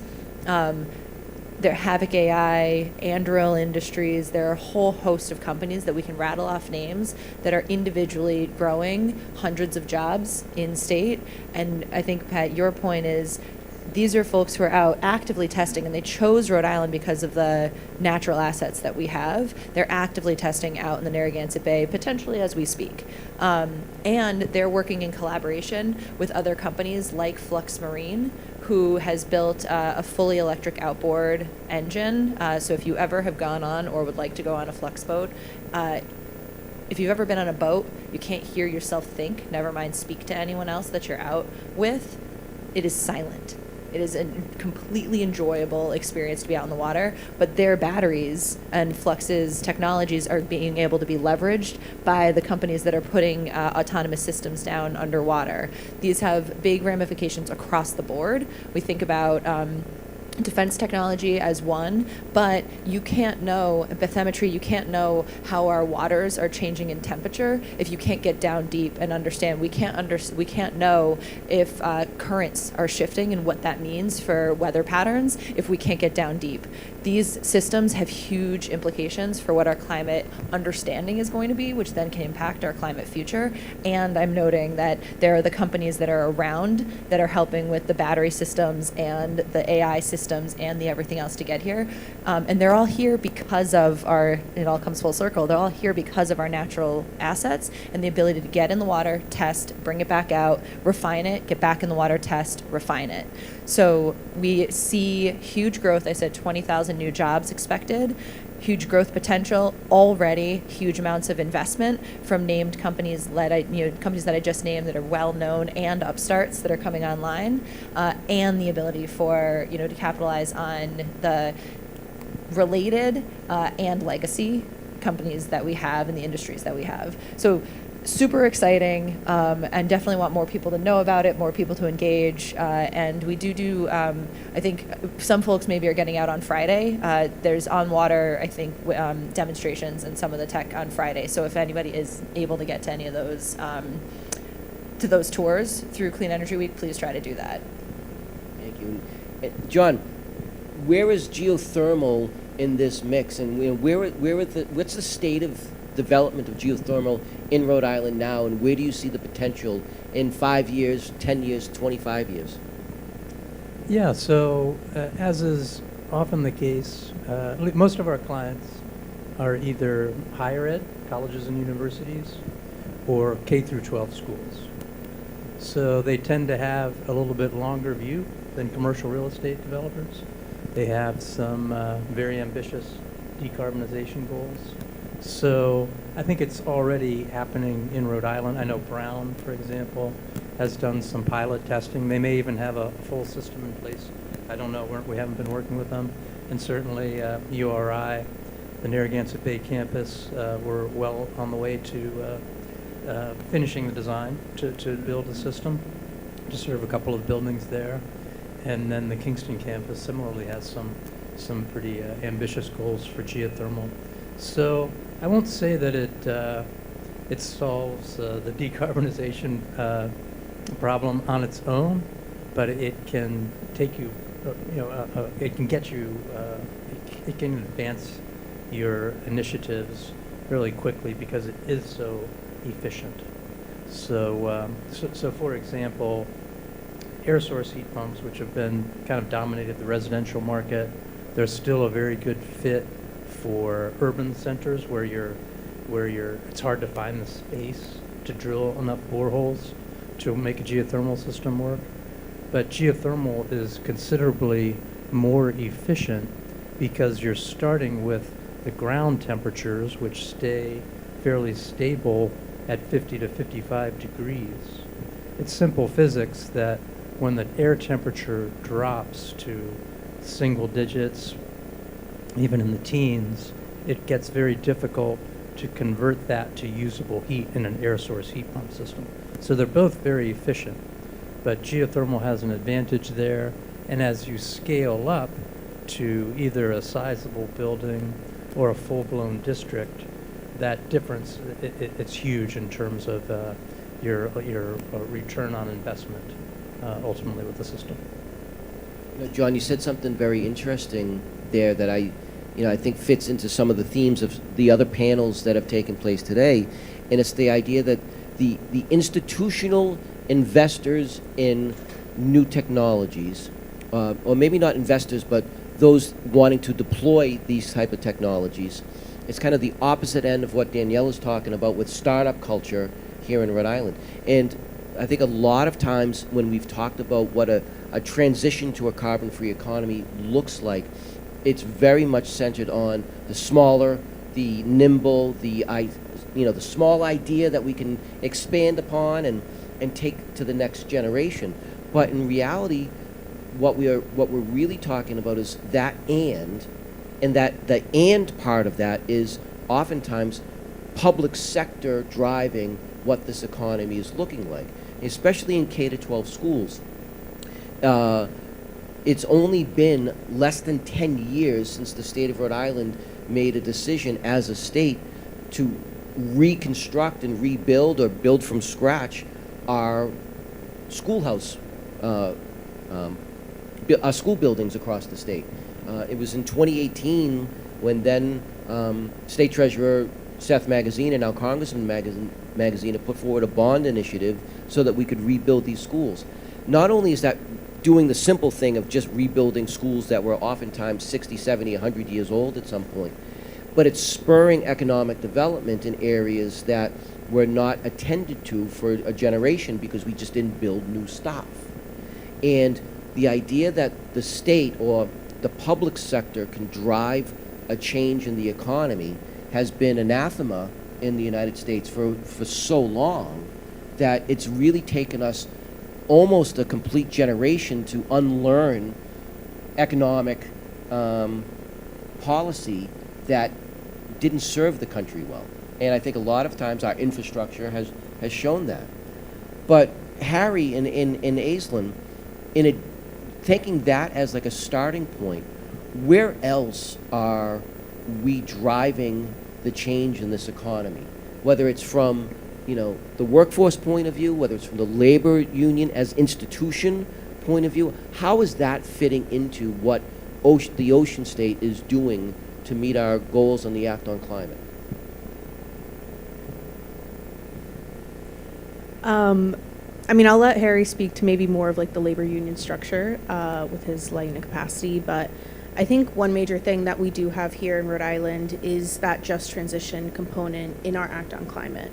I mentioned this on an earlier panel, but we have the Green Energy Workforce Advisory Committee, where we have the labor unions, we have community organizations, we have state agencies coming together, sitting down and figuring out what policies and programs do we need to invest in state to meet our goals, to meet our 2030 Act on Climate, 2040, 2050.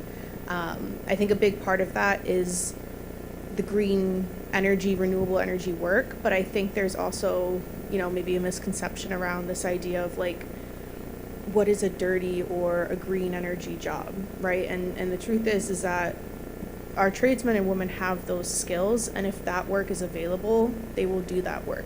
If we make the intentional investment into renewables, into longer term projects, people are happy and they're proud and they're excited to do that work. One of the things we hear most often from members out in the field is they love to drive by stuff and say, I built that.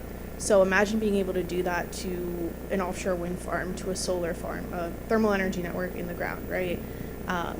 So I think having all of those folks sit down at the same table and plan, like we just don't see that in other states, and I think that is the benefit of Rhode Island being so small. And then we are working on a report that should launch probably next month, looking at where is our workforce going, what are the expected increases, and how do we meet that demand. And in that report, we put forth a couple of policy recommendations, but it's also this idea of we're not necessarily training someone to be a solar installer or a wind technician. We're giving them the full set of skills. We're going to train them to be an electrician. We're going to train them to be a laborer, to be an iron worker. And that way, if those renewable energy jobs are available, they'll go to work on them. 1,000%. I'm going to say something I said in the earlier panel today, and that's we have the workforce, we have the training infrastructure, we have the skill set in our workforce to do this work. We now need the investment to put them to work. And not only with that investment, we need the standards to make sure that when those projects get built, they create good family-sustaining jobs. And that looks like things like apprenticeship utilization, which we talked about in an earlier panel, but I'm going to say again because I think it's extremely important. That signals to our trade unions that they need to start investing in the next generation of workers so that they can bring new people and create new accessibility to, like I said, those family-sustaining jobs. It's things like prevailing wage to make sure that it's not a race to the bottom and that these jobs and that these men and women going to work on these jobs aren't getting paid $15, $10, $20 an hour. They are getting paid a livable wage to support a family. One of the things I think people don't appreciate, I think it's not that they don't understand, that construction workers are the original gig workers.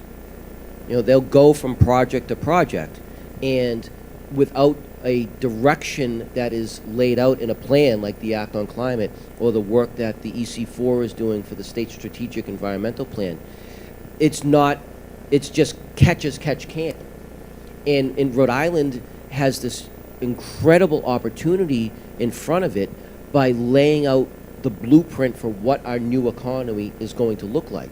And it, you know, as Daniela, as you talked about, as John, as you talked about, that's going to take a whole different mindset in terms of how the state interacts, you know, with industry, with labor, with higher education, but also with the economy itself. And instead of thinking of itself as reacting to economic forces, it's driving economic forces to get to a designed goal. John, it looked like you were going to jump in and say something. I don't know if it came up in the earlier panel, but I think Aislinn mentioned earlier that geothermal is the one alternative that survived moving from the Inflation Reduction Act to One Big Beautiful Bill. And to maximize the investment tax credit that's available through that bill, it does require both prevailing wage and an apprenticeship program. So our drillers are engaging apprentices, the same with the pipe fitters for that work. So that's built into the bill. And I should mention, again, since universities and schools are doing so much of this work, one of the significant changes in the IRA compared to geothermal-based incentives from the early 2000s is they did make it available to tax-exempt institutions. It's structured a little different. So instead of an investment tax credit, you're getting a direct payment back. But people are using it. You know, it's really available to anyone, and it's pretty generous. And I guess use it while it's there. Who knows what the future will bring. Very cool. I'm going to pause here and see if we might have any questions from the audience that you might want to ask the members of the panel. Because if not, I can have them keep going. But I want to give everyone an opportunity to ask a question if they'd like. Yes, sir.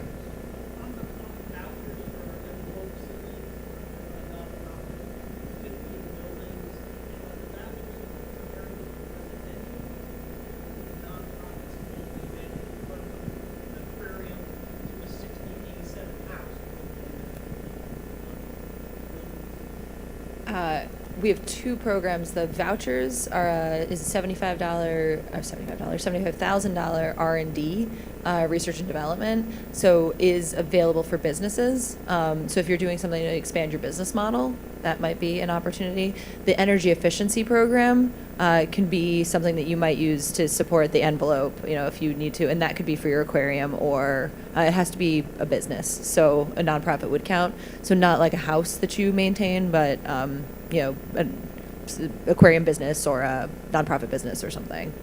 I have a random other point, so if we have more questions, we should go. Otherwise, I want to go to talk about ports. We'll talk about ports in a minute. You have a question?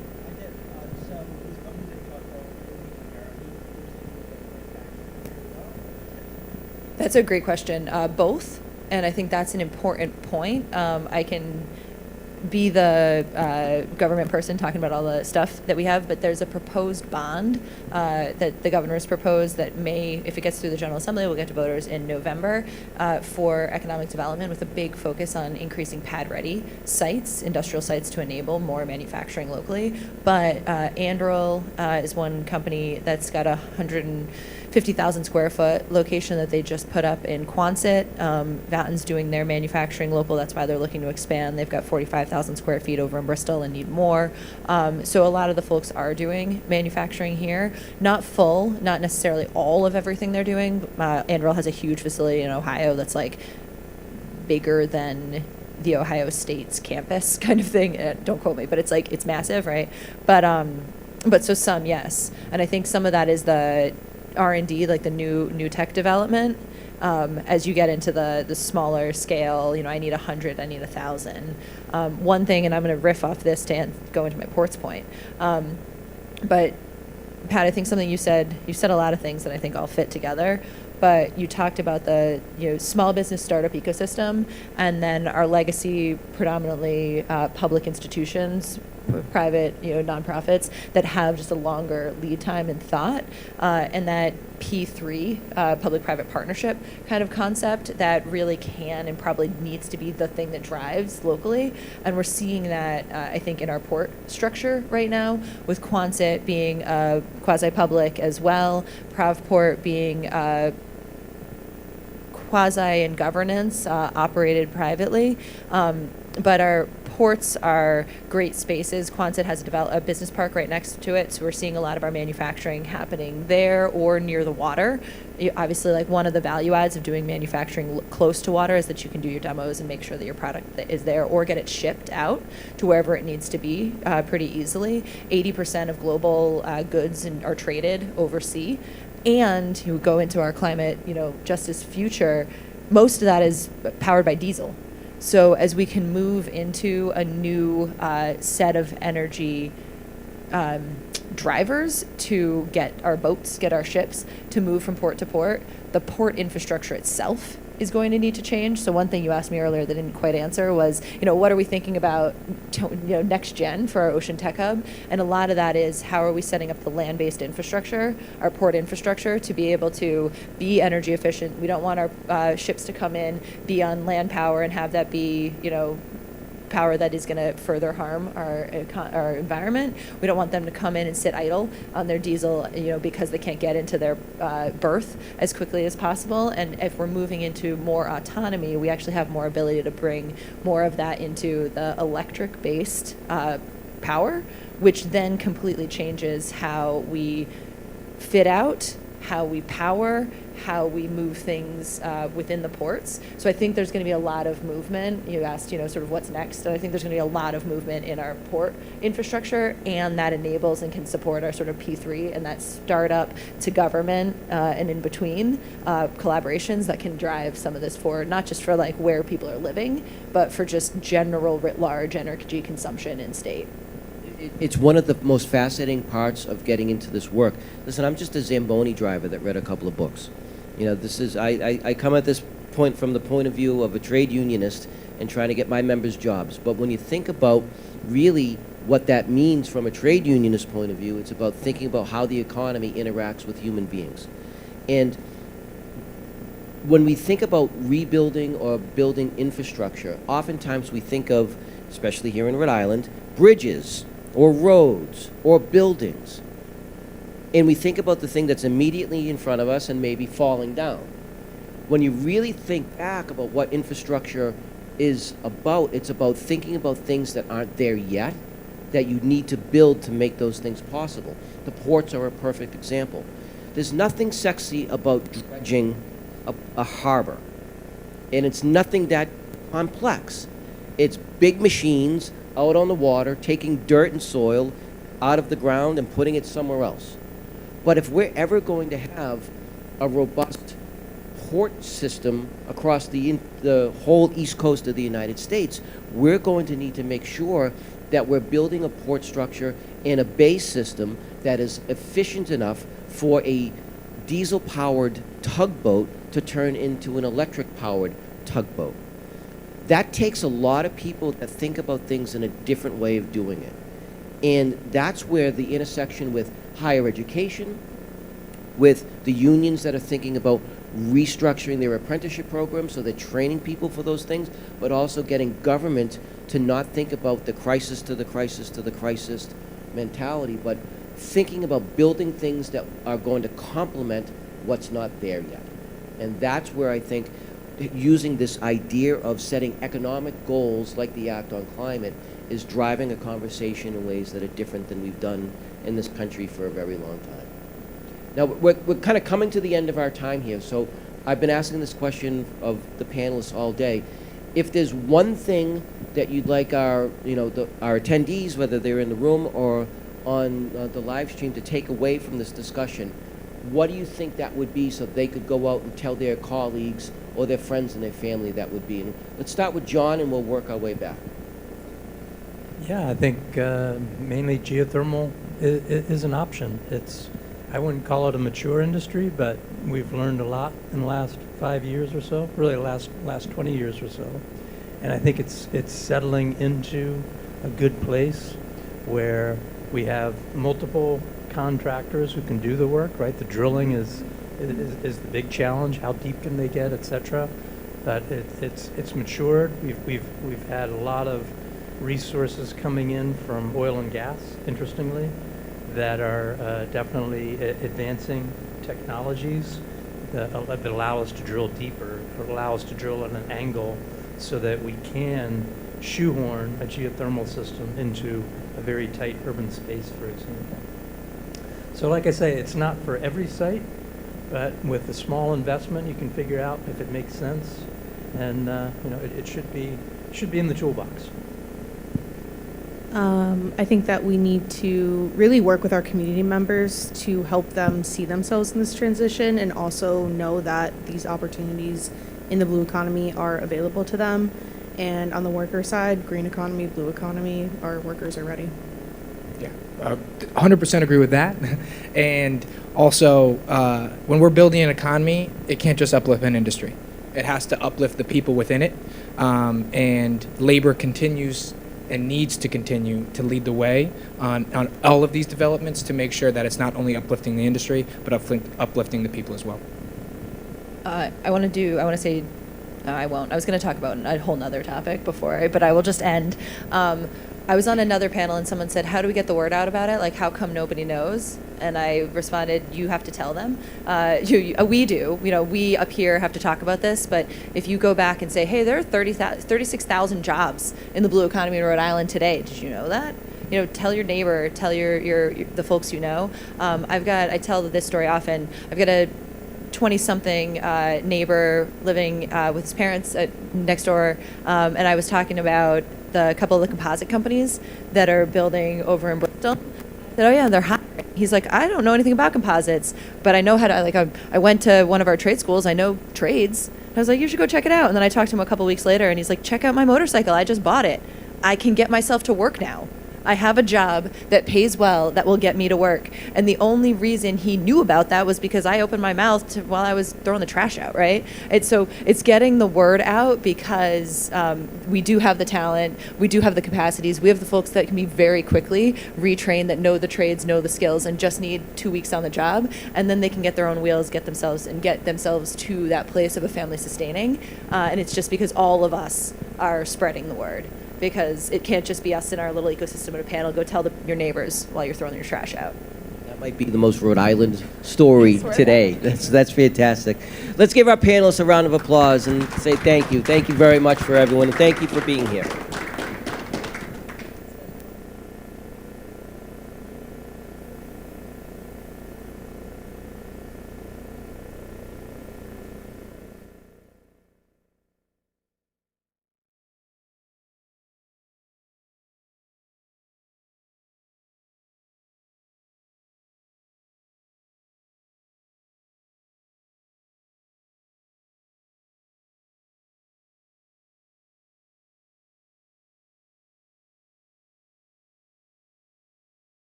Hello.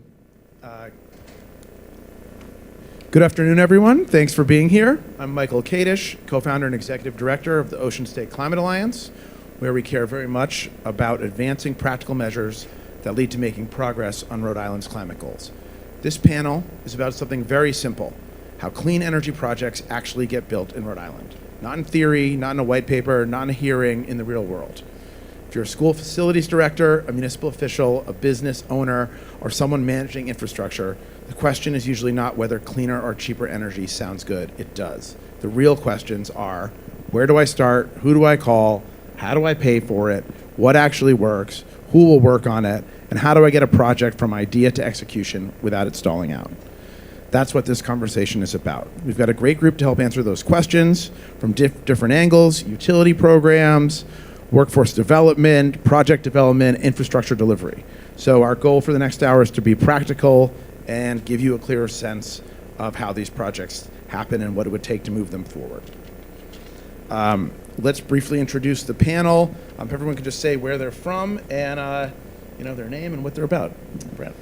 Thanks, Michael. I'm Brett Feldman with Rhode Island Energy. I manage all the policy, planning, and evaluation for our energy efficiency programs.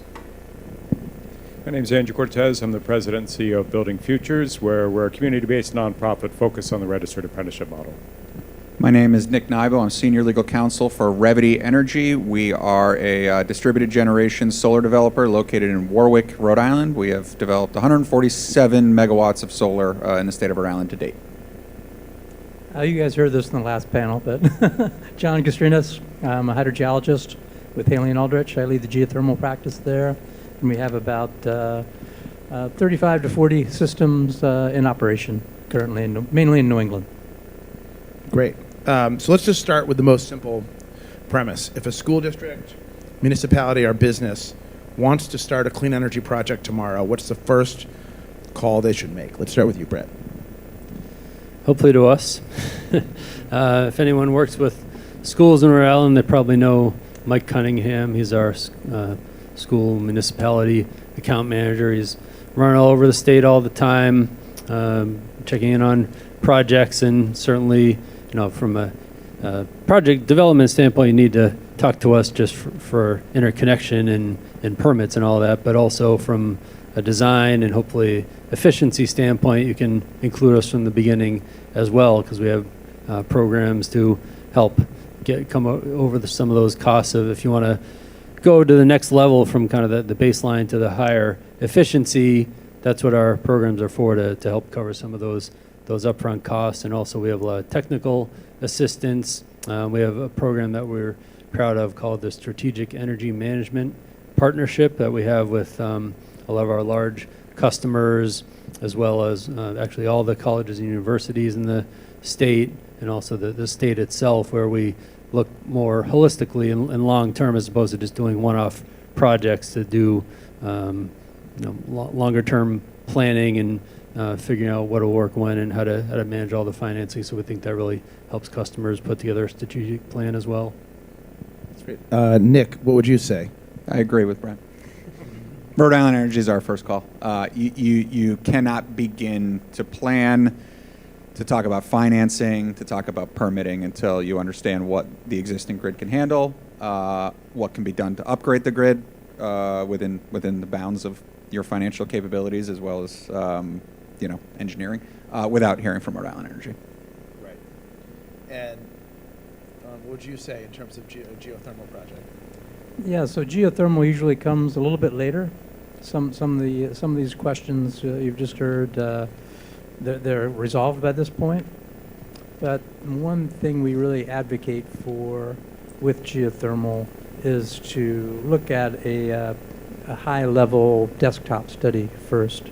And part of the reason is drilling, it's really a seller's market. So to pilot test where we collect thermal properties that support a geothermal design, it can easily be $100,000. It's particularly in an urban site where it's challenging to manage the soil and the water that's generated. So we really advocate looking at the practicality of geothermal from a high level, working with a mechanical engineer, costing it out, seeing how much footage you need in the ground to meet your goals, before you make the investment in pilot testing and design. And, you know, whether it's a renewable project, geothermal project, one call I wouldn't want people to neglect is to the president of the Building Trades Council. Skilled labor goes hand in glove with energy efficiency project, deep energy retrofit, to make sure that we have the right folks on deck who are prepared to supply the skilled labor. And people may also want to call Build RI to explore a project labor agreement. Many of the municipalities who are engaging in school construction now are doing so under project labor agreements, which create access for their community residents to the great jobs, but it also ensures there's no stoppages, no labor strife, and the projects are delivered on time and on budget. Thank you. Yeah, that's important. Brett, let me just go back to Rhode Island Energy. So when someone comes to you with a real project idea, where can your team be most useful, and at what point we're saying they should start right at the beginning? So, yeah, how can we be most useful? Yeah, we do work with retrofit projects as well as new construction, right? So I think it's important to think about both those situations. People might be focused on new construction, but also if you're just doing upgrades to existing buildings, where it's important to get us involved as well and make sure you're taking advantage of our programs and technical assistance. One thing I'll say is that the eligibility requirements do change over time. Everyone used to do lighting; that was the workhorse of these programs. And the good thing is we've transformed the lighting market. Bad thing is we can't incentivize them anymore. So we are trying to find what those new technologies are that we can put through the program to find savings for customers. So we're doing a specific study right now beyond lighting at things like heat pumps, heat pump water heaters, heat recovery, duct insulation, like all the other things that everyone just said, oh, let's just put in lights and we'll be good. But now you got to dig a lot deeper. So it is important to understand what's eligible for our program and how to look at it more comprehensively. And what would you say is the most common mistake people make when they approach Rhode Island Energy? Maybe not having brought us in early enough, I'd say. Yeah, because sometimes it is too late, or they just assume that they're eligible, and we need to make sure we don't want to have too much red tape or anything, but we do need to do our technical analysis, and everything we do is scrutinized by the regulators, so we have to make sure that everything meets the requirements that we need. So, John, I want to ask you a question. When a school district, a university, or a port authority comes to you to explore geothermal, what does that early feasibility process actually look like? And what are the first things you're evaluating to determine whether the project is a realistic candidate? Yeah, we really look for deal breakers.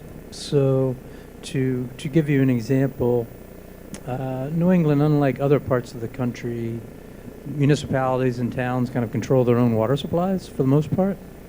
So the first thing we want to know is, are we in an aquifer that's delivering water to people?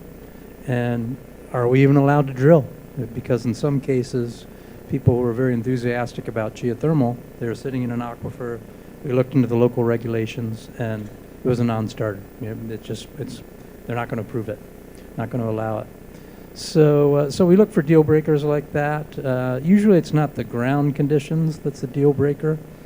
Even the thermal properties, although they vary, we can usually work with that. But it's more are there regulations, setbacks, for example, that are going to be difficult or impossible to meet for a project. And then looking at the size of the building, we can get an estimate of the loads, even if they don't have a mechanical engineer or an architect engaged, and get a sense for, do they have enough real estate available to drill enough holes to support it? So again, a lot of this can be done very early on in a desktop feasibility study without making a huge investment.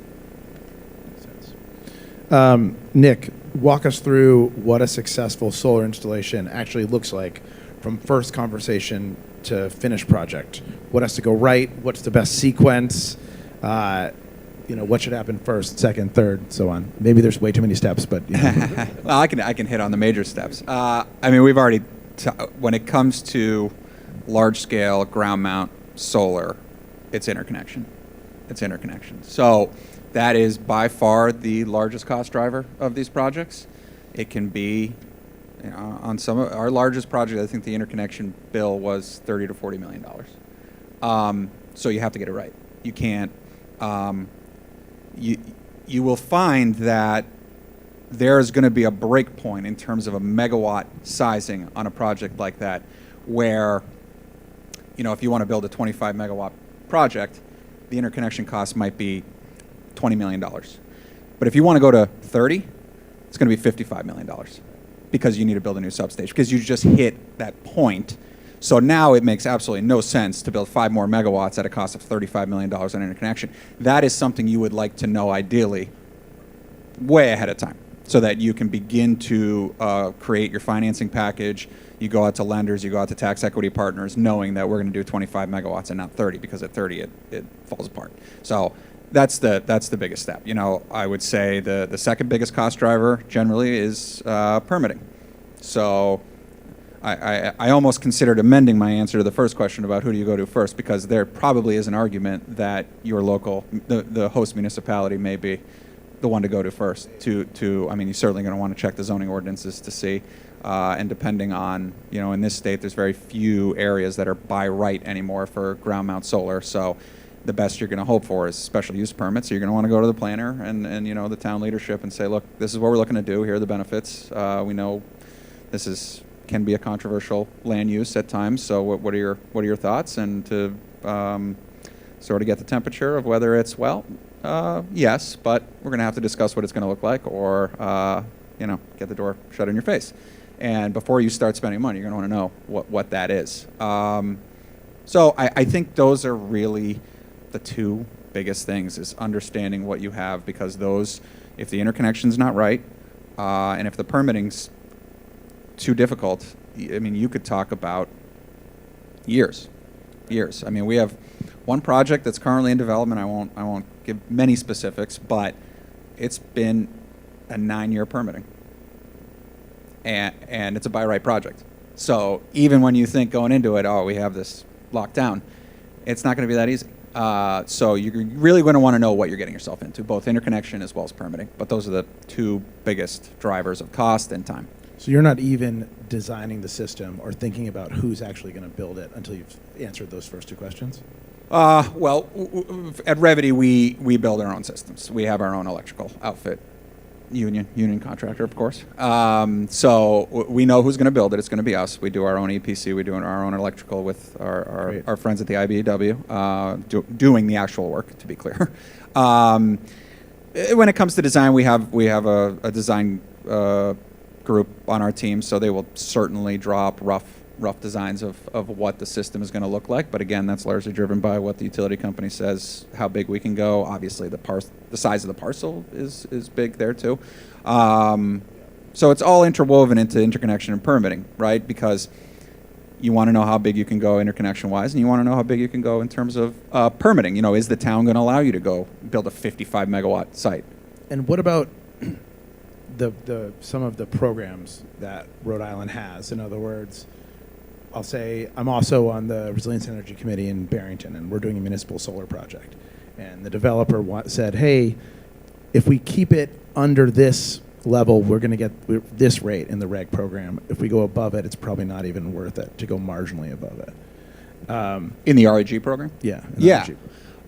Yeah, that's certainly the case. Look, 3 years ago, the law changed about REG. It was previously projects were capped at 5 megawatts to participate.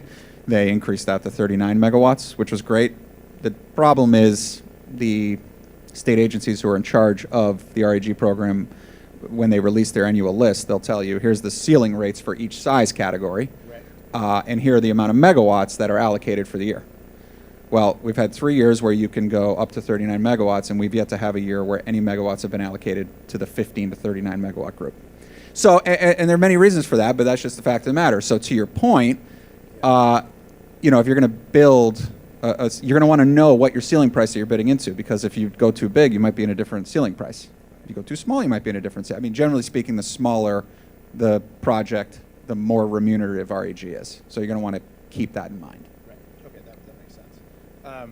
Andrew, talk to me about the workforce development pipeline. From the moment somebody kind of comes in to your program day one to actually working on one of these projects. Yeah, well, we have no shortage of supply, I will tell you that. You know, we run 3 training cycles per year of our core pre-apprenticeship program. 16 slots are available. Every time we open our doors, 280 people are there vying for one of those 16 slots. So there has to be a process by which we assess and hone in on the people who are ready to take advantage of the opportunity, address any barriers there may be pre-employment, because this industry is an unforgiving one. And we need to make sure that people are ready, willing, and able to succeed once they enter their apprenticeship. And we're not looking to produce apprentices, we're looking to produce journey workers. So the goal here is to ensure that we've done the preparation necessary to make sure that when a contractor, a responsible contractor like Revity, is investing in an apprenticeship training fund, their investment always pays the dividends of producing the journey worker at the end of the day. That's one of the value propositions we have for the various locals, and it's why we work with all of the locals of the Building Trades Council. But the supply is there. We have people who are hungry for work. We have a system in apprenticeship where IBEW's Joint Apprenticeship Training Committee is, top notch. So many of our first-year apprentices get their first chance to go out to employment on ground mount solar projects, right? Because there's cost savings and efficiencies that can be created while you're exposing people to great new ways to generate clean energy. And what's just for somebody listening who is trying to figure out what to do with their life professionally, looking for a job, what's the timeline from walking through that door to being an apprentice to being a journeyman? Obviously, it varies based on how people do, but it varies based on the individual and the trade that they select. There's about a 3-month assessment phase within our program that culminates in a 5-week hands-on training program called BF 200 because it's 200 hours long, and we're super innovative with our names. But by doing that, we never want to assume, even if somebody walks in the door saying, I want to be an electrician. Okay. Did you know there are 16 different building trades and different subspecialties under them? So people can't really learn and explore what they want to do for the next 20 to 30 years if they haven't had a hand-on experiential learning with it. So for instance, many of our folks who are in renewable energy chose to do so by becoming a millwright and did not know what a millwright was before they walked through the door. So these types of hands-on contextualized learning environments are incredibly important to make sure people are ready, willing, and able to succeed in wherever their placement happens to be. Yeah, that we talked about, I feel like that it's so valuable for attracting talent, but also giving people a path to middle-class life. Can I say a little bit on training also? Thanks. Yeah, we also partner with the Rhode Island Builders Association, REBA, on the residential side. So they have the residential construction workforce partnership. I believe it's a 16-week program to get people into the residential construction business. We have training programs for existing contractors on technologies, HVAC, a lot on heat pumps these days. And also we do energy code training. The state adopted the new International Energy Conservation Code 2024 a couple of years ago. So that's a lot to learn and for people to be up to speed on. So that's for the industry and for municipal building code officials. It's a great program, and you're actually reminding me I owe John a call. Sorry, John, just in case. I'm calling if you're you listening soon. online, and I know you are. Okay, let's talk about something very important, like how do we pay for these projects? So maybe our John, there's a viable market, it seems like, in Massachusetts and Connecticut, largely because of school board authorities, right? So what needs to happen for Rhode Island to follow that path for geothermal to really take off here? Or let me say to sink in. I think that's better. Right. So my understanding is Rhode Island's clean heat is targeting residential specific. It's not for commercial systems. So certainly that's helpful. But geothermal can be a hard sell, even with incentives on the residential market, just because it's capital intensive and it's fairly disruptive, right? If we're working on a construction site, that's one thing, but pulling a 60,000-pound drill rig into someone's backyard, and that's another thing altogether. So for that reason, air source heat pumps have been an easier fit, right? There's less capital up front. They are pretty efficient. They definitely reduce your fossil fuel consumption. So what's really driven the market in Massachusetts and elsewhere is having some incentives in place for commercial or institutional scale systems. So, for the Mass School Board Authority is one example. We've done a lot of work for K through 12 schools. They have not been our traditional market in geotechnical engineering. They're very cost sensitive, for one, but they have the money behind them to capitalize these geothermal systems. The other source of state funding has been the Division of Capital Assets Management and Maintenance, DCAM. So they've been funding some very large geothermal districts for state universities. And then beyond that, I mentioned in the last panel, most of our clients are higher ed and K through 12 schools. The higher ed has really been reliant on the federal tax incentives. One big beautiful bill, which thankfully kept geothermal from the IRA, so that can help fund upwards of 40 or 50% of the capital costs, and geothermal is very capital intensive, so people are definitely taking advantage of that, and not just in Massachusetts, all over the Northeast. Go ahead, Brett. So we have had discussions with some of our large colleges and universities in the state who are investigating geothermal, and also I know there is some potential legislation on network geothermal going through the works right now too. Nick, I wanted to ask, for installations that are on schools or serving municipalities, can you just run through some of the different ways they get funded and paid for?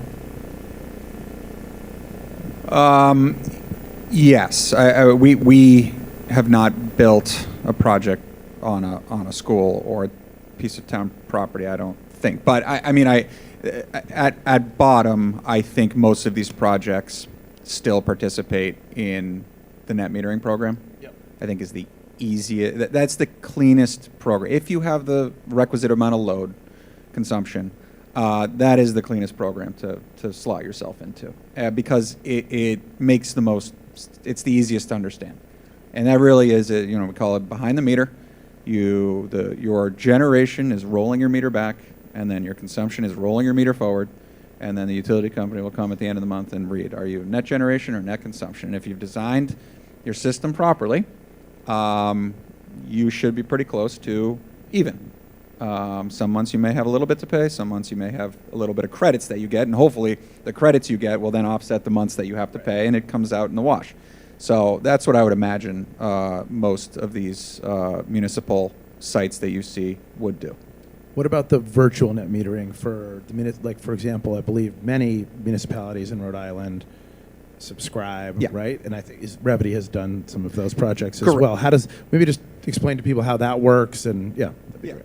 So virtual net metering, that's where we do most of our work is in virtual net metering, and we have 8 or 9 municipalities that are off takers. So virtual net metering, essentially what happens is, one of our sites will produce, say, 100 million kilowatt hours per year. And we will get net metering credits, just like your residential rooftop.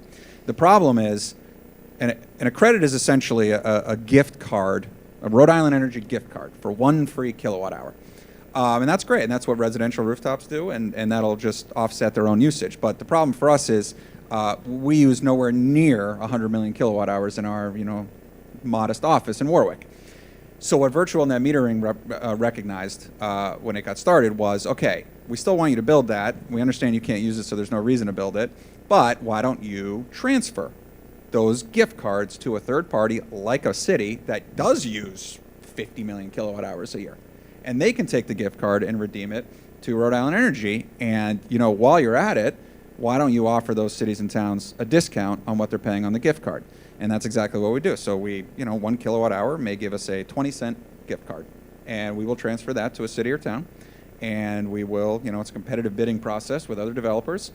So perhaps we offer, this is lower than we have offered to cities and towns, but just for round numbers' sake, a 25% discount.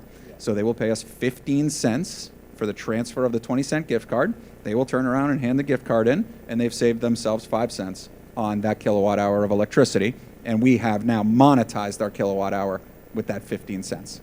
So that is the virtual net metering program in a nutshell. And, 25, these large institutions, saving 25% on their electricity. You're talking about significant six figures, and we have some hospitals that save over $1 million a year on their electricity bills. And are they behind those projects when you're building them, or is it more that you build them and then people subscribe because you now have those kilowatt hours for sale? So, right, good. And when you say behind, you mean financially? Yes, financially. Yeah. Are they saying, hey, Revity, we want to help you build this project on the other side of the state, but we want to be a subscriber? I imagine not. No. So that's the other nice part about virtual net metering is they don't have to come up with any money. We do need to get our off-takers in line pretty early in the process because you're going to have a really hard time finding financing parties if you cannot show where your revenue model is coming from.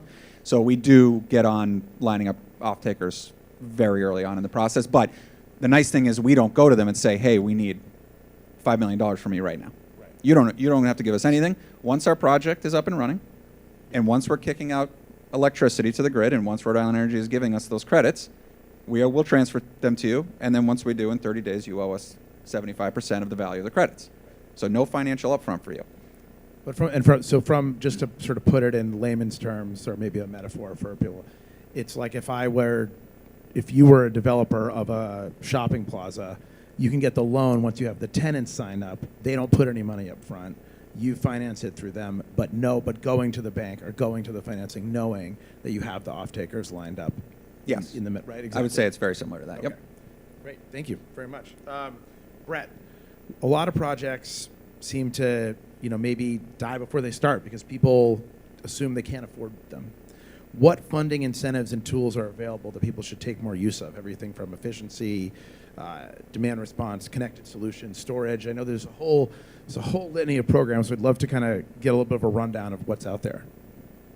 Yeah, thanks. And I don't know if anyone was on our Show Me the Money panel this morning, but we dug into some of this. So yeah, we have incentives for, as I mentioned, both retrofit and new construction projects. So in a retrofit, we're looking to offset a lot of the cost of going to a more efficient unit that you're putting into an existing building. In a new construction, it's kind of seeing what the base case is and then incentivizing people to go above that base case with something more efficient. So definitely either case should be coming to us. And then we also have what we call OBR on bill repayment. So it's a zero interest way to pay us back over a few years on your bill. So we get a lot of use out of that for projects that are moderate size. We can't get into multi-million dollars, but definitely several $100,000 up to a million or so for those types of projects. We do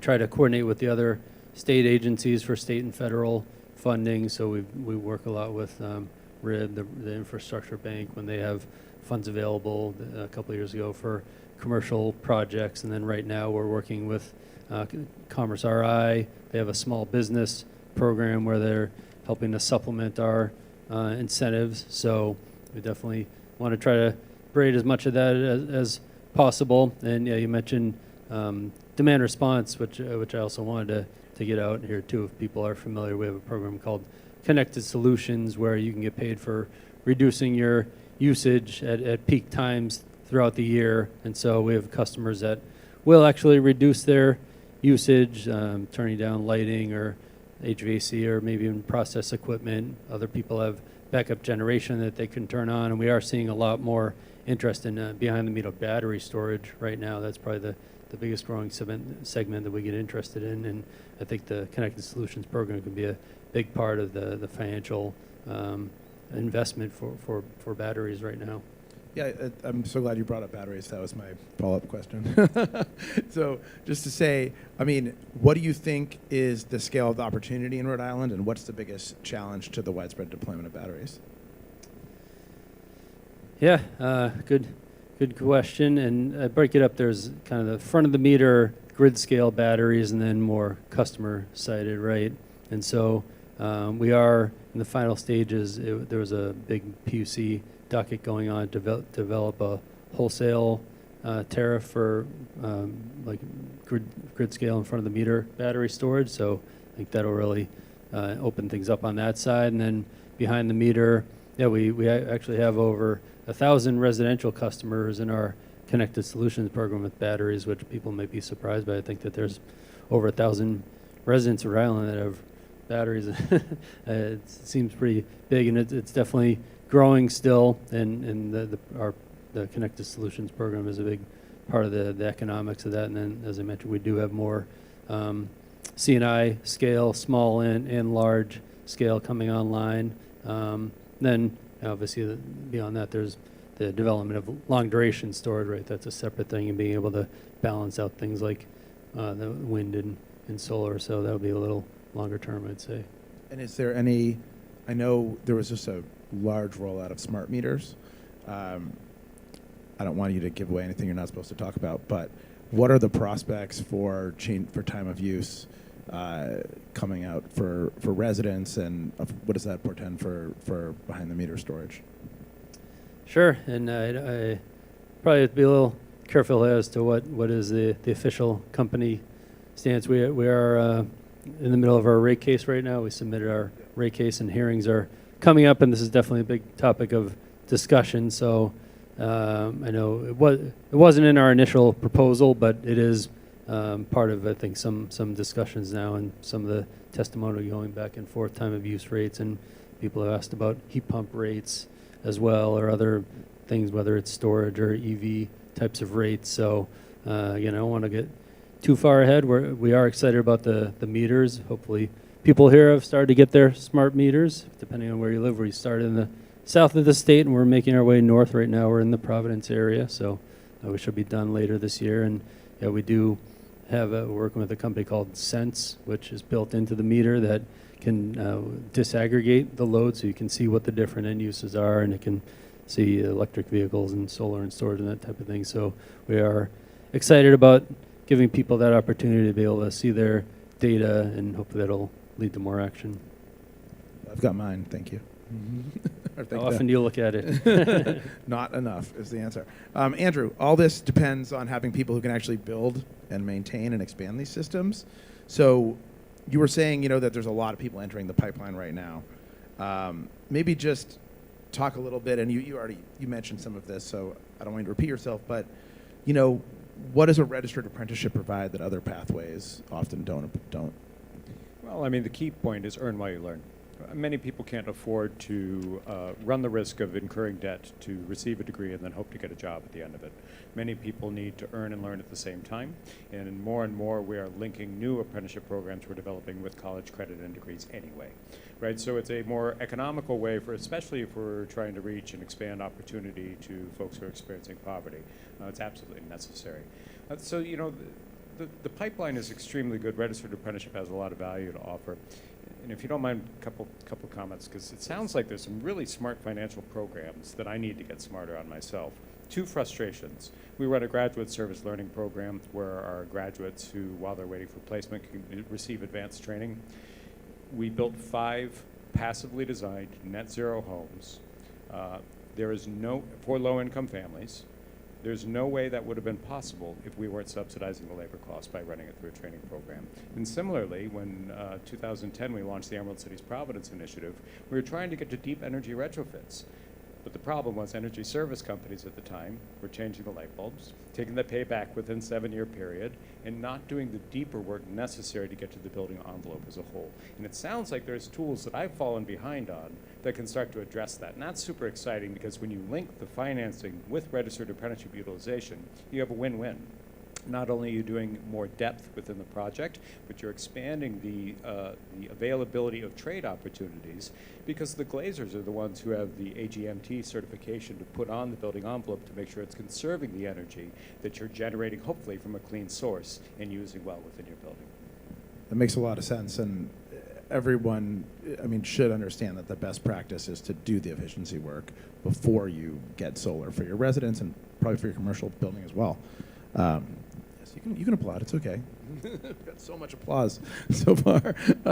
Nick, from where you sit in the private sector, how have the economics and market conditions changed over the last, say, 5 to 10 years, and what still needs to improve to accelerate deployment in Rhode Island? Ooh, well, I've only been doing this for 5 years, so I can't speak to 10. Keep it at 5. Yeah. Well, I think a lot of the changes you see across real estate development certainly apply to solar. Land costs, interest rates, solar's not immune to any of that. I think permitting has got more expensive. I think that interconnection fluctuates. I think here in Rhode Island, the labor standards work that has been done legislatively, in our experience, hasn't really changed much in terms of the cost, because by and large, we're using union labor to begin with. I think in this state, you're very hard pressed to do a major construction project by trying to piece together a non-union workforce. So, when labor standards in renewable energy passed in 2022, somewhere around there, we were in support of it. And we had some developers, I'm not going to name any names, but like, why do you guys support it? It's like, we're using the union shops anyway. Why? It's not, let's just put it in the law. And so that really, I don't think that's driven costs too much. Obviously, HR1, OB3, I mean, the federal tax incentives remain a cornerstone of this entire market. So pulling them out is, a shot, right? It's a huge problem. And, I push back against when people criticize and say, well, if solar's so great, why do you need the tax incentives? And if wind's so great, why do you need the tax incentives? And I say, have you ever done any reading about what type of tax incentives our oil and natural gas industry have received over the last 60 years? All of them. Yeah. They can write off losses, fully write off losses when they hit a dry well. And it's a recognition of how important energy is, whatever type of energy you have. And it's a recognition that these energy projects will fail. And so if there's not favorable tax treatment for them on the federal level, people won't do it and we won't have energy. So I don't even begrudge the fossil fuel companies their decades of tax incentives. What I begrudge is people saying, oh, well, solar and wind, they need their tax incentives because they don't work otherwise. Even playing field. Exactly. So, it's different types of tax incentives, but the federal government has to recognize that we need more energy, whatever the source is.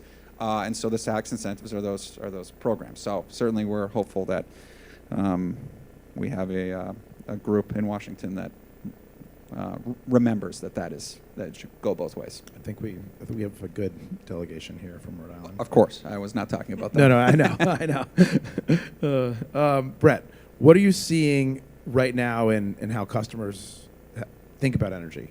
Are more of them looking beyond efficiency alone towards storage, load flexibility, resilience? Are customers starting to think less about a single technology and managing the whole building? What are you seeing, especially from your perch?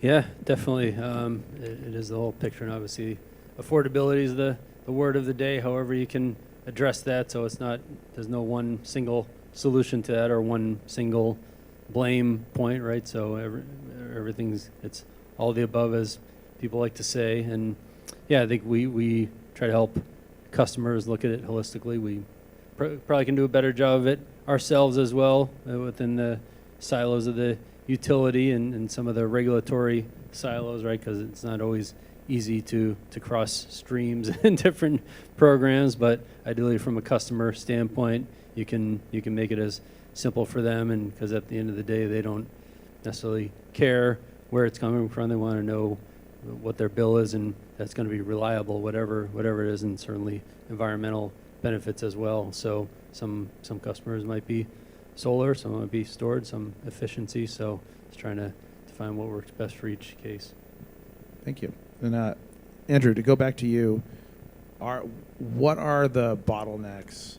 What are the improvements that could be made? It sounds like you have a fantastic program that has a real track record of accomplishment, but everything can always be a little bit better. What would improve it even just a little bit?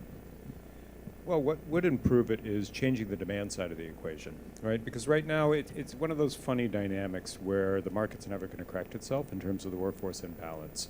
A contractor, oddly enough, sometimes has a slight disincentive for employing a brand new first-year apprentice. So they're not doing it at the appropriate rate to replenish the workforce going forward. But when we require, say, apprenticeship utilization tied to financing or tied to a project standard or tied to labor standards, what we do is we create the opportunity where all contractors are competing on equal playing ground but we've increased the number of entry points there are for community residents to gain a good career. Because unfortunately, the only age demographic that it continues to increase in Rhode Island is 55 plus. 18 to 34-year-old share of the workers continues to decline. The reason is the bottleneck of the lack of training opportunities through apprenticeship, and contractors need the equal playing field in order to expand that opportunity. That makes a lot of sense. And definitely our demography, what do they say? Demography is destiny? We need to create those opportunities. Okay, this is going to be the last round of questions. Here we go. We'll start at the end with you, John, and then we'll just go this way. If someone in this room wants to move a project in the next 12 months, what's the one thing they should do first and the one mistake they should avoid? Yeah, so I mentioned earlier with geothermal, we definitely advocate desktop study, right? There's a lot you can glean from. There's been so much work done in New England. We have good data on thermal properties of the ground, so we can do a preliminary design with confidence without making that investment of pilot testing. But at some point, to support the design, you have to do pilot testing. That's typically the second phase. And then you transition into schematic design, design development, and construction documents. The one thing we see in schools that I would caution people against is with respect to operating heating and cooling, they want to keep it simple. So what does that mean from a geothermal standpoint? Well, we want geothermal to cover 100% of our heating and cooling. But what happens in a typical heating and cooling load profile is you can have some very extreme peak conditions, big demand on the heating and cooling system that only last 2, 3, 4 hours out of an entire year. So from a sizing standpoint, it just doesn't make sense to drill another 10 or 20 boreholes at maybe $1 million, $500,000 to $1 million to cover a load condition that the building is only going to see for a few hours out of the year. So schools, generally speaking, need to commit to more complicated systems, hybrid systems that engage some backup source, and it could be a gas-fired boiler, it could be an electric boiler, electric centrifugal chiller, to cover those short-term peak load conditions, so you're not paying an exorbitant amount of money up front drilling to cover those short-term conditions. Thank you. Nick? Same question. Same question to all four of you. So you guys have a lot of time to come up with amazing answers. Go ahead, Nick. So I'm going to talk about the most common mistake when it comes to rooftop, because I don't want to give away too many ground mount secrets here. No, but when it comes to rooftop, the sizing of your system is crucial. You need to really understand how the net metering credit program, if that's what you're going to do, works, and how the credits are calculated, and what your historic use is. Because if you are generating more than 125% of your actual use, the value of the credits goes through the floor. And I have seen owners really lose the economic benefit of what they thought they were doing because their excess credits were they built too big of a system, and they are getting their excess credits are just eating into the value of what they thought they were doing. So it really is just so important to understand what your actual consumption historically has been, and more importantly, how Rhode Island Energy calculates it. A lot of people make the mistake that they think it's kilowatt hour to kilowatt hour is what you want to do with net metering. What you really want to do is how much am I spending on my monthly bill or my annual bill, and how big of a system do I need to build to generate the financial value to match that spend.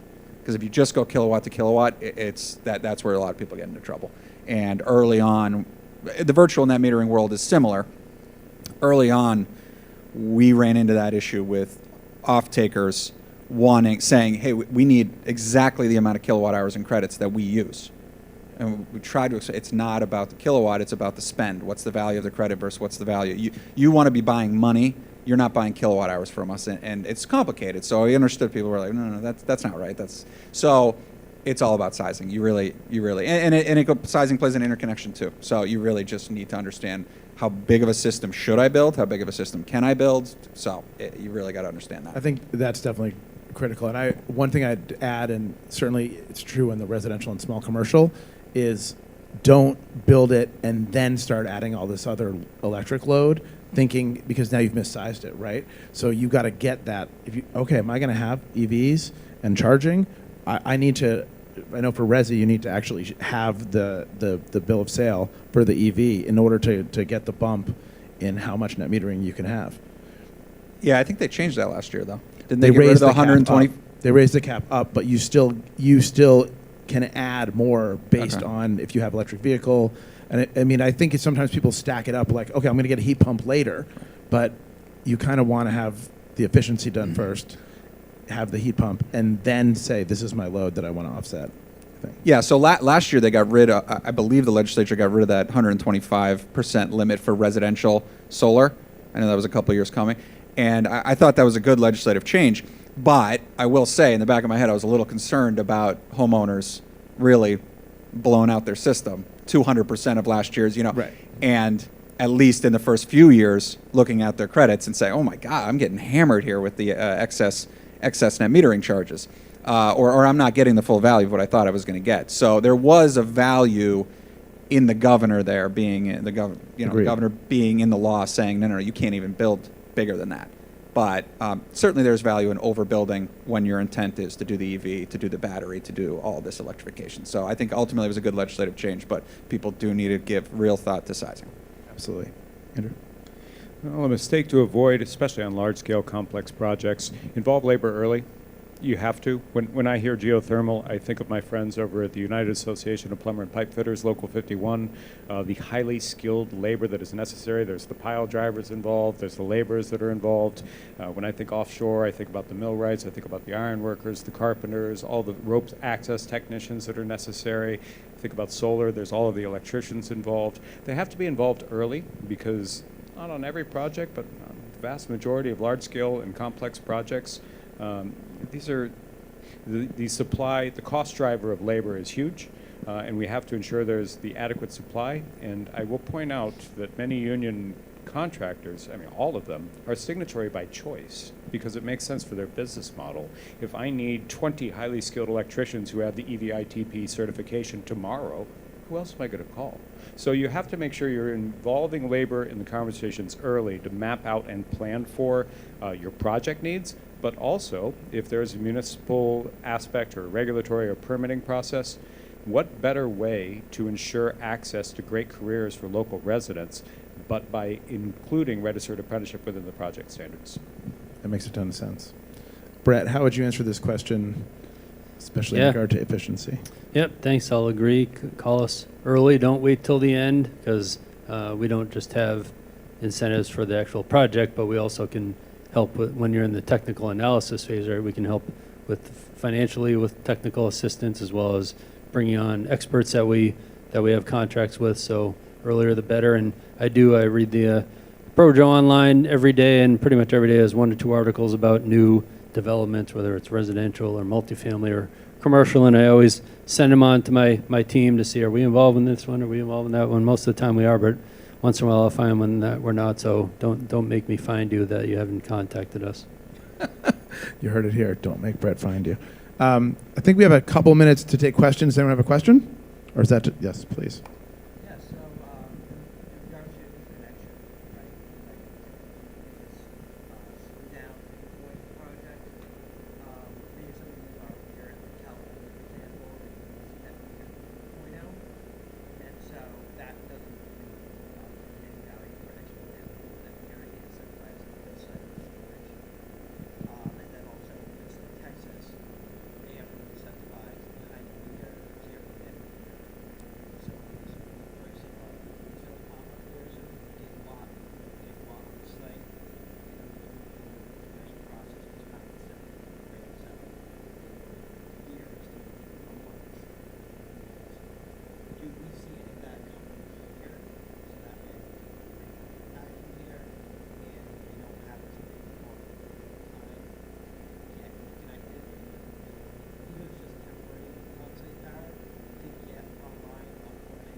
and net metering as the primary driver.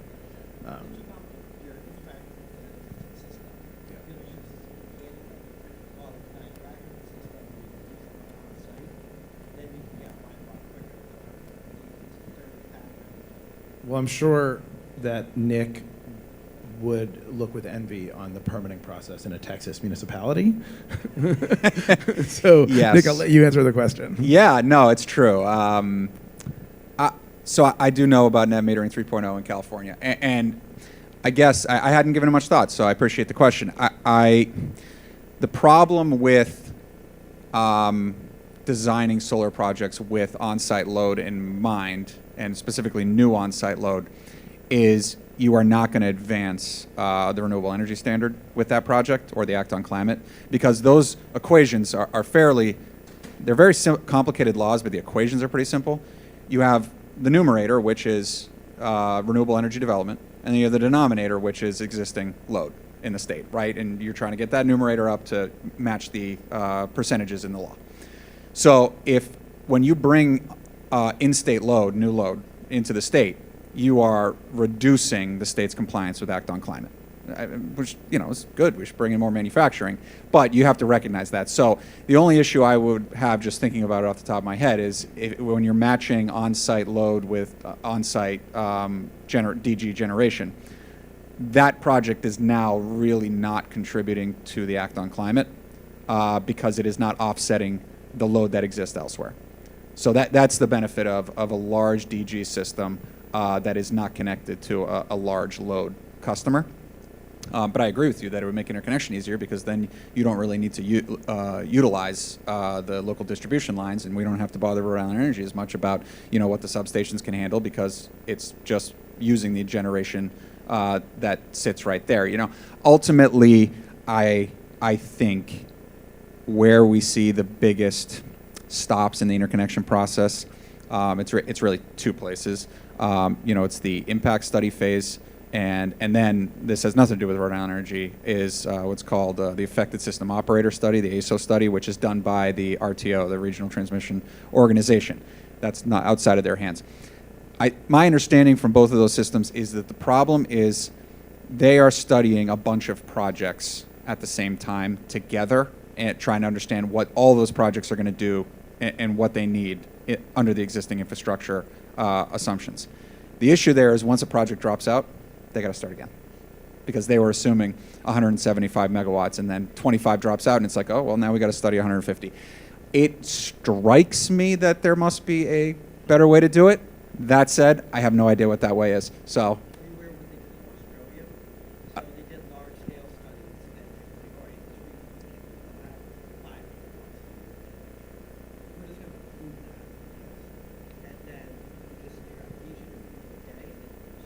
Well, there you go, Brett. Let's do the Australian model. Yeah, I wasn't aware of that, but that sounds wise. Yeah, this is definitely not my area of expertise, and I'm not speaking for the company, but I know in general there are things that look like flexible interconnection, and we do have our system data portal. I don't know if you've seen that. It sounds like not the Australia, but you can find it online. It's a map that shows the entire grid and where there are constraints and where there's headroom. So people do have the ability to kind of look at that to see where it might be easier or harder. Yep. And I would just add, I've been learning more and more about data centers using AI on the energy load to become dispatchable power sources.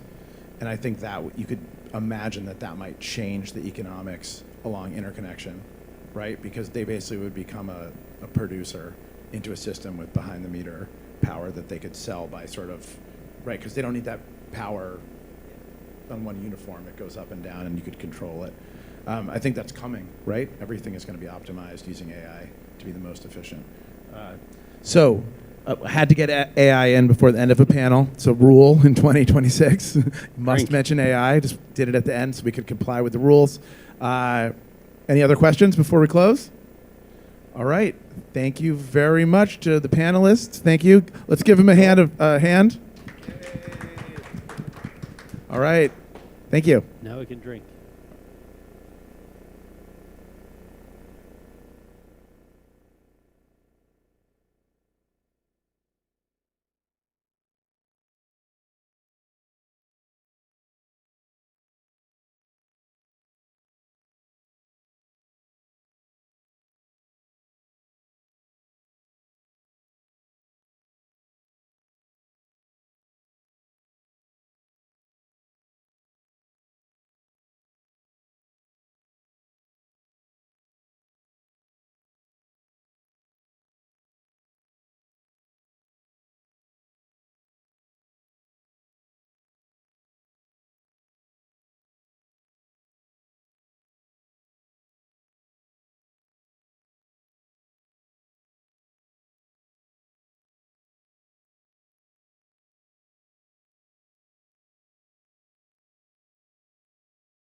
Okay, this is on.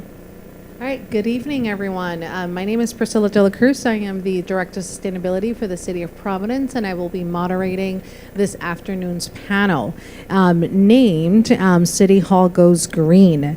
So in this panel, City Hall Goes Green, we'll dive into the discussion on how local communities, municipalities, public education institutions can lead the way on clean energy efforts from taking meaningful action on climate change, whether it is investing in energy efficiency or solar energy to stabilize their costs as they're driving down emissions, investing in new electric vehicle car infrastructure, or really adapting to a changing climate and ensuring that they are resilient in the face of climate change.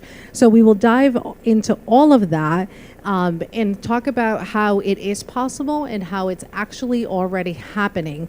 We are seeing that cities and towns, like the City of Providence, is where the vision that drives policies and markets become a reality, where implementation and innovation is happening.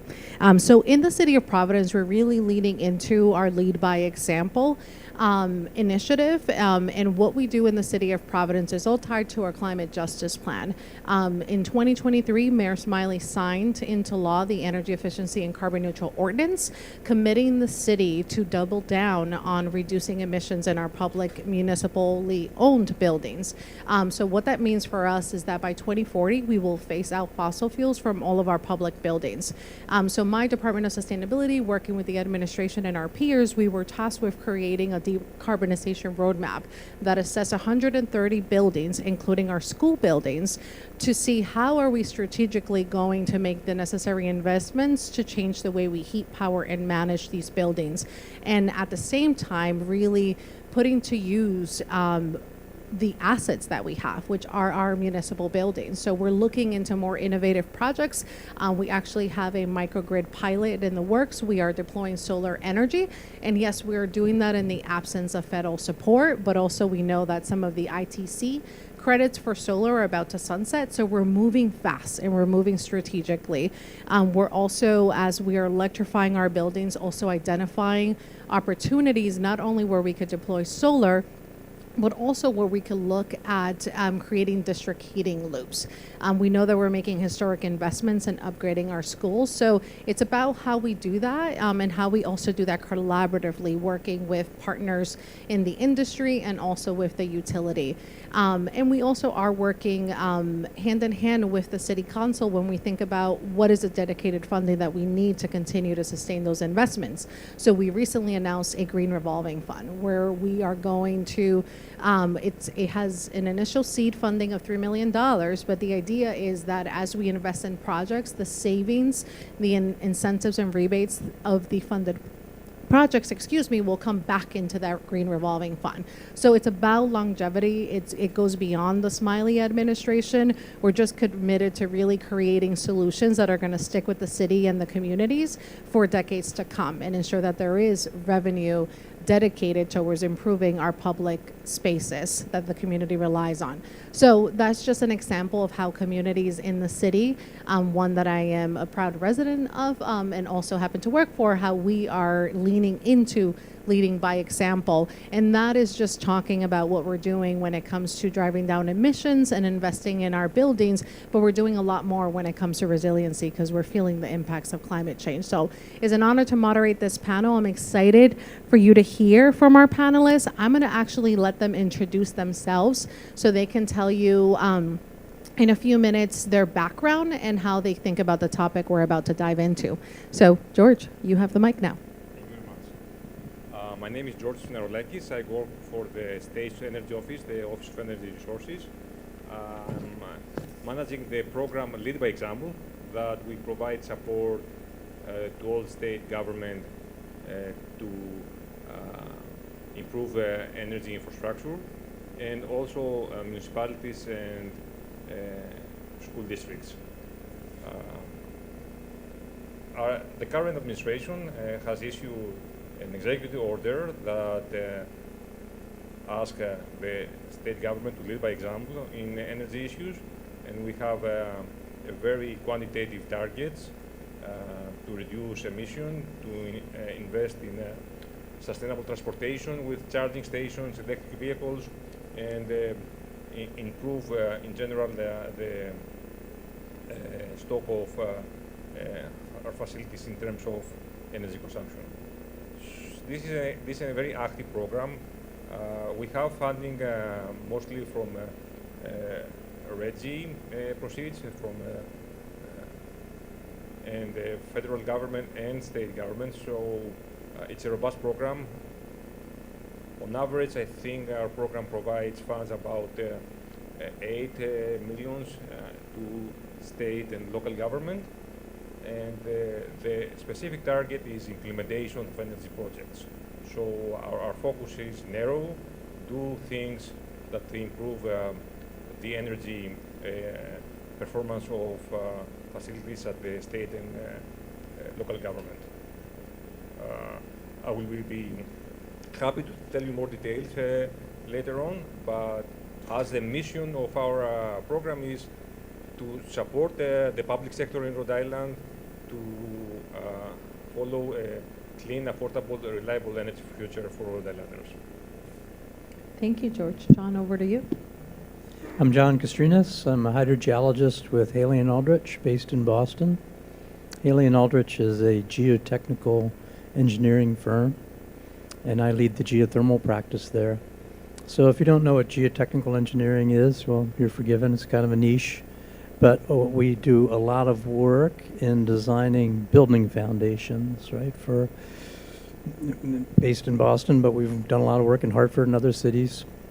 So you might think that in progressive cities like Boston, Providence, New York City, that they would really be embracing geothermal, putting them in their buildings to meet local codes, etc. But most of the the progressive thinking and most of the actual advances in geothermal are coming out of municipalities, all right? So they've got the carbon goals, decarbonization goals. They've got a longer view than most commercial real estate developers who are trying to turn around a property as quickly and cheaply as possible quite often. And they're doing things like putting together geothermal districts. Framingham, Massachusetts, for example. Cambridge, Massachusetts has been building geothermal for years now. So, and they're also encouraging and helping to fund schools who have been very active in geothermal. So it's exciting to see, and the developers really have some catching up to do. Thank you. Thank you, John. And I have to say, when you mentioned Framingham, like we've reached out to them, our Director of Energy Operations, and I have to say between municipalities, like the way that we're able to also share information and learn from one another. So I appreciate you bringing up those examples. Kristen, over to you.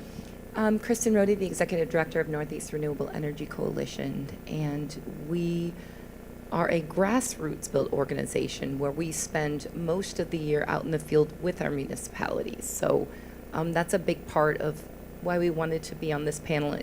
I think, Priscilla, you just flew right past what Providence is doing that is clearly mapped out something that every municipality in Rhode Island can follow, but so can we in Massachusetts. I know where John and I are. We are lucky we got to see Framingham come together over these last few years, and then now see the benefits of that where they're rolling out phase 2, and it's exciting. That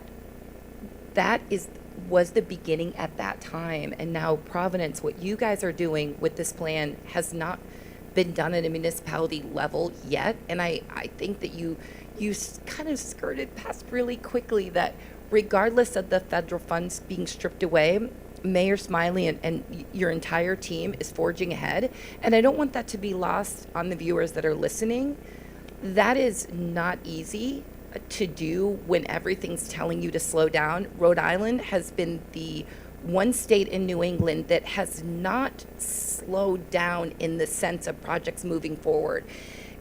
We have felt it, certainly John and I, in Massachusetts in different ways, but as a whole, I think we've all taken that pause, what do we do now? Where many programs like OER, Rhode Island Energy, what Providence is doing in their city, by forging ahead, regardless of what the winds are shaping like on the federal level, is important. So I just want to point that out again and lead by example, and George is doing over at OER is very, very impressive. So again, as an organization, we've spent the last year building a portal that means a lot to us, and it's basically taking the funding sources that are hidden under lots of places and all the other ones that aren't, whether that's Rhode Island Energy and our utility incentives, or whether that's nonprofit organizations that have it, or Climate Job Rhode Island, or many of the other great organizations that I see that I'm looking out and connecting with, and putting it in one easy spot for everybody to find, because these projects that are stalled, they can continue on. It's hard when you put together a resource and know the money is there, and it shouldn't be so hard to find. And so that is a positive thing, not just for New England and how hard that was, but the forward thinkingness of Rhode Island and why this was the perfect state to roll this out to now. Certainly geothermal, we've been able to see it in Massachusetts because we've worked closely with Haley and Aldridge, but now having you guys here in Rhode Island with URI and Brown and many other kind of forward thinking, I want to say cities, but it takes collectively nonprofits, it takes our for-profits, it takes our OER, it takes our Rhode Island Energy, it takes our mayors and sustainability teams to pull it all off. And I think that's important to mention as well. Yeah, no, absolutely. I mean, something I've said over the decade, it's all hands on deck. We have a climate crisis, and we have communities that are dealing right with the consequences, and some are facing a higher burden than others. And it's a crisis that is really intersecting, right? When we look at, you touched upon, some of our panelists touched upon issues of transportation, for example, but also I had mentioned earlier, as an urban coastal city, we're seeing firsthand what climate change is doing to our city, and at the same time, our residents are dealing with energy affordability challenges, and we also are seeing that there have been decades of disinvestment in our community center spaces. So I think that presents an opportunity, and I think that is the opportunity that Mayor Smiley and our administration is leaning into, and we know that those crises and what our communities face are not going to pause, right? Like the climate change crisis is not going to pause. So it's really up to us, and the mayor sees it this way, it's time, we're gonna lean in. The federal government is stepping back, but we're gonna be more nimble, we're gonna be creative, we're gonna be innovative, and we're gonna form more partnerships so we can actually continue to do the good work that we've been doing. And I mentioned earlier, we released our decarbonization roadmap, and our Director of Energy Operations is in the audience. And literally since that was signed into law in 2023, David got to work. He got to really doing the deep dive, right, and understanding our portfolio of buildings and working collaboratively with each division to really understand how can we do these strategic investments, and where are the high energy users, where are the opportunities, where are the challenges. And we worked with an energy consortium that does work around the region, Power Options, to develop that decarbonization roadmap with us. And what we found as we were doing the planning was a couple things I mentioned before kicking it back over to our panelists. We found a few things. We found, again, we couldn't pause, right? It's more than planning. We had to go beyond planning. There was an opportunity. There were historic incentives available to us. Our federal delegation is also tremendous in Rhode Island. They were really great at securing earmarks. So there was funding coming our way. So we were not going to say, hey, we're doing the planning. We're not going to, because we knew where the needs were. What we want is a strategic vision so we can continue doing the work. So we started upgrading and electrifying our recreation centers with the funding that was coming in. We started looking at where could we start doing pilots for solar? Where could we work with the utility? We have a strategic energy management partnership with Rhode Island Energy. Which buildings could we deploy lighting controls? Where could we enroll in demand response programs? So we were doing the work. We were like running and sprinting as we were doing the planning. And I think that's what made the milestone of releasing the decarbonization roadmap, like Kristen said, a blueprint for the rest of the state, and made it even more fulfilling because we showed how this work can be done. Yes, the federal government is scaling back and full-blown, and has a full-blown attack on clean energy, but we're showing the power of what happens when communities and leaders like Mayor Smiley and our city council decide to lean in, right? Because our communities are seeing the benefits of how energy costs are reducing. Therefore, taxpayers are also better off, and we have better buildings, and we're also tackling the climate crisis. So I want to go ahead and kick it over to our panelists. I spoke a little bit about, so I hinted at some of the opportunities and challenges, but what do you all think are some of the, you want to speak to something I said? Please do. I think that it's important to highlight that energy improvement can be a win-win situation not only for climate change, also for cost and comfort for facilities. Improving energy, having energy investments, we improve comfort in facilities, we decrease long-term and short-term costs and maintenance, and we address the climate crisis. So it's important because if we sometimes say one of the elements, we think that this has a cost. The actual benefit is in all three areas, and in comfort, and in cost effective, and so it's a win-win situation if we are mandated to do the hard work, which is the implementation. And I think this is a component that I would like to discuss today. But to emphasize that we have a historic opportunity and a historic challenge. The opportunity is what you just described, and the challenge is to make things happen. Yeah, the implementation part. And in Providence, we're saying we're going to create a green revolving fund. That's going to help us weather what's going on with the federal government, but also ensures that we will always have dedicated funding for these type of investments. And George, I really appreciate you highlighting that. It's hard to get to the place of implementation, but if you could really look at, right, you cannot just look at the costs, right? If you can look at the big picture and these benefits, I don't know many investments out there where you'll put $1 into energy efficiency and you get 3 back, right? And those are the kind of conversations that we're having with leaders in our city and say, look, not only are we going to improve the space, right, for our residents, but we're actually going to get money back for the city to continue reinvesting. And George, what are other challenges that you see the public sector faces when when trying to deploy more clean energy, or even more opportunities? What do you see in your line of work? I would describe our energy improvements or the change that we want to make as a pyramid. On top of the pyramid, we have the policy. And the policy is something that more or less everybody agrees. Everybody is supportive of a change in the direction of having most energy efficiency future. So the policy is there. Programs exist. There are federal programs, there are state programs, there are municipal programs. But the base of this pyramid is the actual process. Things to happen at the level of facility of the building.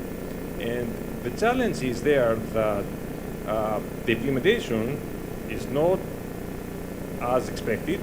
You hear stories even from the federal government when they approved all this funding for, let's say, charging infrastructure, how many charging infrastructure was able to be implemented at the end of the previous administration. So there is a delay, there is a lag between the decision and the implementation.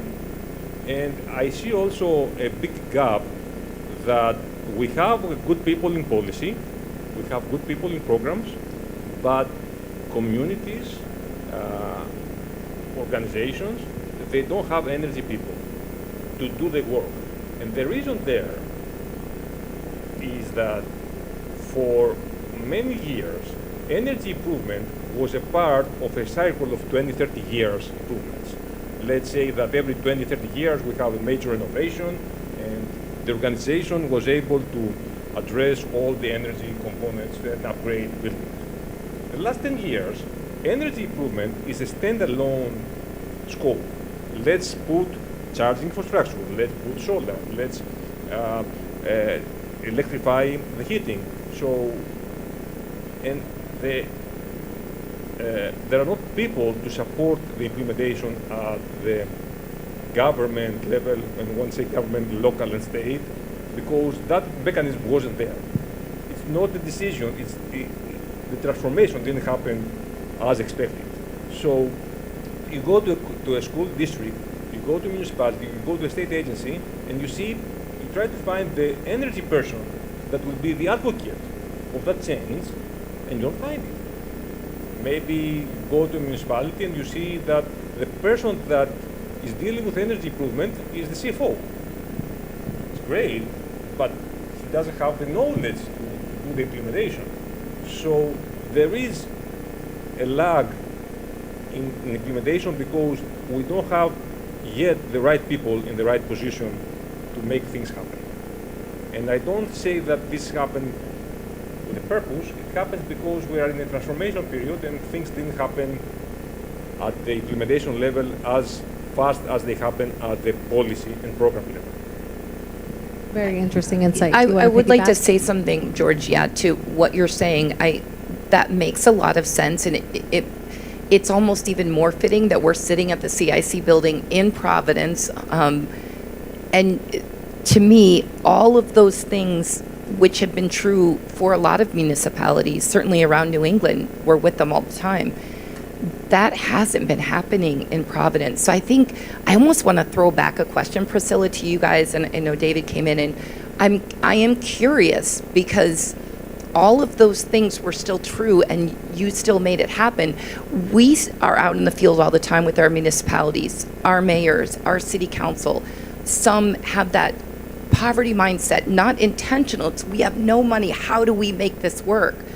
They all want to do it. And I would ask those that are watching online, those municipalities, what can you tell them about what made it so different for Providence? Because you have the same obstacles all of us have. What would you tell them?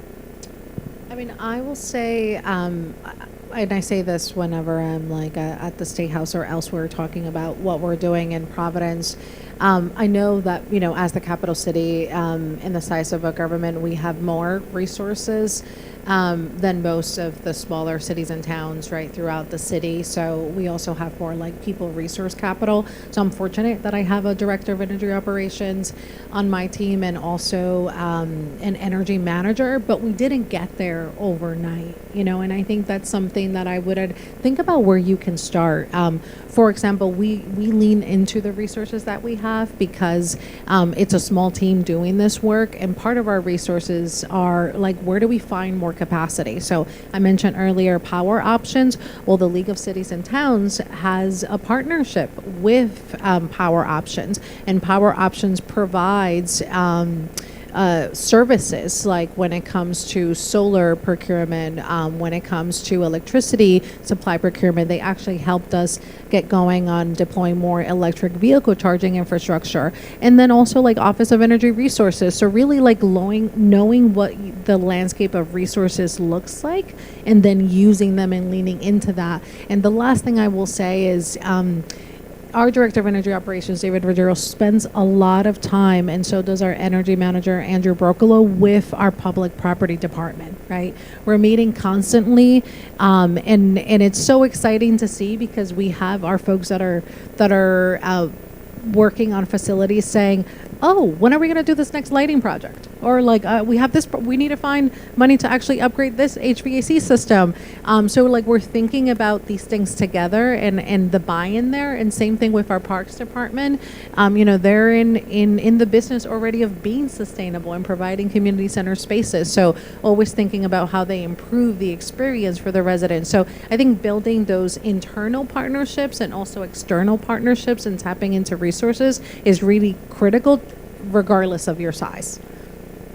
And then John, please share some wealth about your perspective in geothermal.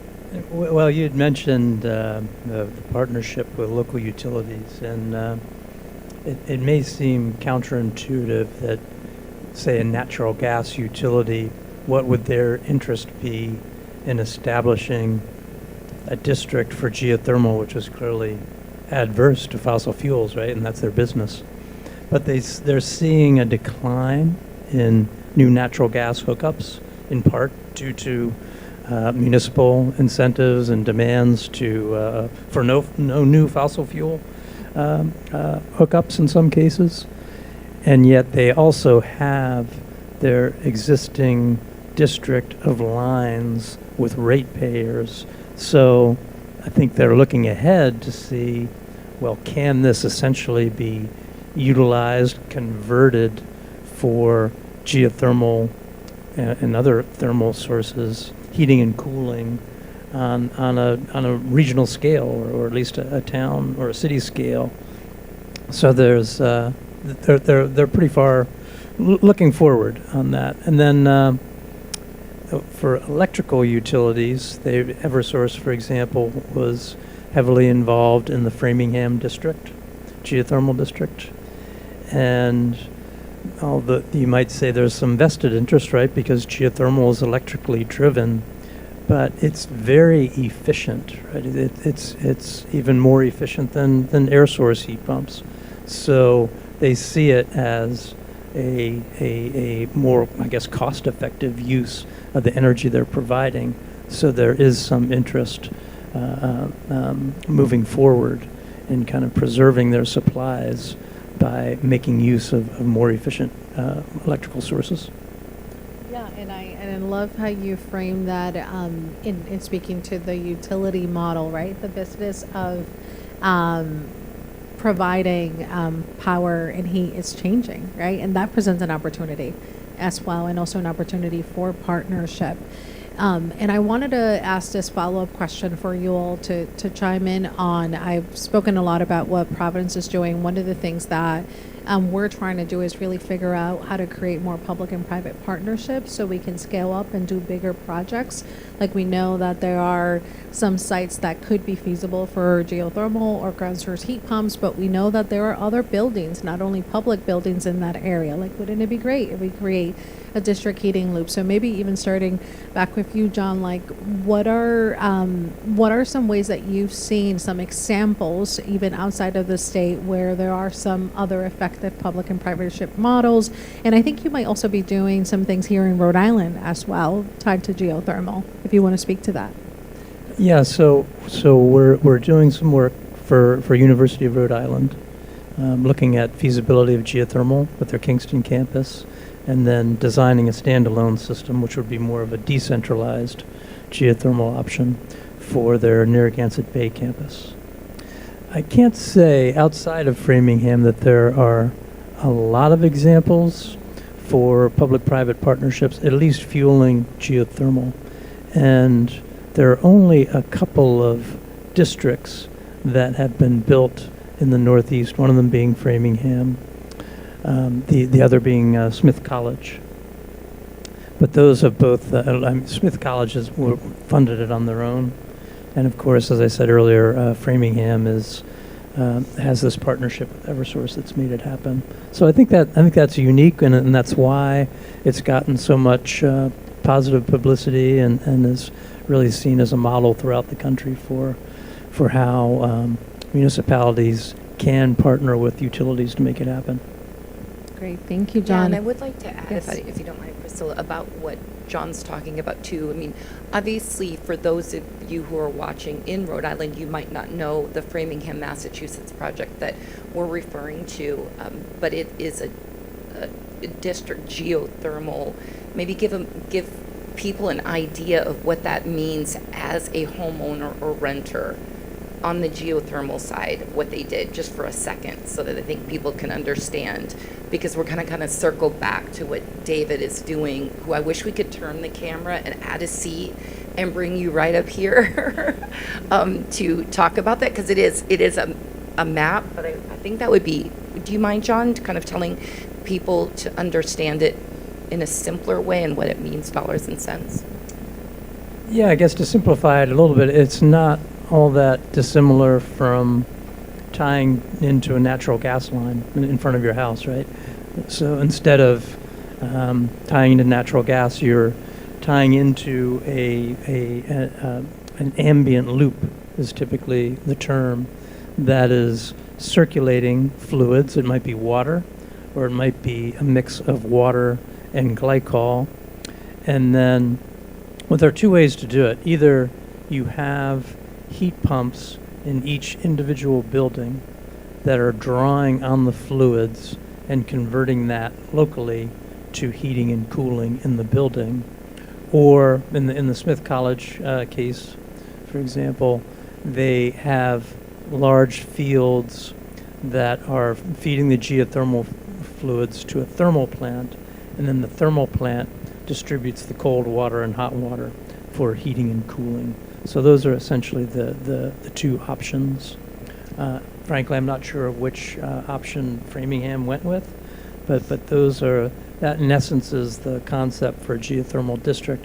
And one of the real advantages of a district over, say, standalone systems is you can, if you have very different heating and cooling load profiles in a series of buildings. So earlier today I used the example of labs and hospitals are very cooling dominated, but then residential buildings, dormitories and the like tend to be very heating dominated. So when you can have a mix or a cross section of buildings like that, you can bring the whole system into balance, and that balance between heating and cooling is really critical for efficient long-term operation. Yeah, and I think to that point of why I had him bring that up is we have a lot of municipalities that have these standalone, really great programs that are not just clean and renewable, what you see on the surface, but certainly bigger projects that affect residents like we have in Framingham. But I want to add that you had kind of mentioned a little bit about these projects and funding and things like that. I know Milton Cat, their MC2 division that John and I have sat on listening to them today, and that private funding that they're doing, your team is probably familiar with what Wakefield, their new energy park, did over there, not just with their energy storage systems, but kind of advancing that, which originally started because of the school. And it's now become a model. That still is not, it's these separate great things in and of themselves are incredible, and we keep moving forward. So George is right when we're talking about policy, connecting that with partnerships, connecting that with funding. But then I circle back to what Providence is doing, because what you guys are doing here isn't just one project. These are multiple things, and you are stacking the funding in a sense, and it's something we've talked about all day.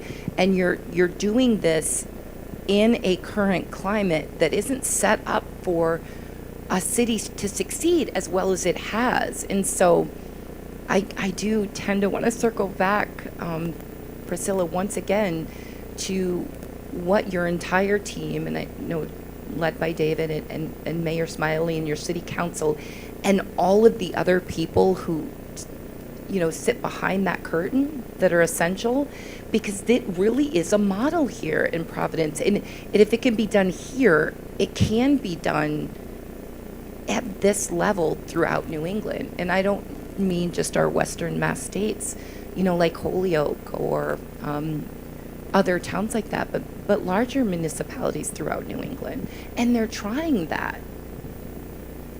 Yeah, I mean, certainly, I think with Providence, the thing that we think about, whether we're in the space of clean energy or resilience, like how do we create that blueprint that is replicable, that can be replicated elsewhere? Like I hinted at earlier, municipalities, like we share a lot of resources in terms of the information in between local government and even state government. And I would love to also, George, going back to George, because in that stacking of funding that you're talking about, and I think where it's essential to work in partnership with the Office of Energy Resources.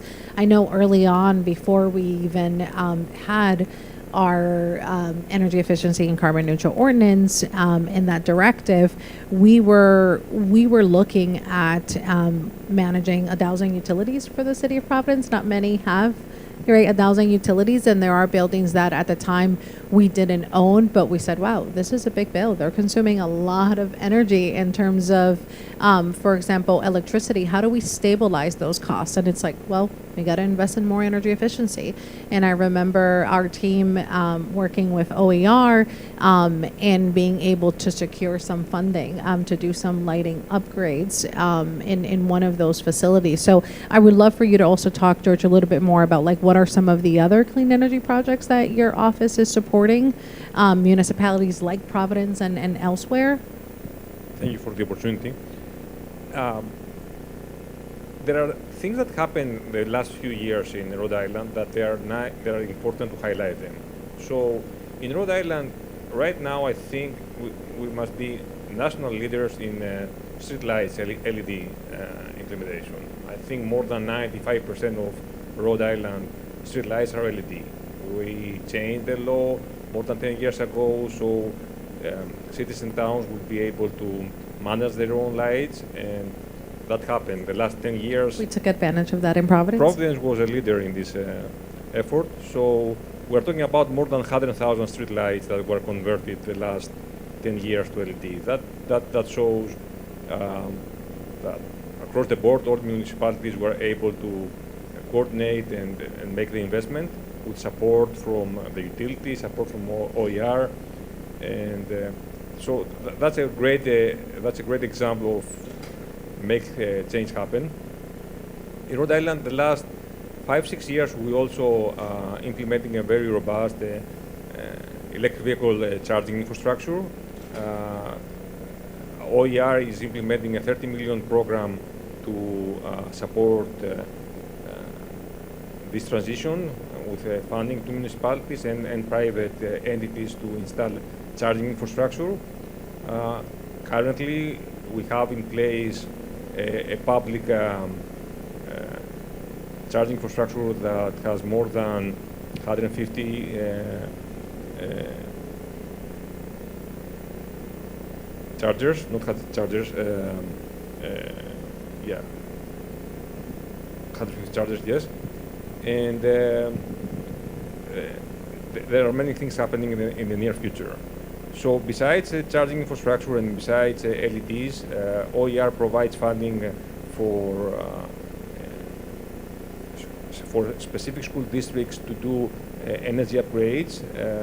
We have an active program that we provide all the necessary funds, technical and financial, for school districts to implement energy efficiency. We just finished a cycle for municipal buildings, and we are opening a new one in the next month or so. So constantly something happens to support from our office local government, and I think it's a great opportunity for every municipality to take advantage of that. We are not a big state. OER is there. I always say that if any municipality has something in mind that has energy component, discussion is a good thing to start with the energy office, at least to provide the right direction and try to find the resources to make things faster and easier. And Niall, just a quick follow-up for you, George, when you're also having these conversations with municipalities, because I mentioned earlier that one of the drivers out of many drivers in terms of why we make these investments in clean energy is that we see it as a path toward stabilizing our energy costs. Are those some of the conversations that are also being had with other municipalities where they're saying, whoa, I look at what's happening to our electricity load, like what do you recommend to OER? Yes, so I know that Providence is doing that, but many other municipalities, we connect with them to do energy procurement and stabilize in long-term contracts the energy expense. A huge opportunity for municipalities is also the virtual net metering program that provides the benefit to reduce their cost at a significant level. Providence. Yeah, absolutely. We get for offsite solar through the virtual net metering program, we get $1.5 million in electric bill savings every year. The majority of that is actually consumed by our schools.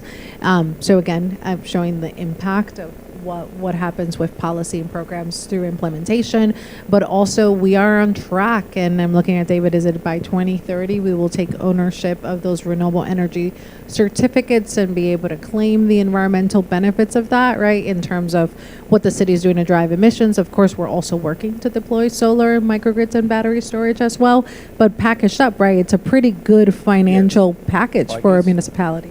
Correct, and something that provides huge benefit, financial benefit for municipalities. The state already doing that for years now. We have 100% of our electricity with produced by green energy. I will repeat again, there are opportunities, there are many resources. At the municipal level, unfortunately, there are not people always to know all these programs. It needs from our end effort to communicate that, but we also extend the invite that discussing with the utility, discussing with the state energy office, we can coordinate efforts to make this happen. And John and Kristen, anything you want to add to that point of how clean energy is also a path to energy affordability and why it's so essential? Yeah, I can just say it's less about the affordability, but the reason geothermal, air source heat pumps, and other electrification strategies work very well in the Northeast and New England proper is we have a clean grid, right? So even though both Rhode Island and Massachusetts still are pretty heavily reliant on natural gas, there's very little coal firing at either of these electrical grids. Whereas you go to other parts of the country where, because they're rich in coal resources, the grid is predominantly coal-fired power plants. And from a holistic standpoint, you have to ask the question, does electrification really make much sense here? Because I'm replacing a very efficient natural gas boiler in my home with electrical energy that's supplied by a coal-fired power plant. So the fact that we have a very green grid with renewables, we've got some nuclear, at least in Massachusetts, that's really what helps fuel any electrification strategy, including geothermal. I would like to add something here. Geothermal was a big thing for New England in previous years because it was the only sustainable alternative to natural gas, right? I mean, the climate of our area has as the alternative solution to natural gas or oil in terms of electrification, only geothermal technology.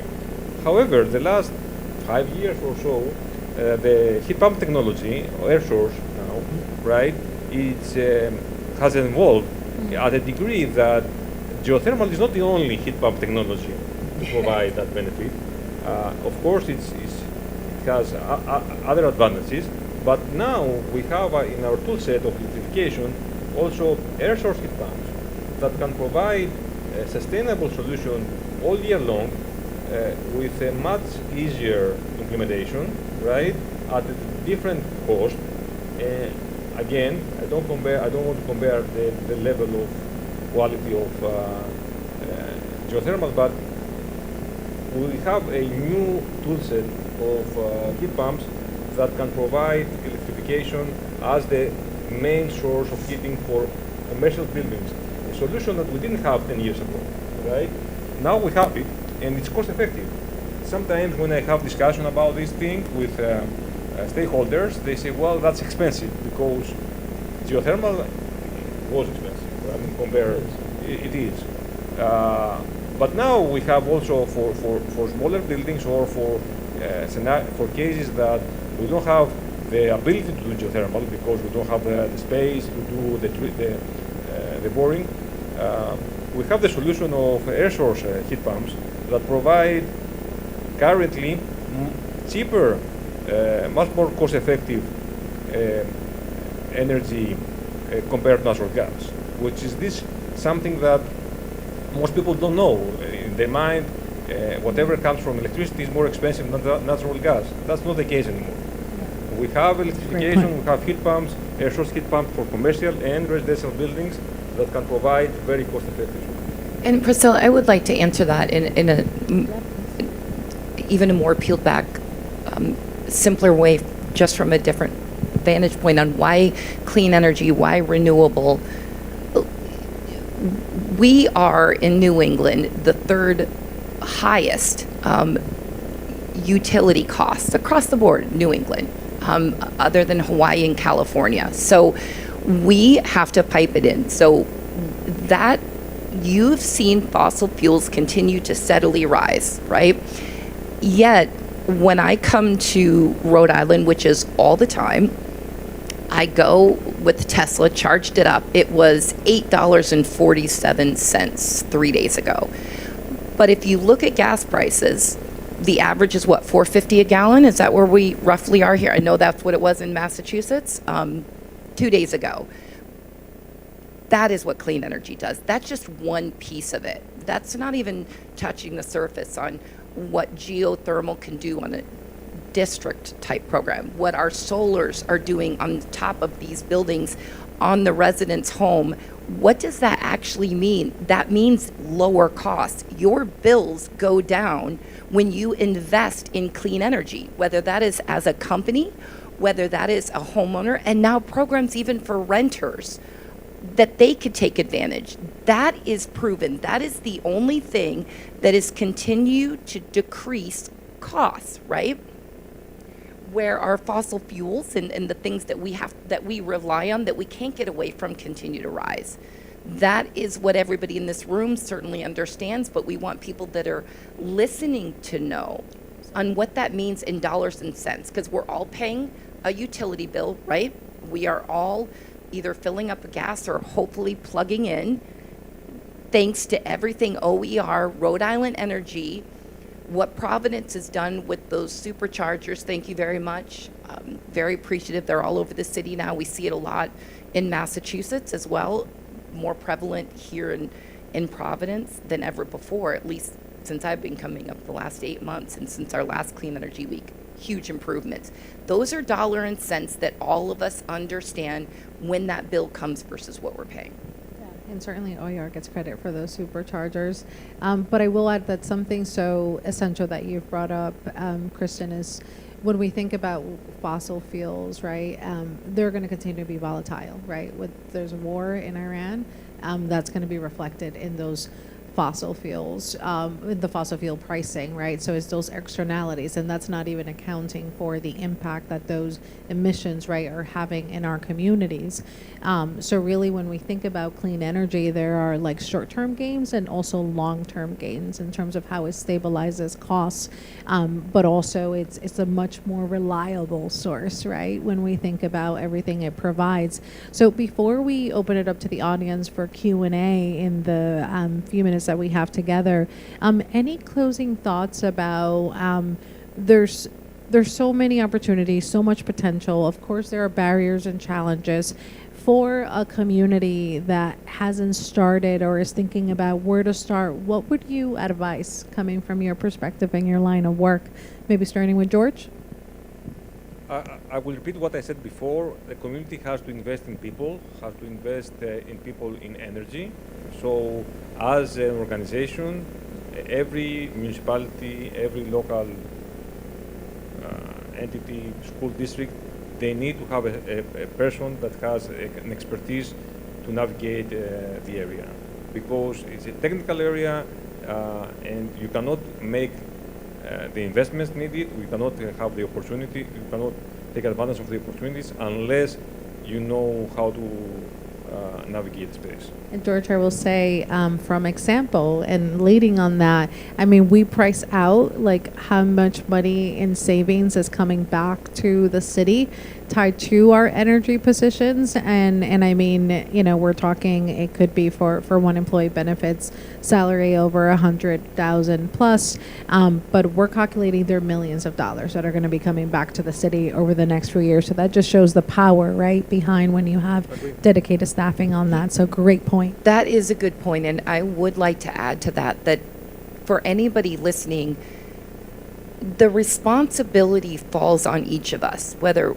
you're a homeowner, whether you're a renter, whether you're a business owner, whether you run a nonprofit. There are a lot of resources out there, but it takes us taking the time to just buckle down and say, okay, where do we need to find it?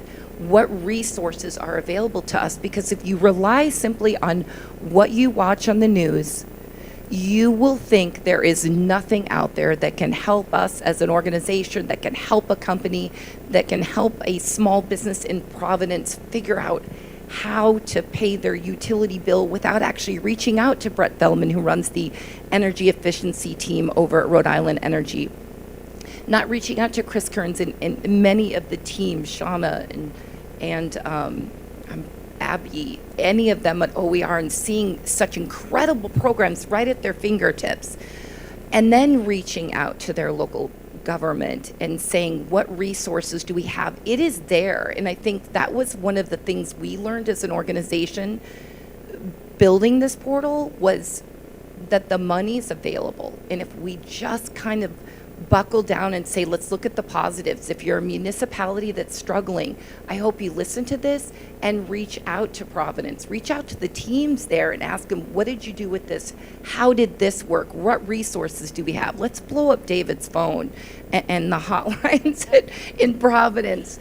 If you are a small business anywhere in Rhode Island and you wonder, can I put solar? Would this make sense? I would encourage you to go to Rhode Island Energy's energy efficiency teams. Look at what they have. There is a ton of programs right at your fingertips that you can use. The same is true about OER. So I guess I just want to kind of reiterate that it still falls on all of us to take the time to actually research what all of these people have done for you and programs that are available, and know that it cannot be done alone. That we need OER, we need Rhode Island Energy, we need great municipalities run by great mayors to continue that work even when it doesn't look pretty and even when the financing is hard to find. That's great, Kristen. And I will say also, in our roles, if you have challenges and barriers, we'll listen, right? Because the power of information is that then we can learn how to overcome them and create solutions that will benefit you. And John, anything you want to add in closing before we open it up to the audience? Yeah, I mean, so much of it is in the planning, particularly trying to apply geothermal in a city, right? So you'd think, wow, geothermal district sounds great. Boston's a progressive city. Providence too. Can we serve multiple buildings from a geothermal district? But it's a huge commitment just to work around the existing utilities. You know, it can be millions of dollars just to relocate those utilities and create a clean slate, essentially, to build the district. So it's just one of many tools in the toolbox. George mentioned air source heat pumps. This is why they're quite often they're just easier to fit into an urban site. They're not as capital intensive, and they're frankly not as complicated. The permitting alone, working geothermal in an urban setting, can be really challenging. So you want to know that early on before you start spending a lot of money pilot testing boreholes and doing geothermal design. I'm looking at David. We're taking note. John, we'll be reaching out. Angle drilling, that's David. That's what a lot of companies are doing in Massachusetts, because again, it's all pavement, right? We can't tear down a whole building, but angle drilling, that's pretty phenomenal. 200 feet by 200 feet, John, is the space roughly that they need? Sorry. It's the final product might take up a quarter of this room. You know, it's a very small platform, so they'll space the boreholes very close to one another, 3 to 5 feet. And then they achieve the separation which you need for good thermal exchange by varying the angles of the inclined boreholes. So it looks very good on paper, but you should know, again, back to the planning and logistics, it's still a sizable platform to get it in the ground. It's still 100 by 100 feet essentially needed for the drilling in order to actually get the exchangers in the ground. But it's definitely a good option for any site where you're constrained for space. Thank you, John. So, and thank you to our panelists. We have about 7 more minutes together, so I want to see if there are some questions in the audience. I certainly have more questions, and we have more thoughts we can share with you, but want to see if there are any thoughts or questions in the audience. Not all at once. Guys are excited. Well, I will add, thinking about some of those challenges that you mentioned, John, and also like the permitting and the drilling. I think one of the things, one of our other recent takeaways, we received a grant from the Coalition for Green Capital and ICLEI for $250,000 to do some technical support work and literature review work. So that's how we were able to figure out how do we create a green revolving fund that works for the city of Providence. But what we also did, we convened stakeholders from around the city that are interested in decarbonization or are thinking about projects.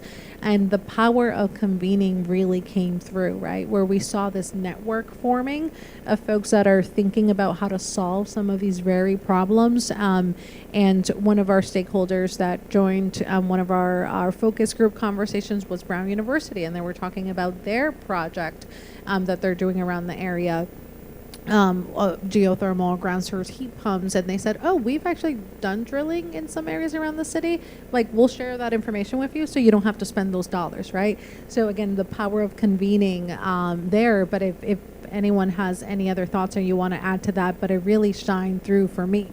Go ahead, George. I want to take the opportunity and advertise a new program of our office. Please. So it's about energy storage, batteries. Electricity as a commercial application is about 140 years old.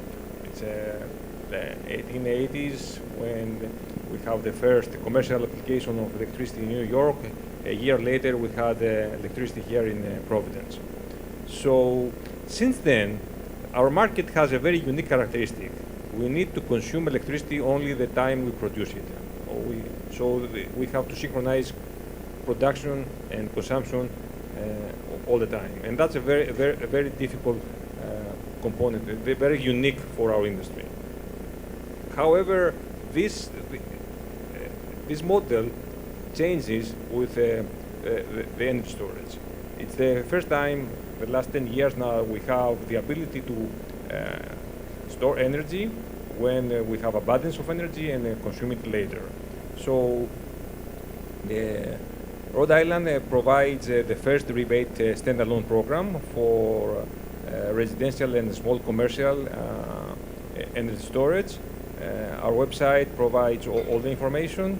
The gist is we provide rebates to purchase and install a battery. If you have already solar and you want to add now a battery, this is a good opportunity. Rhode Island Energy provide incentives for performance. So as you have the battery, you have revenues from the battery. So if you add the rebate to buy and the revenues from having it, it's a very cost-effective solution to invest. So yeah, that's a new program from OER. That's fantastic, George. And it gets me thinking about one of the projects that we currently have under development is a new Department of Public Works DPW facility and garage. And for that, it has a battery storage component. And looking at the numbers and that revenue coming back, it was really nice and really helped sell the other components of the project as well.